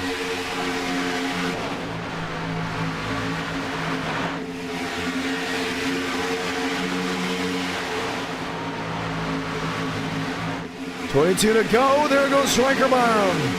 And he knew something was possibly going to happen with that pack on that end. Max Steinmeier involved. Christian Delgado involved. And the 4 wide we saw resulted in that big spin.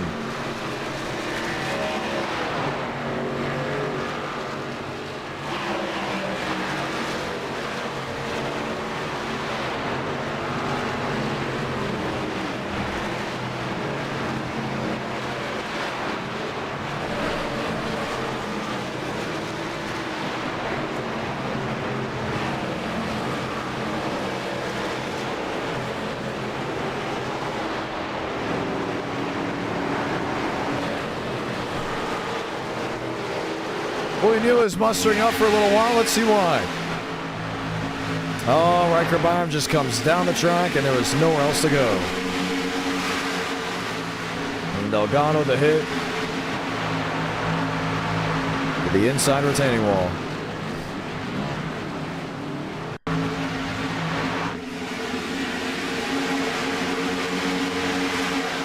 Just couldn't get control of the car.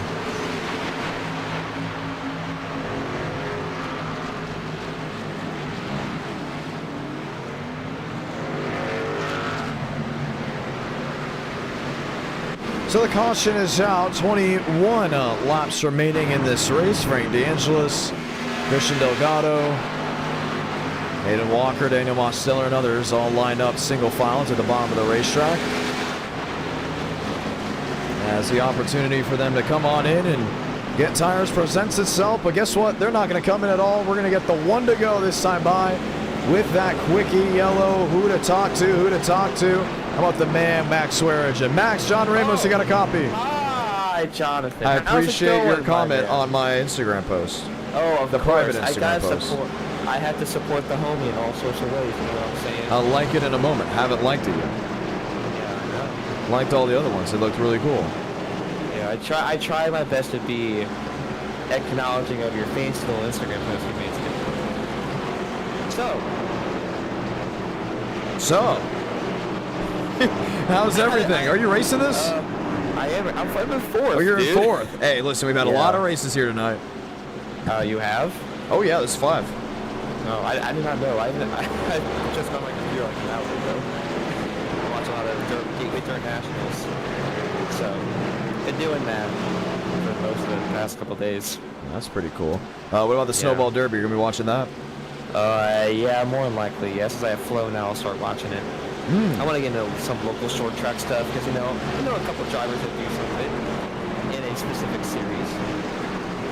You know the name. Yeah, I know. His name's Charlie Keevan. Yeah.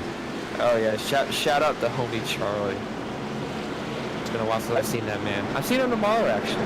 Really? I'm gonna talk to him about. Yeah, I'm gonna talk to him about you. It's pretty cool. He's raced a couple of times in CRA. The CRA side. Yeah, pretty cool. Out of Wasso. Hopefully he's back in 2025. I'll ask ask him that, and I'll give you the inside scoop. Heck yeah. So we got 20 laps to go here, Swag. Is the fam watching back at home? Anyone special watching back at home? No one special's watching at home. My family's all asleep right now. So you gotta whisper. No, not really. Oh, this was supposed to be the one to go. They gotta. I can't curse. I can't curse. Unbelievable. Sorry, I've been in a mood. I've been doing mood car a lot the past couple days. Excuse my language. So, Well, we're getting ready to rock and roll and go green. So, Max, I'm gonna let you go. Good luck. All right, thank you. Appreciate it. Lined up 2x2. Let's try it again. Frank DeAngelis. Lined up wheel to wheel with Aiden Walker. 19 to go.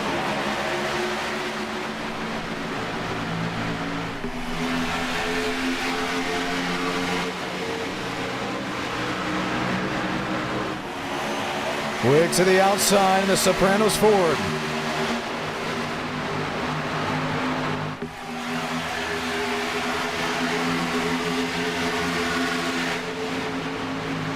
Sanders, middle. Josh Kenyon there as well, watching off from Christian Kendall.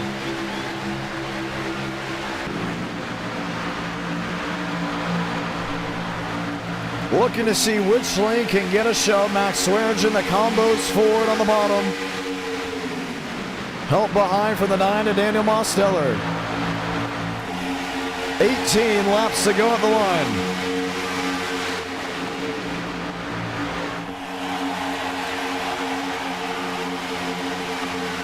Walker covering on the bottom. DeAngelis was not a fan of it, trying to get to the inside. Now he's now trying to fully get underneath with a 77 of Cartledge is right there. Zachariah Cartledge has never won a race in NR Night in America. Does that change tonight?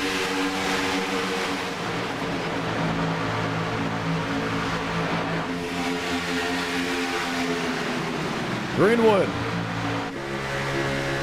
leads the field on the outside lane.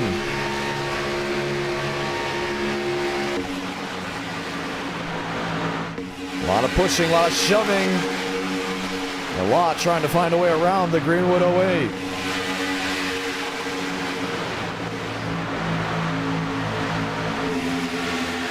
Oh, Lane Sanders takes out Keith Ingram and others. The caution will wave again.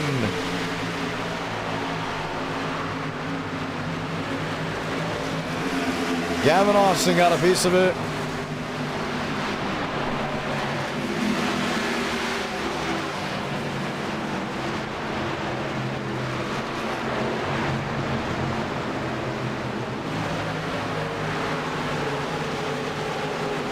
Man.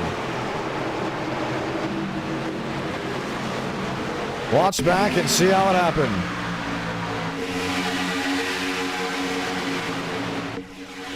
Sanders sitting in the 17th position.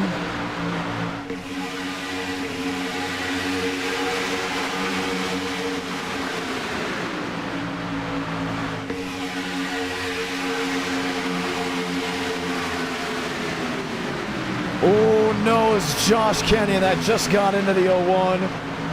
And around they went.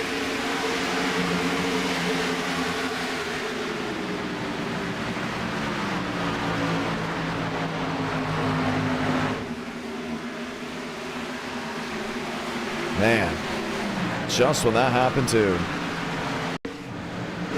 All these drivers seeing how it went, getting in and around.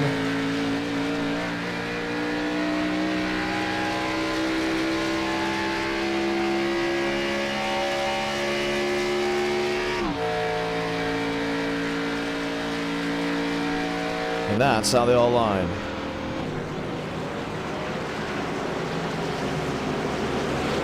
Max Swearinger, Aiden Walker, Zachariah Cartledge, and others all line up as we get ready to go again. Quickie yellows have been a common form, with it now being the late night hours. It is 20 degrees currently here in our studios in Nashville, Tennessee. The reason why I know that is I don't have socks on currently, which is really random to say, including late at night, and I can feel how cold the floor is. Oh man. And what's really cool is I didn't realize when you moved up here or it's an area that it gets a little colder, you're gonna have special socks. My first winter here, my feet were numb all the time, and then people were like, you gotta have special socks if you're gonna live up here. I got those special socks. Oh my goodness, they're amazing. Whoa, time to go ahead and put them on. 15 laps to go now. Will be 14 when we come back around to get the one, or should we say to go green, because we will get the one to go this time by. Lining up 2 by 2. Let's talk to Lane Sanders. Lane is adjunct.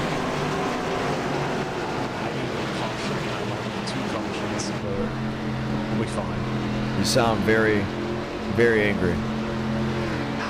It's just I got discombobulated. I had no clue. I had no clue Demos went to the bottom. I thought we were still in the middle. Oh, you didn't cause a crash. I know, but it was like coming through the trial, but you know how it goes from like 5 lanes back to 4 lanes. Yeah. I didn't know we were going 4. We were 4. I got bumped. And then like, I had to back off because I hit the dude in front of me, and then we kind of got hit, shot in the rear, and all squirrely, and it was just bad. But we had to, we're getting back going. We might be fine. It's not as bad as I think it's going to be, but we'll definitely need to try to stay in the draft. All right, well, gonna be a lot of fun to see how it all rocks and rolls. Time is ticking for the Lane Sanders camp, and time ticking for many others to see if they go to victory lane tonight. Max Swearigan, Zachariah Cartledge, Aiden Walker, Chase Crawl. Crawl and Cartledge both looking for their first wins in our night in America. The other veterans, a tally in the win column to match the others that have come before. Time to go racing once more.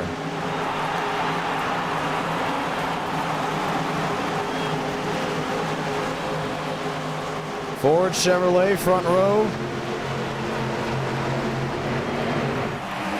Through the restart zone, 14 left.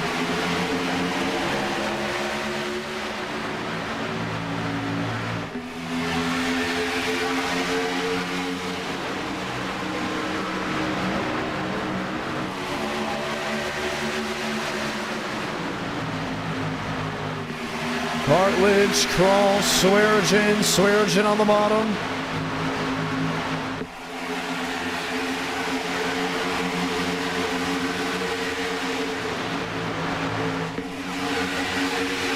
What's the move? Where do you go?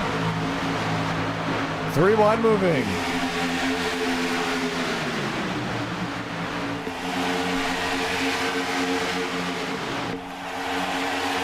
Paul DeAngelis, Drake Mitchum. 13 remaining from Talladega. See Armstrong even looking 4 wide on the outside. Cartledge on the apron. 4 wide now, DeAngelis. Stuck with little to go. Finds a gap just in front of Josh Kenyon. That looked terrible. Ava Tobin. Don't leave out Joseph Armstrong.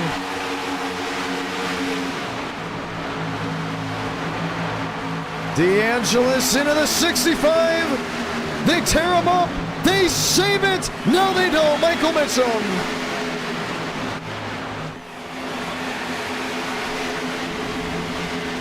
Caution will wave.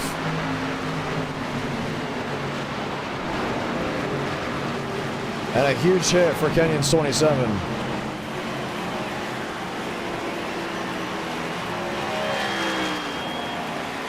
Man, oh man.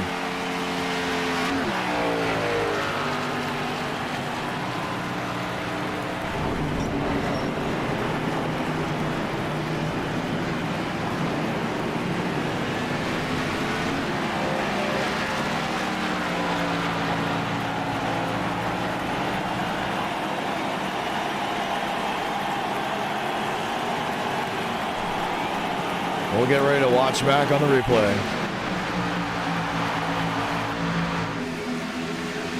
When it all happened, it happened so quickly, it looked like there wasn't going to be an issue. Then Mitchum went around, destroyed the right front of Josh Kenyon.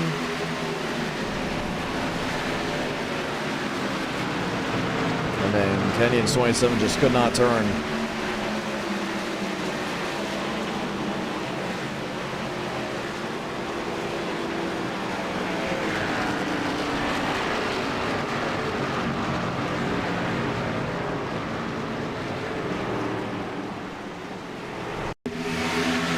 And it was something that was brewing for a while. I mean, you could very clearly see it happening.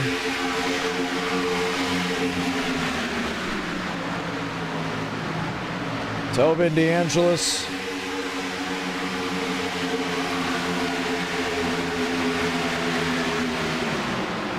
Frank just comes up the track, and credit to Tobin trying to save it. And if I think Mitchum does not hit Chad Hornish there, there's no wounded Josh Kenyon. Joseph Armstrong, the race leader.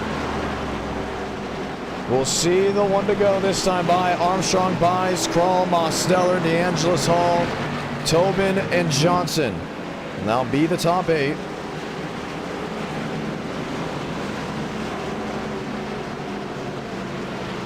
As we'll try it again.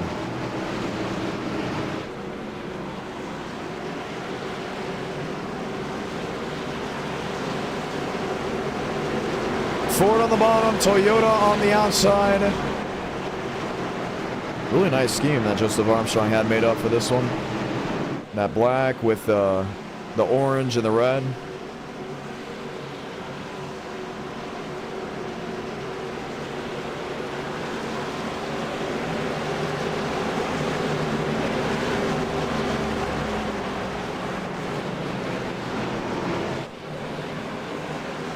So we'll get ready to try it all again.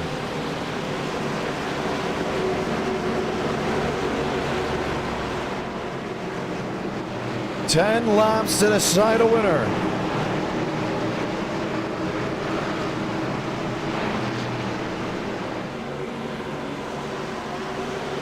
Toyota and Ford. Chevy and Toyota. Ford, Toyota, row number 3. The Toyota Chevy back to row number 4.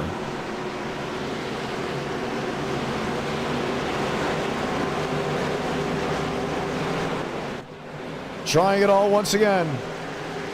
Who has what, where, why, and how? With the laps fading away from Talladega. This is what it's about.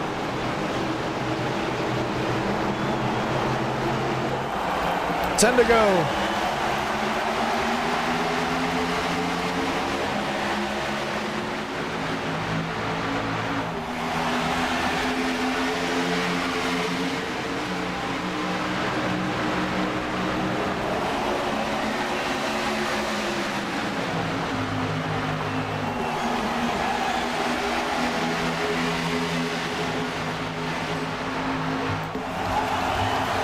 Shuffling deeper in the field, Chad Hornish.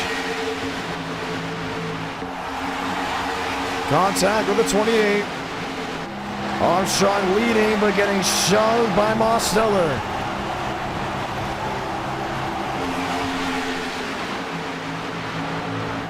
DeAngelis to the point. Help from Chase Krall. And Chase gave him a nice lick. Down into 3 and 4.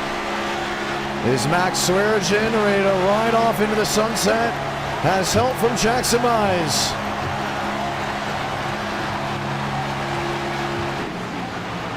Krall outside. Swearigan tucks in with Frank DeAngelis.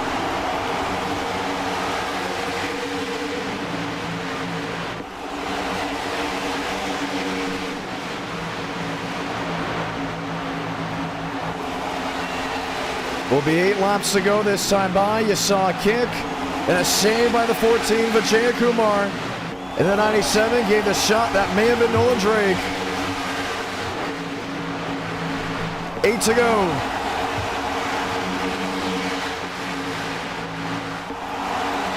Single file outside lane. Aiden Walker now picking up. Adam Mosteller. I'm telling you, a lot may be rooted for that Chase Krall kid. The move to the inside off turn 2. Can he get his first ever win in our night in America? Buys with him. DeAngelis with him. Mosteller, a move to the inside. Singling, filing out. Oh, there it goes. Armstrong around.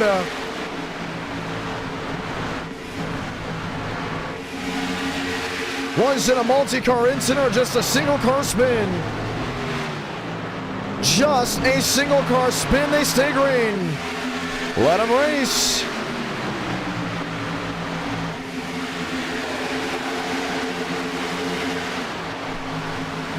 One on the wall, Contreras. Then collects Ada Walker and others. Caution will wave with 7 to go.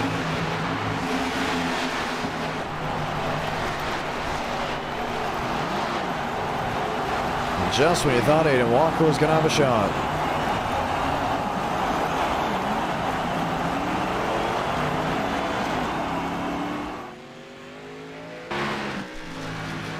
Oh, lots to look at, wasn't there? Let's start with Joe. Try to clear himself on Max Swearengin. Didn't realize he was there.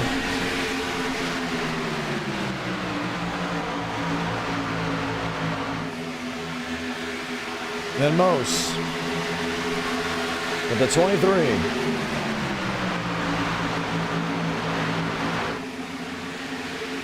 Mainly all lined up. Pravi Richard gets into a blinking Eladon Contreras. And around they all went.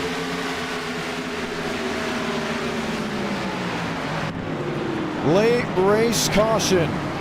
And still roughly 26 drivers left racing here late at night. You can expect something still to possibly go right or maybe even go wrong as we get ready to try it all again.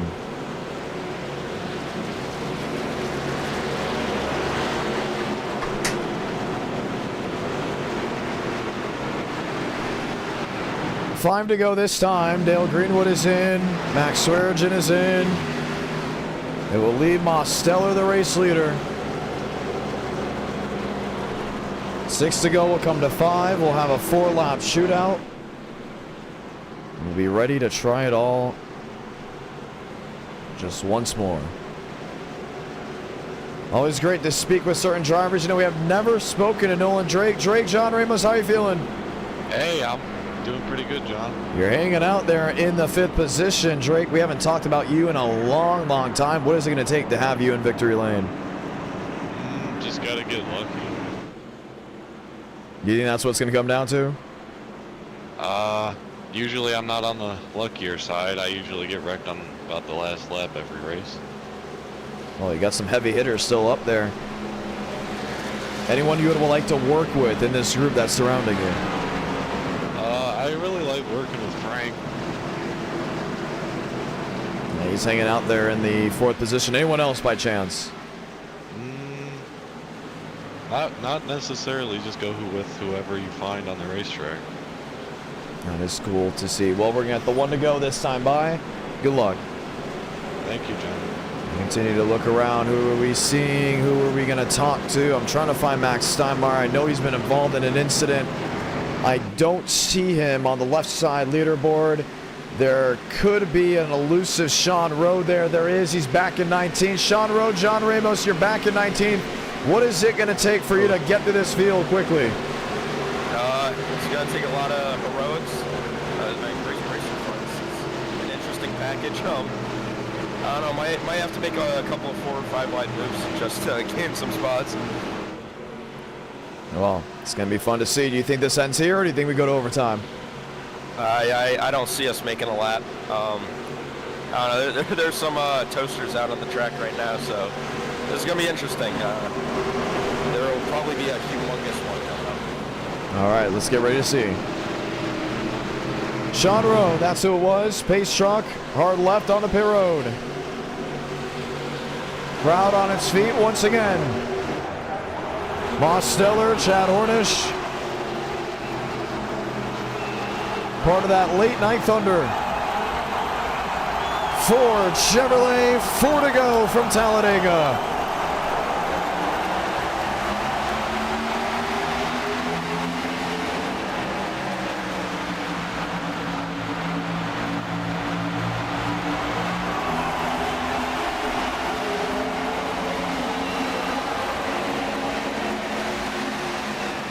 Joseph Armstrong will have to go to the tail end of the line. Not sure if it will count. Now he came out, remember, he came to pit road and waited for the field to go on by. One spinning inside. He has to allow everyone on back that is in the main group. Mosteller leads. DeAngelis in second.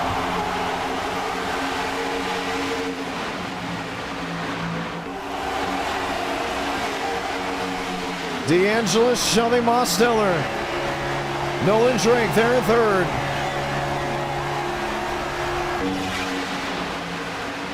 Riker Byram up to fourth. Chase Crawl into fifth.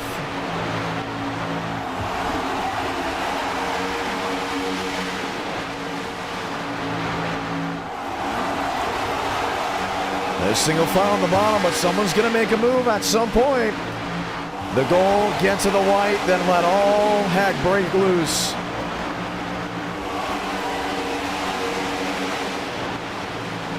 Three to go at the moment.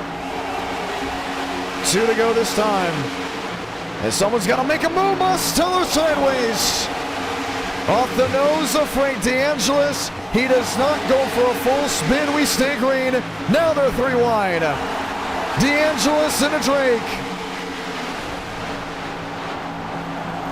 Two-car incident now off the racing surface.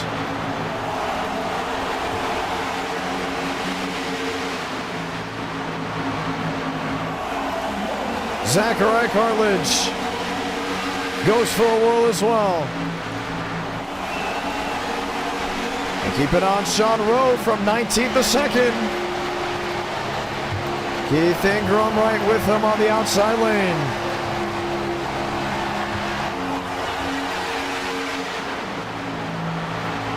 This race is going to be official. Saraka, one to go from Talladega. Aiden Walker blocking Sean Rowe. Now Rowe three wide outside. Keep an eye on Greenwood. Dale Greenwood at the point. Rowe wrecking outside wall. Carpenter is in it. Others go around.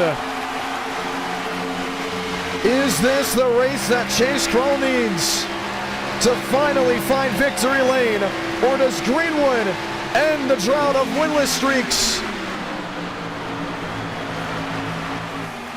May not be both of them. It's down to Hall and Walker. Aiden Walker on the outside. Jaden Hall on the bottom. Sean Rowe makes a move. Crawl makes a move. This is the finish at Talladega, pushing and shoving to the line. I think Aiden Walker, yes it was. Walker sideways and wins at Talladega. Unbelievable.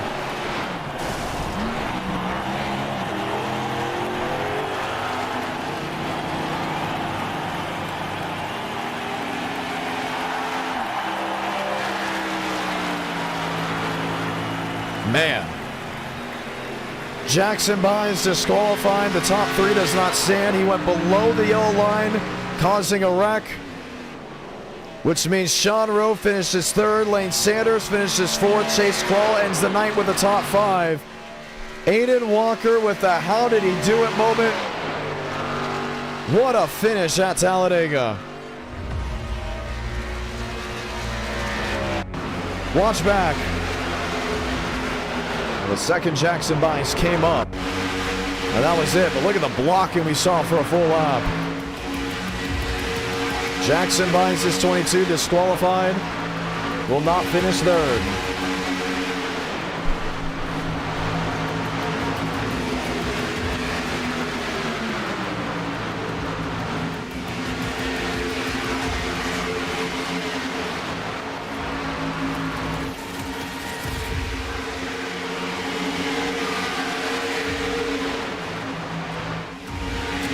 And you get to watch it all here.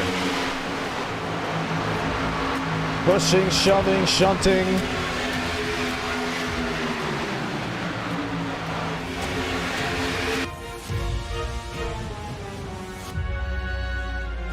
Brawl went for a move.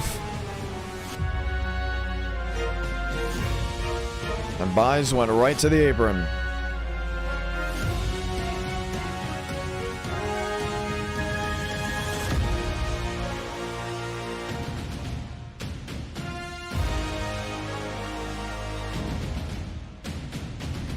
Man, and Sean Rowe still almost won the race.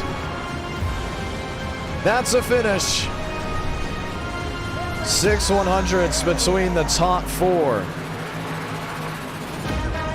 Well, if you enjoyed that racing, we hope to see you back next Tuesday at 8 Eastern, 7 Central, as we expect to continue to have greatness in NR Night in America. Once again, our next stream is Tuesday, 8 Eastern, 7 Central. Let's get some shut-eye. It's a late one. And we'll see you all very, very soon. Have a great night, ladies and gentlemen, as we're so glad to have you guys hanging out with us for a 5th race. Beautiful night, beautiful crowd. E-tickets soon to come as we say so long from Talladega. I'm John Ramos, the voice of NR. Good night, ladies and gentlemen.